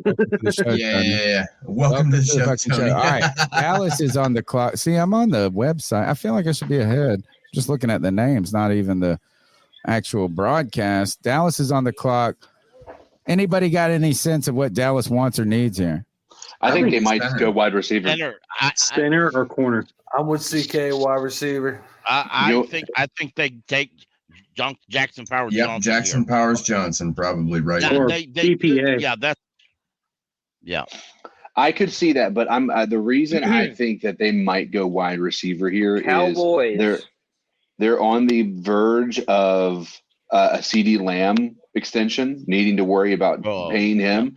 And if they can have another wide receiver on the roster, number one, it's going to help a little bit of their leverage with saying we don't necessarily need to pay you this type of money. We have a guy who can fill the role that you have. But it also their window for a Super Bowl, whether you like it or not, is going to close pretty rapidly as Dak continues to get older and this team is starting to have to pay out massive contracts like it is going to have to Parsons and CeeDee Lamb and everything like that. So I think that getting another wide receiver on this on the other side of CeeDee is going to. Yeah, we know for sure. Tyler Guyton. Tyler Guyton. Cowboys are taking Tyler Guyton. That's who I thought the Chiefs would have taken, but they just cut their tackle, didn't they? Yeah, they let him go. He signed with the Jets. Oh, that's right. Yeah. Okay, that makes sense. Hey, that's the last team that I honestly thought would maybe take JPJ, so he might make it there to 33. Yeah, now, Evan, how would you feel if he made it to 33 and I want to ask the same question I've asked all night, and they passed on him to take somebody else. Depends on who the other person is. It depends on who they pass on or who they pick to pass on him. But also, like, you in that situation, one thing I'm very vocal about, and I would like for us to do is, especially with how the board is dropping. Right. Why not try and trade up and get pick 34 right after pick 33 so you can pick back-to-back? Because then you can get the two best players of the second round. I mean, if you wait till 39, you can probably still get a solid player. Because even if you don't get JPJ there, he might be gone by pick 39, but that's only a 5-6 pick difference. So, and if you take receiver at 30, if you take Adonai Mitchell at 33, then you don't even have to worry about, or just a general receiver, you don't have to worry about some of the receiver needy teams or risking not getting a receiver with one of those first two picks, because New England might take a receiver or they might trade. Washington would take a receiver. I mean, there's some receiver needy teams right behind us after 33. We got the Ravens, 49ers, and Bills. All three can take a receiver. Yeah. Right. I don't and disagree. I mean, that still leaves the Panthers at 33 with an extremely valuable pick, like CK said. Like, that shit's still extremely valuable. Even if they all go receiver, that's like 4 or 5 defensive players off the board. Like, there's not many. So, I mean, that pick is valuable. So what would it be worth to trade down out of 33? Like, what would you need to make a worthy trade? I need, for me personally, CK, I would say I need another second, and I need at least a fourth, possibly a third. So you're saying a pick swap in the second and then add a fourth? And add a fourth, preferably a third, but the least I would take was a fourth. I would say third. I would say third, because at that point, you're saying, as the Panthers, you're telling those other teams, you're like, there's a lot of players we like here, so you got to pay us. If we're really going to move out, you're going to have to pay us to move out. Right, and there's a lot of good players that are going to be available in the third. And the fact that we only have one pick, I think we should get that. Well, there's just scrolling through the NFL's version, how they grade them, and it's just by the grade, the best to the worst. There's so much talent left on this board. I don't know that it would be wasting picks if we traded up in the draft.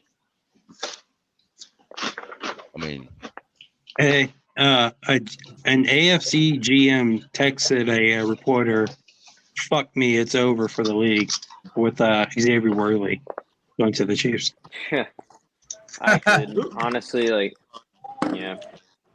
Who's still on the board? Lots of people are still on the board. Baltimore's pick is in. I bet you it might be Mitchell. Well, they just re-signed Bateman. Could be Mitchell. The Cowboys, Nate Wiggins. Nate Wiggins to the Ravens. Damn. Wow. Is it? Yep. I'd rather have Kool-Aid, honestly. Like, I'm a Clemson fan. I'm sorry to Clemson, but I'd rather have Kool-Aid McHenry, honestly. No Clemson player at 30. All right, so Baltimore has been the gold standard of the NFL draft and free agency for a long time. They continue to build a complete team, it seems like, every year without leveraging too much. Even when they had the Lamar Jackson talks, they were able to not just give in and give him Deshaun Watson right out the gate money. I mean, even though they paid him a lot. Guys, what is the sense? Tell me this. Is the pick already in? Yeah, it's, the pick is in. They haven't announced it on TV yet. Okay, so we don't know. Do you think it's going to be offense or defense here? And then actually probably more interesting to us is what will the San Francisco 49ers be doing? A lot of people like Ladd McConkey there to the 49ers. And it depends if they're going to trade Ayuk, if they're like super fucking serious about trading Ayuk, because if they go receiver right now, then we almost know that they're going to do it. But it's Nate Wiggins here. That they want the The 49ers are still demanding a mid-first round pick for Ayuk. They may not. Yeah, that's not happening now. Or next year. They're not getting a mid now. No, I mean, even getting a 30, for next 31, year, or a I doubt 32 they get one next year. No, Isn't definitely. Isn't Ayuk on a 1-year deal? Yeah, So- that's the thing. I see the Ayuk situation the same as the Brian Burns. People aren't going to give you a first because he's asking for a big contract. They have to realize that. Yes, he's a star wide receiver, but the team that trades for him is going to have to pay him just like the Giants did for Brian, and that's why we didn't get a first. Right. I'm actually cool with passing on JPJ because of Frazier's still there, and there's so many other great players. JPJ is better. Yeah, JPJ is literally the best center. I heard he had He's knee the best- problems. He's the didn't he? best center. I mean, No, he he's- does have he had a knee problem, but like you're talking about replacing Corbett, like Yeah. Yeah, and he had a knee injury a couple years ago, but that's about it. we're talking about Corbett had a season. I don't even want Corbett at center. I don't know why they're putting him at center. I do not. I hope he doesn't start. Yeah, it doesn't make sense. JPJ. I think he will start. He claims he's always been built for center. Yeah, but He's never taken a snap in a game. No, he's never played an NFL game at No. center. That's life. I mean, last year, a couple years ago, Deal with it. Panther fan. a couple years ago, Brady Christensen never took a snap at guard. He was a rookie though. I Performed mean, he pretty was good. Yeah, but Yeah, yes, Mo's he like was a 8 rookie. years in. That Austin means Corbett he is should play Pro better Bowl because he's a guard. vet. He's a Pro Bowl guard. Well, too damn bad, ain't it? Listen, Well, I'm just saying, like, if you're a Pro Bowl ones- wide receiver, you're not going to be a Pro Bowl tight end. well, you might be. I don't know. You know that. Man, I how think about Kelsey could have. I don't think Kelsey could have been a Pro Bowl wide receiver. I don't think he could have survived on the outside. He beat linebackers on the inside. That's true. Nate Wiggins went to Baltimore? Yeah, he did. Yep, sucks, Yeah, Cody. he did. Goddamn. Rip. We'll still get Will Shipley later. Fuck! Why can't I ever have anything nice, man? Shout out to Joe Person, who 39 seconds ago tweeted, "The Panthers' Clemson-less draft streak still alive." God damn it, man! What's with this fucking team? Everybody's just trolling you, Cody. It's tradition. It's just tradition.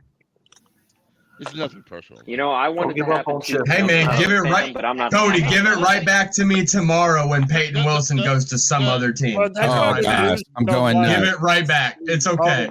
I'm ready for it. I'm ready for it to come one to thing- us. The one thing I have to say, though, the Panthers have never won the Super Bowl.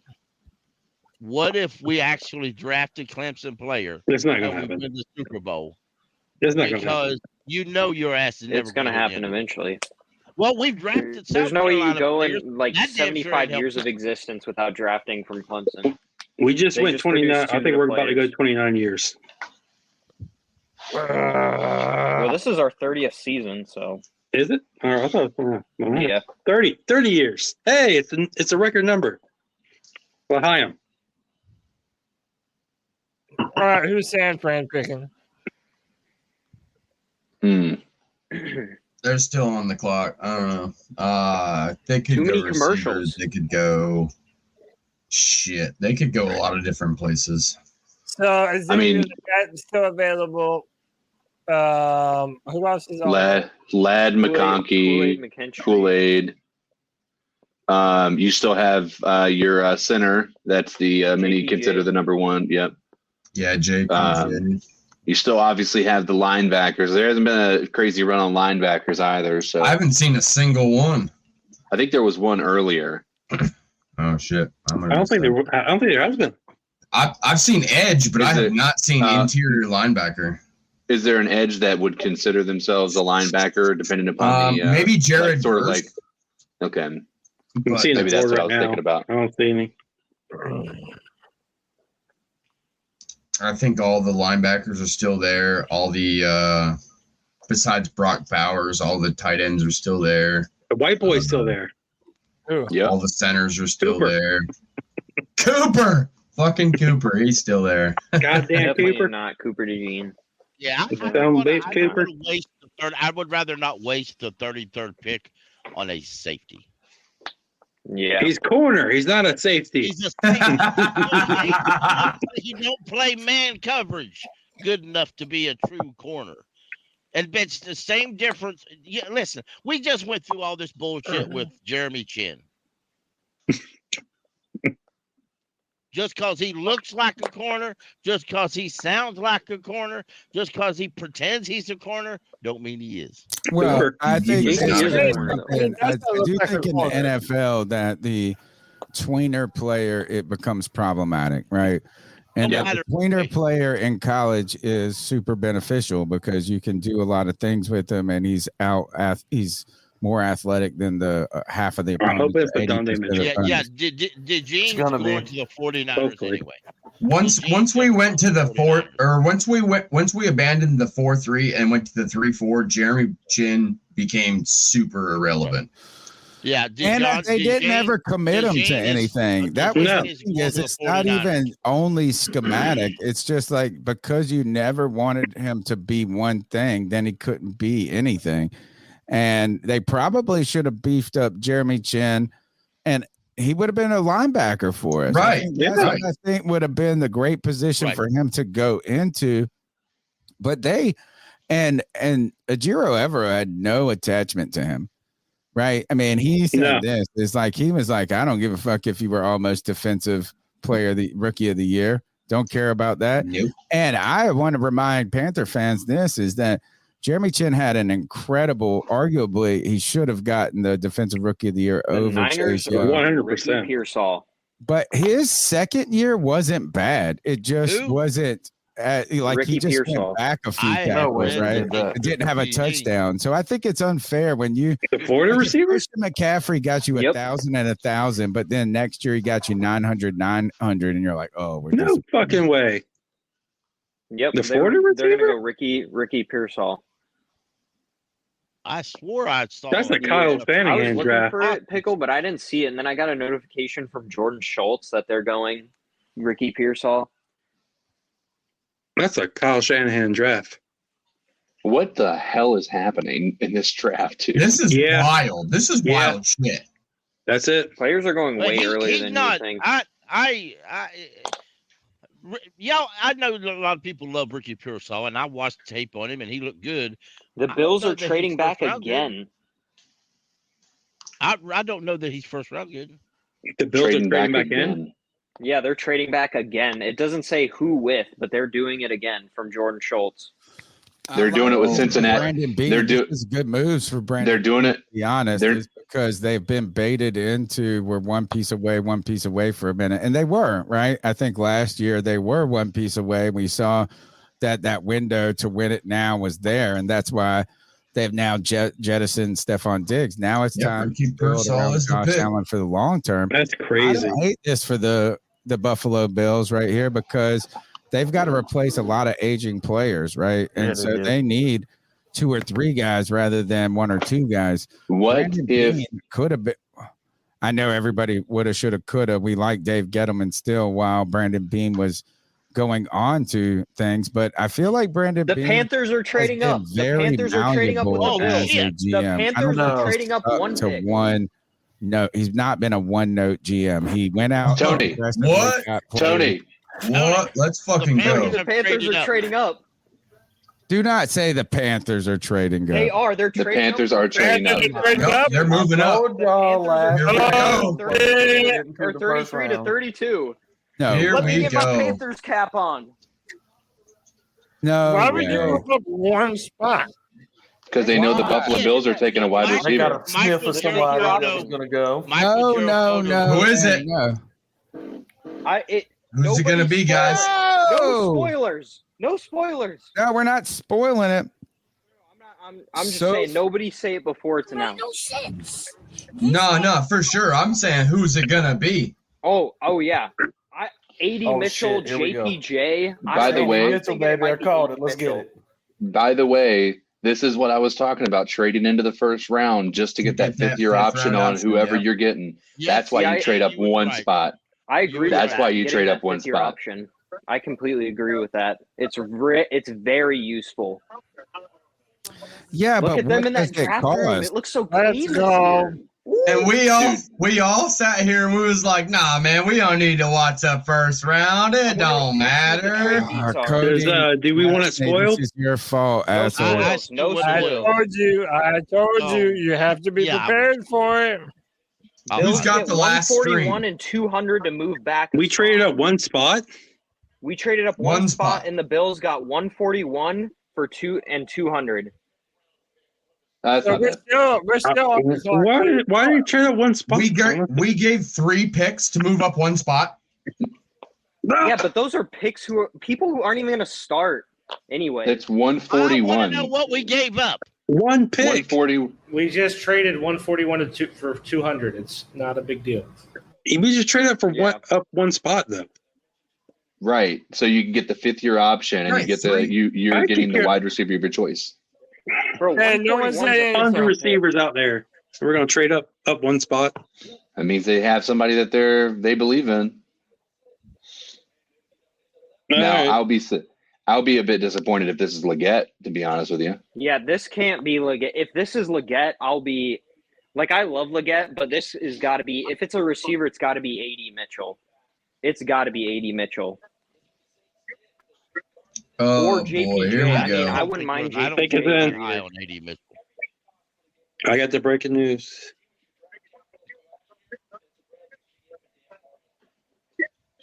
I feel like Leggett's about to have his heart broken. Look at all those Panther fans in Detroit, even though we didn't have a first-round pick. Until now. Oh, we got a 6th-round pick too. This so they year. gave us a 6? But yeah, it's a 5th and a 6th basically replaced. Somebody ought to text D's ill skills. Poor fella. So, shit, that's not bad at all. All we did was trade our 5th for their 6th. Right. Oh, that's worse. I like that. That's it. We just that's moved not the bad. 5th and That's a it. 6th. I thought it was 3 picks for 1, and I was like, oh, I mean, shit. that's what I just got on my breaking news thing. Yeah, I just come across what is the number ABC overall too. pick for their pick, their 6th-rounder? Yeah. I'm cool with that. I'm not reading the chat. I'm not reading the chat. It's that Dan Morgan. It's that Don't Dan say Morgan and anything. Brandon Bean. Hell, they did it. I swear, if they go to commercial here, this is going to be so annoying. Most Panther thing ever. It'd be the most Panther thing ever and the most NFL Network thing ever. 1 pick It's the left, and they're last pick. deciding. Why go to commercial? Yeah.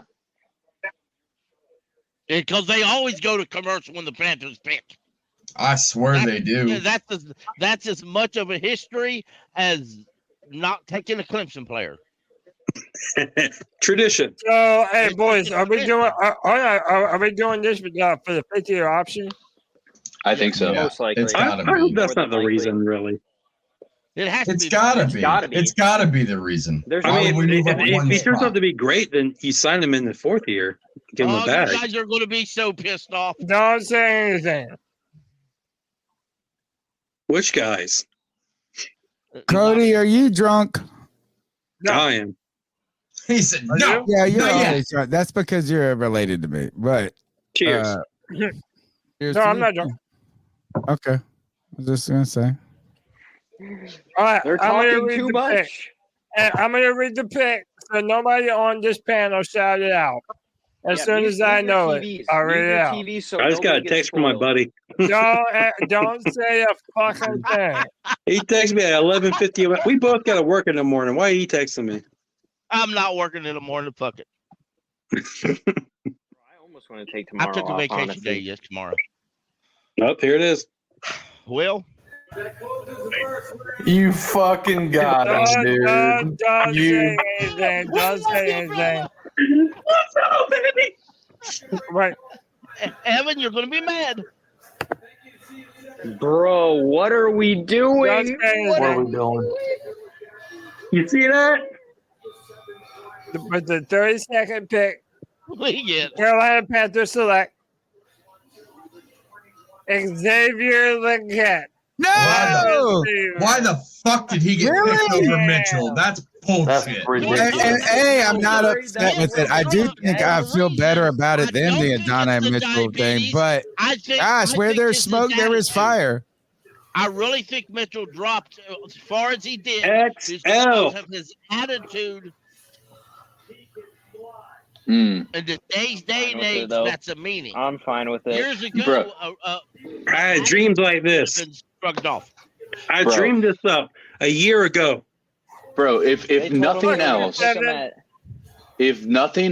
this is incredible for the press conferences. Right. This is going to be incredible for the press conferences, boys. Right. One thing to remember, exactly what David Canales said. Some people have certain receivers rated higher on their board, and the Panthers have some receivers rated higher because of the skill set. The one thing I keep thinking of, Legette is a little faster, and Legette is also has a bigger body. He has a bigger body. He's built bigger. He has closer to the resemblance of a Mike Adams or Mike Evans to DK Metcalf. My phone's blowing up. Player. This is a system pick, Pickle. I think you're right on this. It is. Pickle. This is a system pick. You get a big-bodied wide receiver that can run fast down the field. You're trying to replicate your success with what you had in Tampa Bay and going back to DK Metcalf a little bit in Seattle. And DK Metcalf, I think, was more prolific while Dave Canales was actually there. So I'm just surprised that what you guys said on Tuesday night panned out, and that is where there is smoke, there is fire. I thought this is like, you say that you met with this guy so many times. I felt like, God, no way you're telegraphing it that much. Let me ask you guys this real quick, though. Why do you trade for it, though? I think your option. Yeah, it's got to be the 5th round option. There's no other reason other than the 5th year option. That is the only reason you move up one spot for Xavier Legette. Because, in my opinion, the Bills aren't going after Xavier Legette with Adonis Mitchell there. You know, I think they were. They're probably still getting their guy. So, and they're going to get their guy.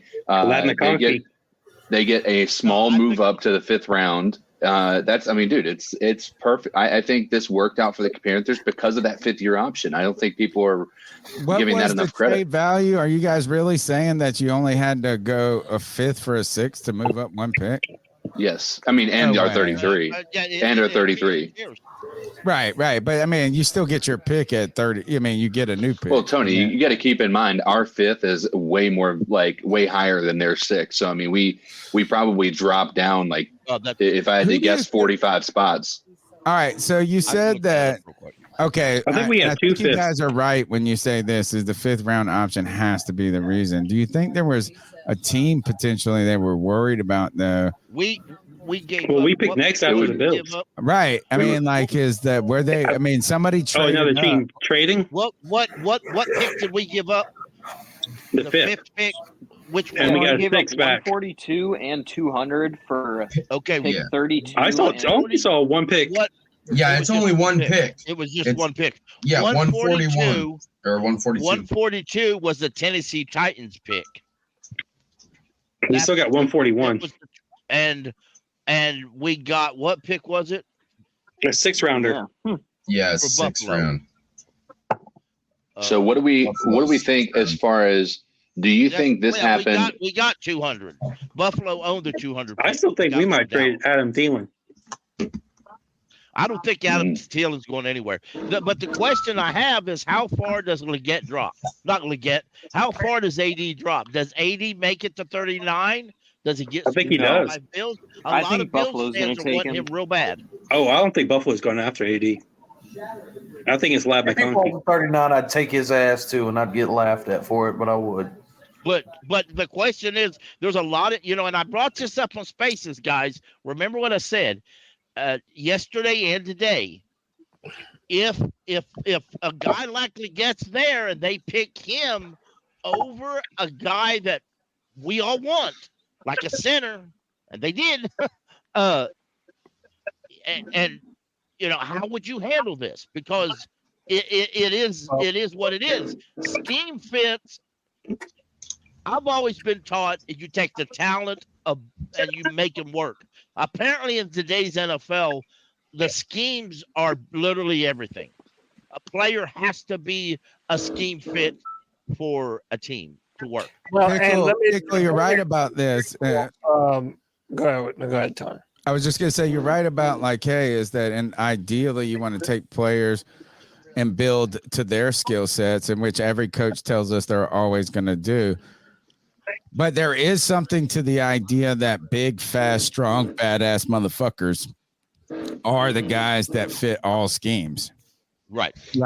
If we get sorry, I was just trying to make a lot out of it. You know what I'm saying? Is you want a big body motherfucker that can run downfield, and they go play action, and arguably this isn't entirely surprising. I mean, it is to me because I thought there was so much smoke that was misleading. I thought it was disinformation in some ways, but you want a big body guy beside Deontay Johnson. Mm-hmm. Right? It's like he's kind of like a Antonio Brownish type receiver or something. You know what I'm saying? Mid, as they're not physically imposing. They're kind of, this is a physically imposing guy who runs fast. So what you're going to do is you're going to try to run the ball up the middle like the old Seattle days, and you're going to play action and try to hit him on a post. That's the goal. Tony, Can you read the super chat, please? Shout out to Ken Blakely, says, let's go the cat with the $10. And listen, Tony, one of the things that I think we need to pinpoint is how important that Mike Evans type receiver is to the Brad Idzik offense and to what Dave Canales wants to be able to do. We even remember this with DK Metcalf up there in Seattle. They like that big, powerful, fast jump ball wide receiver that can go up and make a play. And that was so lacking last year for Carolina. Now you figure in, you add in Deontay Johnson to that factor. You have Xavier Legette now. You have Adam Thielen coming back. You just re-signed or paid two guards $150 million combined. They've done a great job rebuilding this offense. And to move up one spot and get a fifth-year option on Xavier Legette. Come on, dude. Learn Sandstorm, Cody. Learn Sandstorm, bro. Your Vosh is right, though. A lot of folks, we done all our mocks, and nobody had all these centers dropping to us. But we have 39 pick, and every center that we fell in love with is still there. It's a possibility. You're right. There's a lot of corners still there. So there's other wide receivers still there. There's a load of talent that's going to go between 32 and 39. Also, by the way, there's nothing promising that they're not going to trade up again, because a trade like this, moving up one spot, you saw how much Kansas City moved up for 4 spots still in the fourth round or in the first round. They didn't give up hardly anything to move up 4 spots. So the idea for moving to 39 to 34, or hell, even with the Bills again at 33, if there's still, some of these, if they have enough people on their big board to make that worth it to them, maybe we do something along those lines. Because if that center is that important, then I think that's the one thing we could shore up at this point in time on the offense, aside from the potential of the tight end. Yeah. I will say, if they end up signing Stephon Gilmore, then I think we just call ourselves the Charlotte Gamecocks at that point in time. Cody, do you know the struggle with me that I have to buy so many Gamecock Panther jerseys? Do you understand how painful that is? How much money I've wasted doing that, man? It's hard, man. Do you understand where I'm coming from? As a Clemson fan? He's a Clemson fan. He does not know what you're talking about. Nirvash with the $10 says, I'm going to be so pissed if this is another Mango clone. Every time the Panthers get a big body wide receiver in round 2, it never works out besides Muhammad. Seriously. We've never had a really good coach other than Musa that we drafted in the second. we've never had a really good offensive coach on this team as a head coach. So that kind of erases that. So, but boys, if I may say this real quick to some of the new guys that may be your first visit here, especially if you've joined us in chat, we'll be doing all this again tomorrow, y'all. Don't come back and join us again. That's 6:30, I think. So, damn. What are y'all thinking for tomorrow? I'm thinking. I think it's going to be very interesting. I mean, it's going to be hard to pass up on a center at this point. Oh yeah, very hard. Man, I went from extremely disappointed with the trade to extremely happy. Well, yeah, you are fortunate with that because you wanted the player, right? You have the connection with your home team, but this arguably is the only trade up situation I'm not pissed as shit about. No, I thought I was worried because I thought we gave up too much. I never wanted to trade up because I didn't want to lose the picks. It's just right. Thought I didn't want to. But the way this works out, we lost a late pick, but we gained a late pick. So I'm all right with that. And none of those picks really, truly, they're such like blind throws at the dartboard, right? Yeah. I mean, right. We all know, and I read off some stats on the Tuesday show about 28% of the league on week 1 starters were first round picks. 15% were 2 second round picks. Like, you know what I'm saying? And it is, the league is dominated by first through third round picks. It's always when you find the gems in the background that makes the big difference to your team, right? So if you think of the Saints when they got Kamara, like kind of late, maybe a third, right? It makes a giant difference. Tyreek Hill, not a first round pick. When you find the diamonds in the back end, it makes your draft super valuable. Panthers are having a press conference, so we want to stream that live. And Twitter is pissed off. Yeah, I can pull it up. So the other thing that comes back to that is if you compare this to fantasy football, right? Which, I mean, I guess all of it is fantasy until they actually play. But somebody told me this with your first round pick, and it makes a ton of sense to me, is like, you don't have to get the best player in the league. You just can't miss your first round pick, right? Like, so if you go out there and you pick this guy and he gets hurt, it destroys your whole fucking team. But if you get a guy who's a top 10 player and then you get a guy in the third who plays above their station, right? And so how many times have you drafted Christian McCaffrey in a fantasy football league and he got hurt? Twice, back-to-back years. Yeah. How many times have I mean, last year, well, actually, my first round, if you miss on a first round pick, it destroys everything. And that's why not having one has been problematic. And also why it's good to appreciate Marty Hurney in a certain way. It's like, it's despite not having a great depth draft, right? Is thank God we didn't miss on the number 1. I still think that teams should be lining up to have Marty Hurney as a consultant for first round. Hey, Cody, I sent you the reaction video of XO. Oh, you got to play that. He cried. Press conference. Here we go with the press conference. Man, it's not live I can't believe people are hating on go this with the pick. Reaction first. How are people Your hating on this? reaction. Like, I get some people don't like him. He's not Mingo. People need to stop thinking he's Mingo. He ain't Mingo at all. I don't think he's Mingo at all. I think he's a big ass dude that's going to be able to catch balls on the outside. Yeah. All right. Listen, check this out. Check this out. This is his finding out he's a Panther. 24 NFL draft. The Carolina Panthers select Xavier. Let's go, man. Let's go. And Roger Goodell butchered his name, y'all. Yeah, that was really good.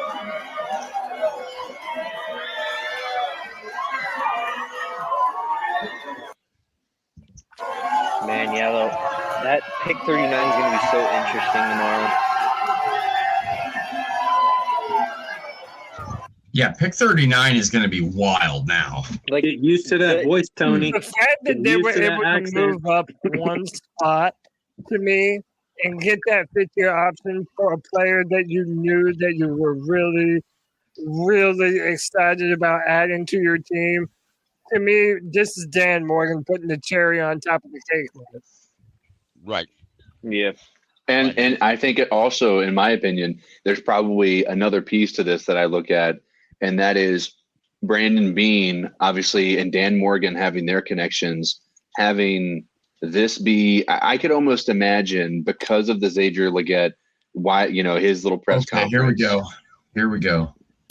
But to follow up on your point, CK, do you think if you're a Buffalo Bills fan that you actually moved for too little in a way? No, you moved one spot, and they were none of them were probably wanting Legette. Fourth out of this bitch. No, I mean I would be mad after I moved down to 32 for as little as I moved down to 32 for, but moving, like, I can guarantee you that there's not a bunch of Buffalo Bills fans pounding their chest for Xavier Legette. No, but I think they would be like, "Hey, you owe us more for that 5th round option." Yeah. Maybe. Yo, look at Kev's cheesy ass fucking smile. Kevin's having a fucking ball. Good for you, Kev. Dude, I hope I have the same energy tomorrow. He looked like he just got his ass out of bed. He probably did. Pickle probably drunk as hell out there. They were probably getting drunk. They probably were about ready to go home. They're like, all right, well, we're finally done. He was not expecting having to do this tonight. Look at Dan smiling. Oh, look at them both. Jesus. All right, everybody, listen up. Let's hear what they got to say. Fucking season's pissed. I love it. No, we're not tied, people. Let that first round go without getting a pick in there. No, definitely not. So, obviously, you have the relationship with Brandon. How did those negotiations go? Why did you feel like you needed to trade up one pick? And how important is that 5th-year option to you guys? Yeah, the 5th-year option, definitely important. I think that was obviously a big reason, to trade up into the 1st round. Besides the player, we love Xavier. Everything he bought, not only as a person but as a player, like his ability to attack the ball when it's in the air, his ability to run with it after the catch. He's just big, he's strong, he's physical. I think he has a lot of upside. So we wanted to take that opportunity to go get our guy.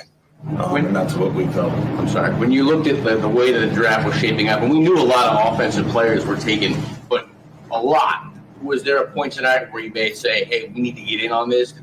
Was there any change? Yeah, I think once the wideouts, were taken, Brian Thomas was taken, and then I felt like there was going to be a little run on wideouts after that, and then Xavier Worthy got taken, and we like some of those guys, and with Xavier out there, we were just like, we don't want to put ourselves in a bad situation to where, we're not going to be able to get the guy that we want to get. He was our target. We really liked him, and we went and got him. Did you have a thought did you know what you thought Buffalo might do? I wasn't sure what they were going to do. I talked to Brandon before the draft, and, he just said, hey, like, if you have any interest in, trading back and, trading out of your pick, give me a call. So obviously he gave me a call and, kind of took that opportunity to jump up there to 32 and get our guy. Gabe, you kind of had to cover for Xavier a little bit this week. Did he let the cat, obviously kind of let the cat out of the bag? Were you all that high on him all along? We loved him. Yeah, I'm not going to sit here and lie about that for sure. But yeah, I meant what I said. There's a lot of guys that we were excited about at that area, 33, even late, in the 1st round. And I think it was just really cool for me with my first experience, really being in the draft room for the whole time, to see the process, really to see his patience and just like working through, seeing the guy starting to come off the board and just saying, not yet, and then in Dan Morgan fashion, there was daylight and he went bang and he hit the hole just like everyone has seen him do in his career. It was just amazing to see the patience of it and for it to all, come to us like this, to get the guy that we love. For us, it's this whole process has been about, let's get guys, not just great football players, but guys that really are us, our Panthers. And so this is just a memorable one for sure for us that we won't ever forget. Schematically, how does he fit into what you want to do offensively? And is the fact that he's different than a lot of the body types you've got play into that? Oh, it's fantastic. Yeah, Darren. I mean, that's a great point you make right there. Just our offense, the versatility of how we use our players, just going back to last year in Tampa, even before it in Seattle, but just the versatility is huge for us. So when you get a guy who can really run, a guy who can high point the ball, a guy that can carry it, you can give him the ball different ways, short, he just brings a lot of versatility. Now, with that being said, he's got a long way to go. He's got to learn our stuff. He's got to, figure out the system and find out how he fits into the whole thing, not just the pass game, but the run game as well. So just speaking to that, I think I'm really excited to bring his talents to our offense. And at the same time, I'm sure he knows too, he's got a lot of work in front of him. You've been around obviously a while. Did he remind you anybody when you're watching him on film? I really don't want to make any, comparisons. I think I do think he's a unique guy. He's big, he's strong, fast, physical. He just had a lot of things that we loved. And then bringing him in here for his 30 visit, just kind of sitting with him. We were sitting in the draft room with him, me and Dave, and some of the scouts, and just to kind of talk to him and feel his passion for the game, his love for the game. It just really made you love him even more. So we're just really happy to have him. Saw a little bit of the reaction on TV, but what was that first conversation like with him when you guys told him? I'm still jacked up about it. It was loud on his end, so we really couldn't even communicate. And I think we were both just really excited. He was excited. We were excited. It was just a really cool moment, for him and his family. Dave, we talked to you the other day about you wanting to get to know a guy's story, and Xavier's got quite a story in battling through adversity. What did him telling his story to you mean to you as the guy who's going to be coaching him up over these next few years? He just showed self-awareness. He's just showed the thing, that I talked about with everybody is just a guy who can reflect on, the challenges that he's had each year. He was able to, in a really clean order, just kind of take me to, and then I got to this point, and Dale Loggins, the offensive coordinator at South Carolina, he's a guy that I know, and he credited him for, giving him exposure in a pro-style type of offense, and the way that they used him this past year was impressive. He was able to articulate all that. He was able to teach our coaches what he was doing, what the offense was, and all that part was really impressive as well. When the video came out this week with him saying you guys have told him he was going to be your guy, you said you told 50 guys that. Yeah. But where did he rank on your 50 guys that you told that? Oh, he was high up there because, like I said, it's a combination of the ability to bring an element to the football field, but then also just the Panther fit, So definitely he was one of the higher guys there, which is why we were willing to, go through the process of talking to teams and trying to figure this whole thing out, So hopefully that answered that. Do you all view him as a factor in kick return? Yeah, I think he can do that as well, especially with the new kickoff rules. Just to have that size, that strength, and that explosiveness that he brings. I think he's going to be really, really good at that as well. Was that piece of it, did that sort of just enhance his profile, as you said, with the new rules? I think it's just receiver first. I mean, that just kind of blows you away when you turn the tape on and you see that physical, specimen, just going, attacking the ball in the air, taking a short pass, turning it into, a long gain. I think that was more impressive than anything. When Brandon moved right ahead of you and you knew they were kind of in the market for a wide receiver too, when did that conversation start? Did you start to wonder this is kind of by design from him? I think everybody's boards are different. So but being paranoid, you're sitting there, you really like guys, you kind of target guys. So in a way you become a little paranoid. You think people are jumping up to get your guy, and it doesn't always turn out that way. So, thank God, nobody took him, and we were able to get him, and we got our guy, and he's a great fit for what we do. And you enter your first draft without a first-round pick. You've got kind of picks scattered, and now I don't know if it's by design, but you're going to pick in all 7 rounds if you stay with what you got. How important is that to kind of have like the geography of the board and be able to have your say in kind of each round? Yeah, it's great. It's been a long, hard process. Our scouts have done such a good job. Our coaches have done such a good job, just kind of through the whole process, just the communication. And, we've talked about this the whole time, the alignment, kind of knowing the type of players that we want, the type of athletes that we want. So I think getting a guy like Xavier, I think it just like really shows, the togetherness that we all see things the same way, and we got the guy that we targeted. We're getting called dogs. Yeah. Does this fit in that category? Yeah, I'd say so. He's definitely has that about him. You'll get around him. He's a great young man. But he's also, you can tell he's got that dog in him, that look in his eye. And I think he's, not only a special dog, but a special person too. So, but yeah, he definitely has that dog mentality. Dave, are you comfortable with the dog, how the wide receiver room is shaping up now? Absolutely. I mean, I've loved just working with the guys we had for the last 3 weeks, and being able to kind of envision how we would utilize the different talents in the room.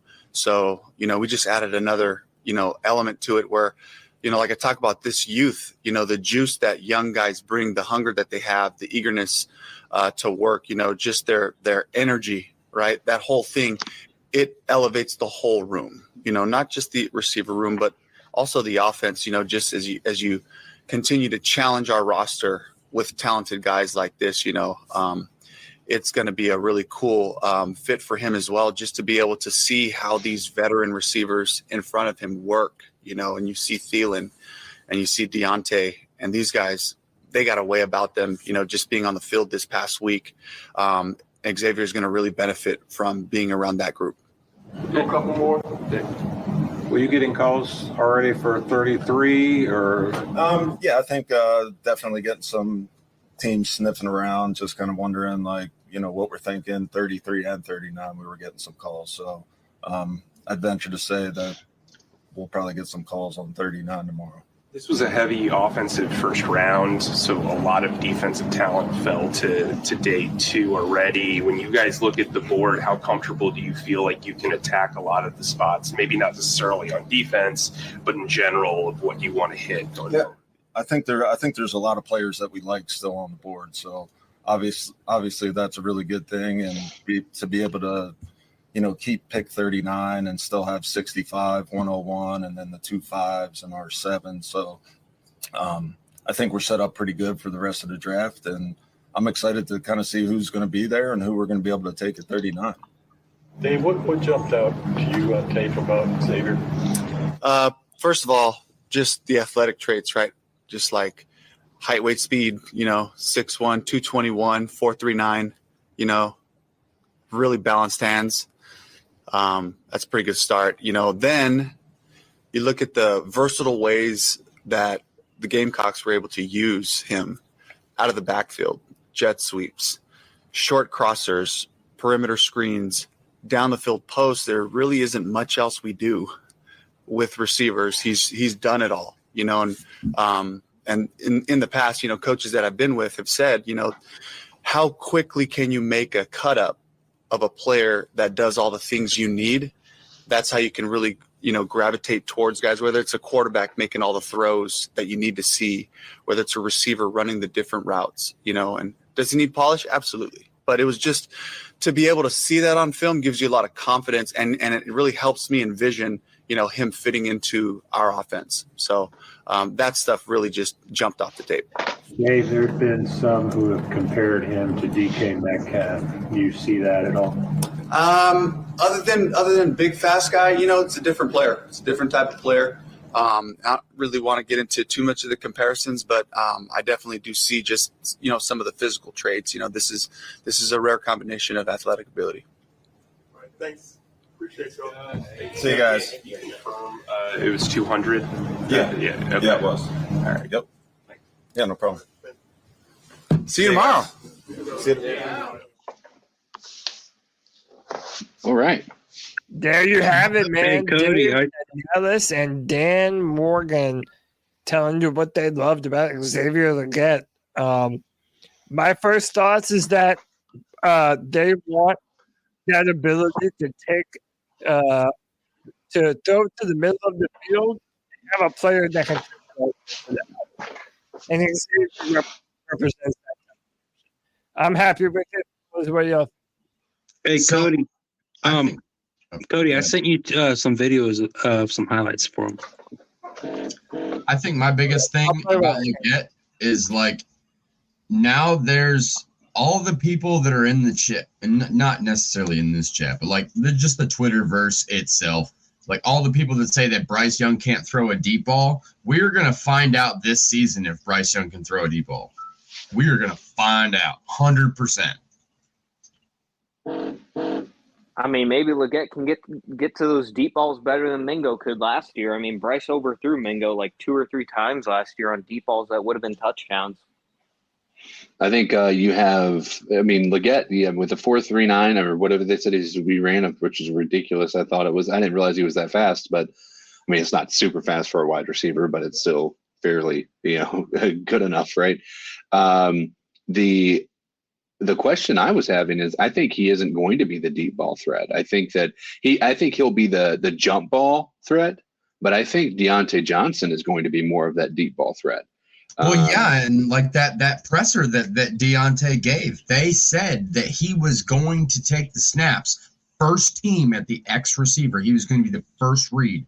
So, I mean, like that would definitely lead to what you're saying, CK, that maybe Legette is on the same side of the field as Thielen, and they figure out how to use the step route where they're drawing the corner from one side to the other in the deep route or the short route, and trying to get them that way.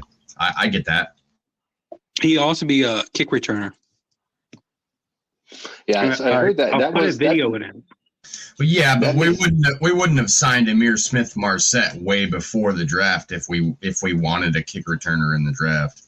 Well, he can also just be used as that too. I sent Cody a video of it. Hey, well, with this is Legette automatically a starting wide receiver at very least? I do like that he has the opposite body type of Deontay Johnson and play style.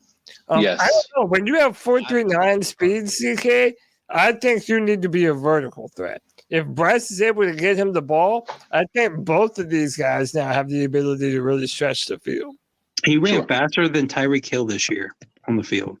The one thing that may not matter to a lot of people, but I saw in some videos that he wore number 17 in college, and number 17 is currently available for. Hey, put my picture on the screen, Cody. Put my picture on the screen.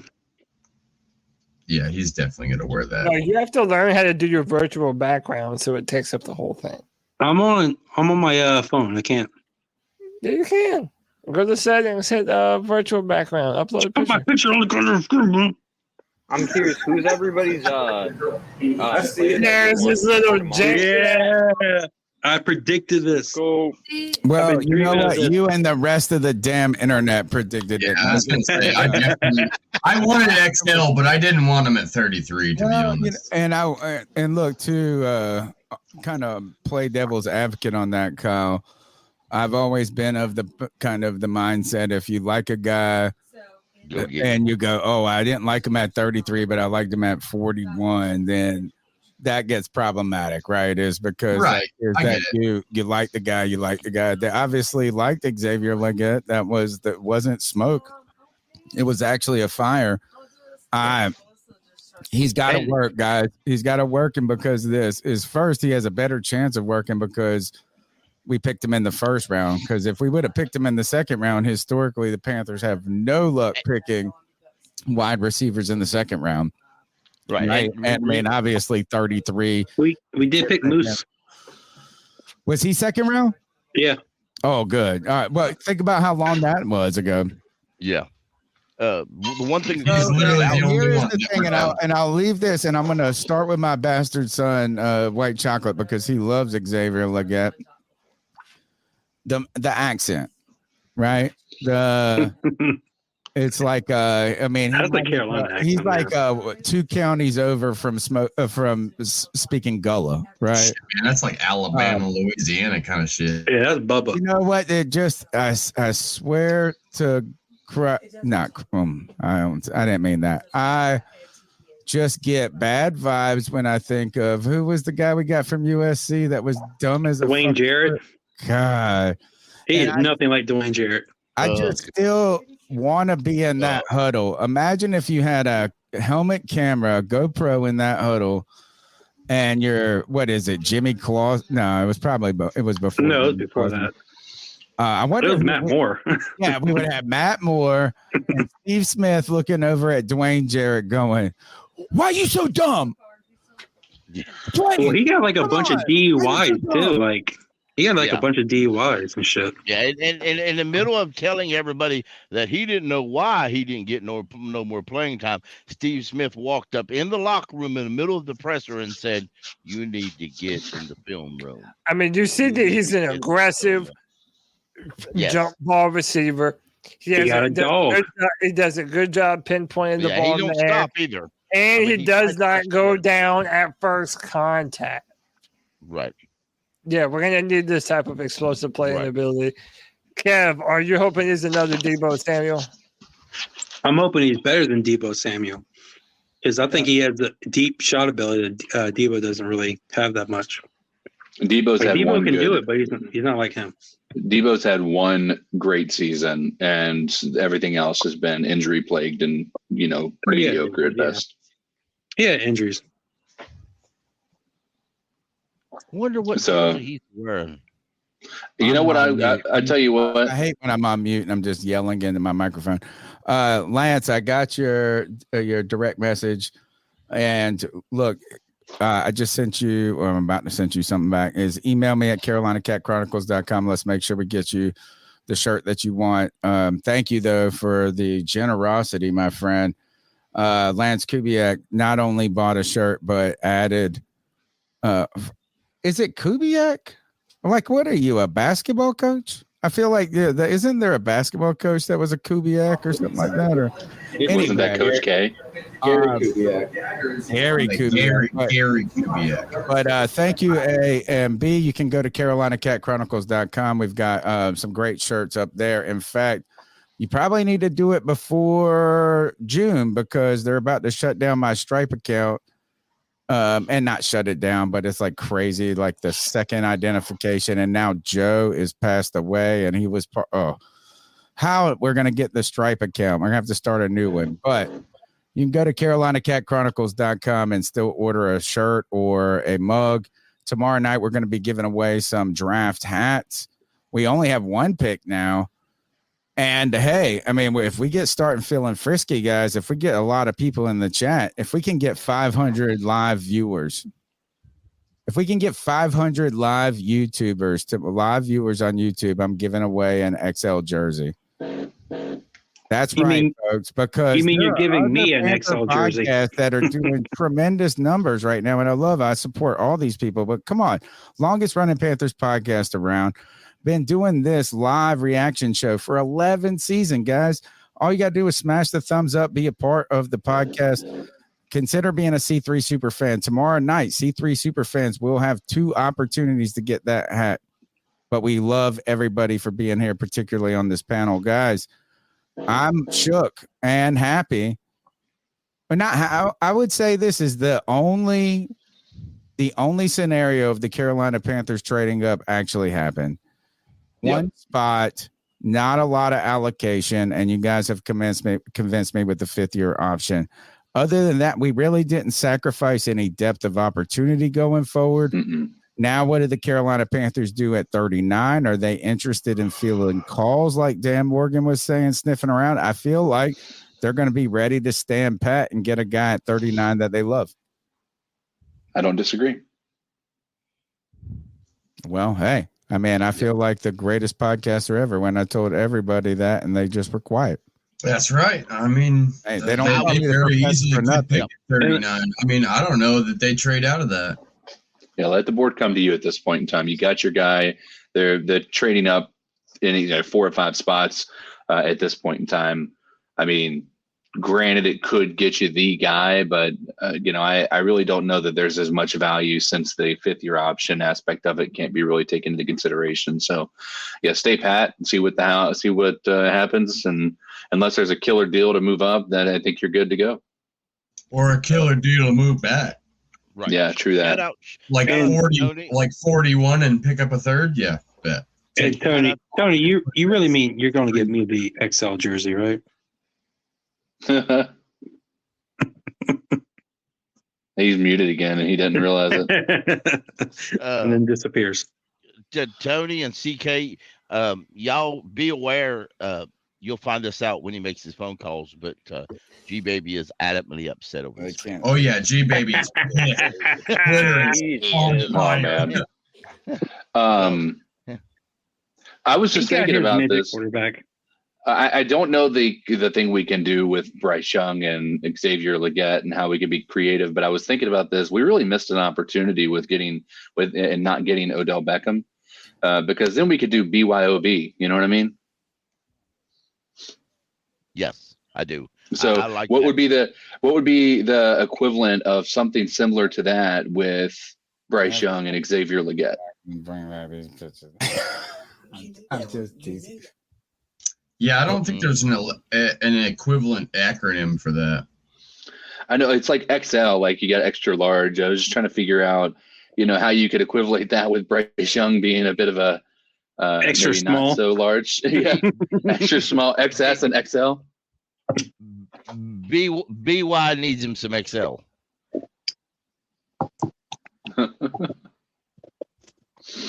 Grant Tillis was Or at wearing least a a Dan sandwich Morgan in jersey that. in the draft. Tony. That's what I saw Brant Tillis a minute ago in a jersey, but with the way the picture was, I couldn't tell what jersey it was.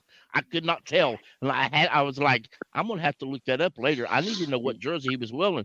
Okay, so he was wearing a Dan Morgan jersey. Yeah, it's kind of funny. He was wearing number 55. I was like, oh my gosh. I'm wearing a Dan Morgan jersey, but it's my personal jersey. Tony, did you see the Atlanta GM with the Arthur Blank video? I think you were gone. No. That shit was hilarious. Good video. Yeah, he's like, explain it. Tony Arthur was not happy, my friend. Well, tell me what happened.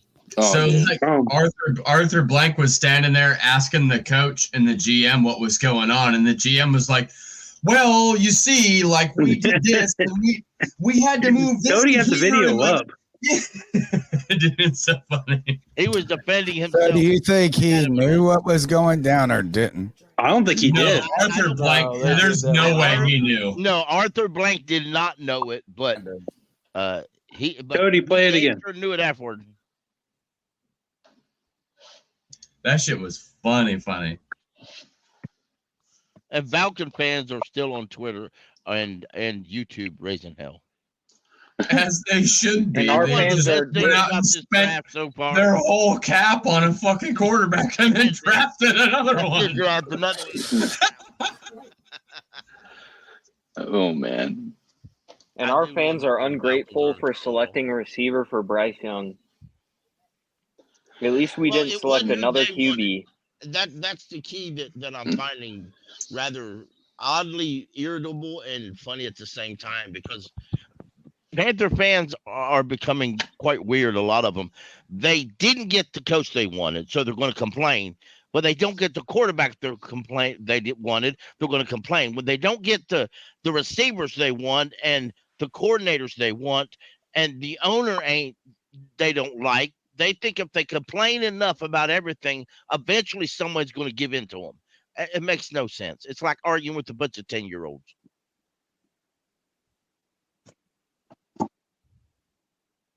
Anyway. Yeah, I get that. I mean, I guess for me personally, Pickle, I'm just uneasy. I'm not even gonna say I'm upset, because I'm not, because I wanted Xavier Legette. But I'm uneasy about it because if I look at the board and I look at the players that are available right now at 32 and where we picked, there's a very good chance that Xavier Legette is still on the board at 39. But these other players that we passed on probably won't be. So that's my only hesitation. It's not upset. I'm not upset that we got him because, like I said, I wanted him. But at the same time, I felt like there was players that had a little bit more value on my board per se. But I'm not the fucking GM. So, yeah. Tony, I sent you the video. I really think that I had mellowed through this when he first started saying that they thought he was picking at 33. I thought, well, I hope not. I think I like him, but it's a little early for that because I really liked him earlier, and then I settled myself down because I realized that, well, you don't draft a guy high in the draft just because you like his accent.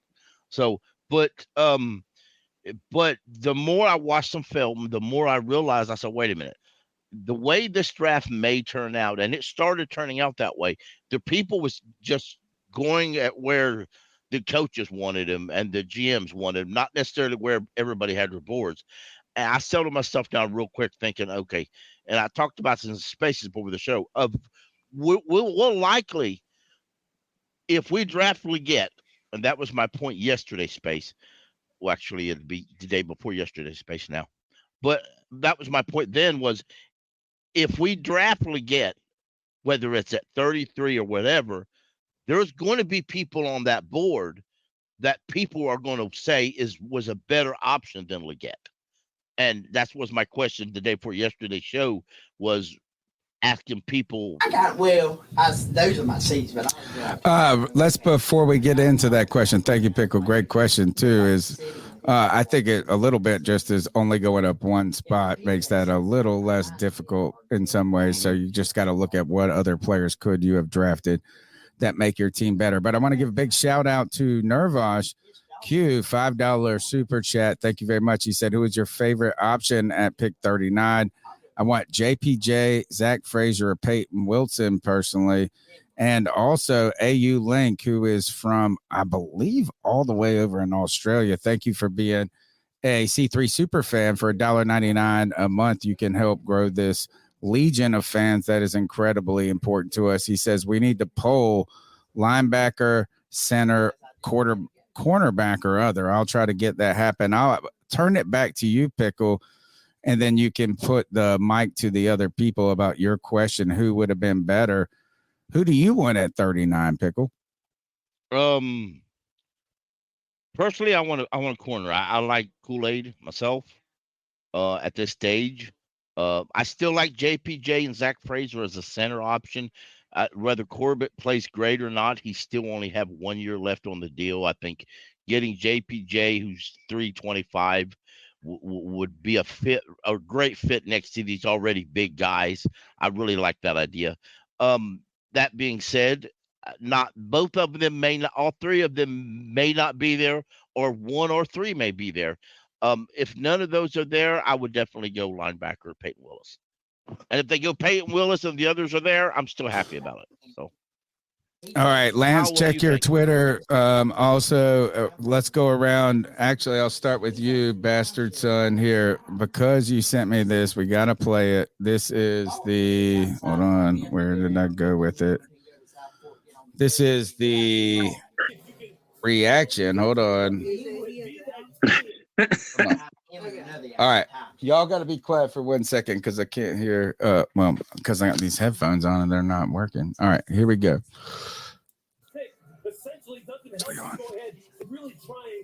Listen. No, you know. You just signed him to a big It's like explaining the cloud. That's what he's doing. Is he actually talking about the draft pick, or is he's like, hey, you don't have to attach that file, you can just share the link? Oh, sorry. It's kind of funny, right? All right, guys, what do you think about let's go around real quick to everybody get in there. We'll start with like I said, we'll start with my bastard son. Kev, what do you think I know there was no player that they should have picked other than XL for you. So what do you expect for, or kind of hope that this team could add? It doesn't have to specifically be a player. What do you want to kind of happen as we tune in tomorrow night? By the way, that's our big show, folks. As we get here, we'll be here at 6:30 tomorrow. The draft starts at 7. The Panthers have a 39 pick, but who knows? Who knows how many picks they'll have tomorrow? Kev, what do you want to see happen next? I want to see either a center be taken or a linebacker, maybe even a corner. But I also want to hear some breaking news. The Carolina Panthers have signed Stephon Gilmore to a 1-year deal. All right. Who's next? I got you. So just like he was saying, if JPJ is there, you take him. If he's not there, I've got to try and emulate that same energy that Kevin has right now. So I really need Peyton Wilson to get drafted by the Panthers. I need that same energy. I need to jump up and down and be like, fuck yeah, let's go. I got my guy. Hey, he doesn't play for Clemson. You have a chance. What's up? I said he doesn't play for Clemson, so you have a chance. That's right. True. That's true. I do think I feel like that is a player. A linebacker is a position that can instantly make your team better, right? Because they play fast. I don't know, the reactive players. I feel like that's one of the positions that's less of a transition. I think running back is kind of like that outside of pass protection, but we've seen a lot of linebackers come in and make a difference quickly. The thing is if you're not going to get a long body type man-on-man corner, you add a defensive player, but is he going to be out there in every set? And that's my question when it comes to that Michigan kid. You know what I'm saying? So I can say, Tony, Peyton Wilson is phenomenal in coverage, and he did get 6 sacks last year from the middle linebacker position. So, I mean, he does know how to rush the passer, and he does know how to stop the run, but he also knows how to cover. So I think that's why he's probably like what you would call my quote unquote draft darling. Like that's the guy I want because he can do everything. And I think that having a quarterback on the defense is probably better for this team than just trying to plug a hole. And honestly, you want a linebacker who's going to be great in coverage rather than great against the run today's game. If I had to choose between the two. Tony, I'm jumping on the train with them. I'm going Peyton Wilson for sure because of his leadership abilities, and I feel like he could be the quarterback of the defense within 3 to 4 years, most definitely. Man, I'll jump in here. I would love to see a center drafted at some point tomorrow. Maybe a linebacker as well, but if the Panthers don't sign Stephon Gilmore, maybe look for Kyrie Jackson, the corner out of Oregon, to also be in that consideration as well. Yeah, my biggest hopes are probably JPJ, Kool-Aid McKinstry, or Peyton Wilson being there for sure.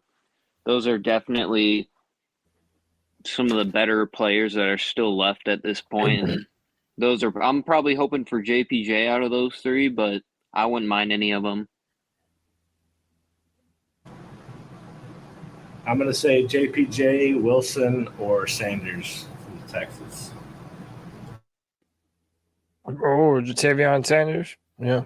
Hey, Cody, I sent you something that'll make Tony happy.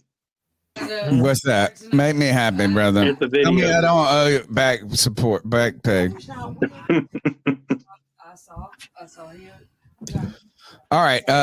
Okay, man. Interesting round, Cody. You've been writing and doing a lot of stuff. What do we got to do? Do we still got to keep going? Or are we trying to shut this thing down? I mean, I don't know. We're about almost at 1 o'clock. I mean, we're doing this again tomorrow. I got to work in the morning, but hey, I mean, I'm here to talk Same here, bro. until the shit runs off the rails. Oh yeah. Anyway, actually, how about this? Did everybody get their position in? Does anybody got something they need to dyingly say? Did you do the calls? Oh, great question. Did I do the call? Oh god, there's probably like 18 fucking. My shit hasn't gone. My shit hasn't gone wild. I don't think. If anybody's available sometime tomorrow, there were actually no calls. Not at 9 o'clock. I'm shit. Yeah, let me know. Pickle, just send me the link. Pickle, I can do lunch break. They probably went to bed thinking we were going to trade up. Hey, but tomorrow at 6:30, we will be live for a special edition of the Free for All, and we will be prepared to do the draft tomorrow, boys. It ought to be fun. Hey, Cody, play that video so Tony can hear that accent. Yeah, let's. That thing is thick. Dude, I'm telling you, this guy is from the. Where are the islands that are the Gullah Islands? You know what I'm saying? Like there's a place in North Carolina that's a lot like this. It's called Harker's Island. I am on the mic. Do I know nation right now? Tony, I know what you're trying to do. We all grab them right now. They get to work, man. Keep climbing. Hey, do I know Panther Nation right now? I'm Southern on Bliss, man. Y'all grab them right now. They get to work, man. Keep climbing. Man, from here on out, I'm calling that man Big Country. Or do I know Panther Nation right now? I'm Southern on Bliss, man. Y'all grab them right now. He said 7-4 blitz. No, we got. No, he said I'm We don't call him Big Country. We don't call him Big Country. We call him Low Country. Low Country. Yeah, he's from the Low Country, huh, man? All right. Okay. Good God. The party in the back. You guys hear the people in the background here? Yeah. You can? A little bit. You having fun? No, I'm not having fun. They are. I didn't even ask them to have fun. All right. You didn't know you was hosting a party, did you? All right. Yeah. It turns out I'm hosting two at the same time. All right. Actually, I think the one time I did have a bunch of people come over and they splashed in too, and we were getting blitz. Anyway, hey, Tony kept it together because there was no Panthers pick until 32. What? Until there was no Panthers pick until I didn't believe it would happen until the last fucking pick in the draft. Hold on. We gave up the first overall pick and ended up with the last overall pick. And folks, you get Mr. Irrelevant. The one thing, C3 is in the first round. I say that in a lot of places. C3 is here. You got some podcasters out there who are in the bed. Some podcasters went to bed at 9 o'clock. They didn't even know we traded in. They still don't. They're going to wake up in the morning and try to do a breaking news that ain't broke. That done got broke. You're talking about Pat Coltrane. We here. Oh, yeah. We now. We here. And you know what? I want to thank you, Pickle. I want to thank Colby and everybody else. Kyle, Evan, Yes, sir. Cole, Lance. Thank you guys so much for your time. Number one, all your input in the spaces on Tuesday nights and on Friday nights. It really means a lot to me. It was fantastic hanging out with you. Cody, I'm actually going to let you close the show out. I'm going to remind everybody we'll be here tomorrow. We're closing it now. Close it out now. Okay, well, here, I'll close it out. Hey, you're listening to the C3 Panthers podcast. It's the annual live draft party. We were doing the live reaction shows before they were a live reaction thing. How about that? I was like Donald Trump. I stumbled into greatness on Twitter. And I'm not pushing a candidate. I'm just saying you got to respect Donald Trump's Twitter game. That mug knows how he uses Twitter better than all of us, motherfucker. Guys, 1 second. I'm closing the show out. All right. Guys, how about that? Shut the crowd up. I love you guys. C3 Panthers podcast, 11th draft party. Think about that. 11 years ago, we were doing this on Google Hangouts. Google Hangouts. Wish they would have kept them. Way better than, I guess, Zoom or whatever it is. But anyway, C3 Panthers podcast. We might not be the biggest, but we're the mightiest, homie.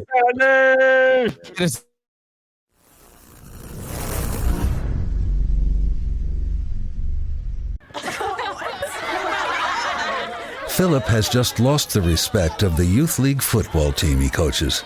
He was asked what New England should do in the draft, and his answer was objectively terrible. The Athletic just wrote a great article about this.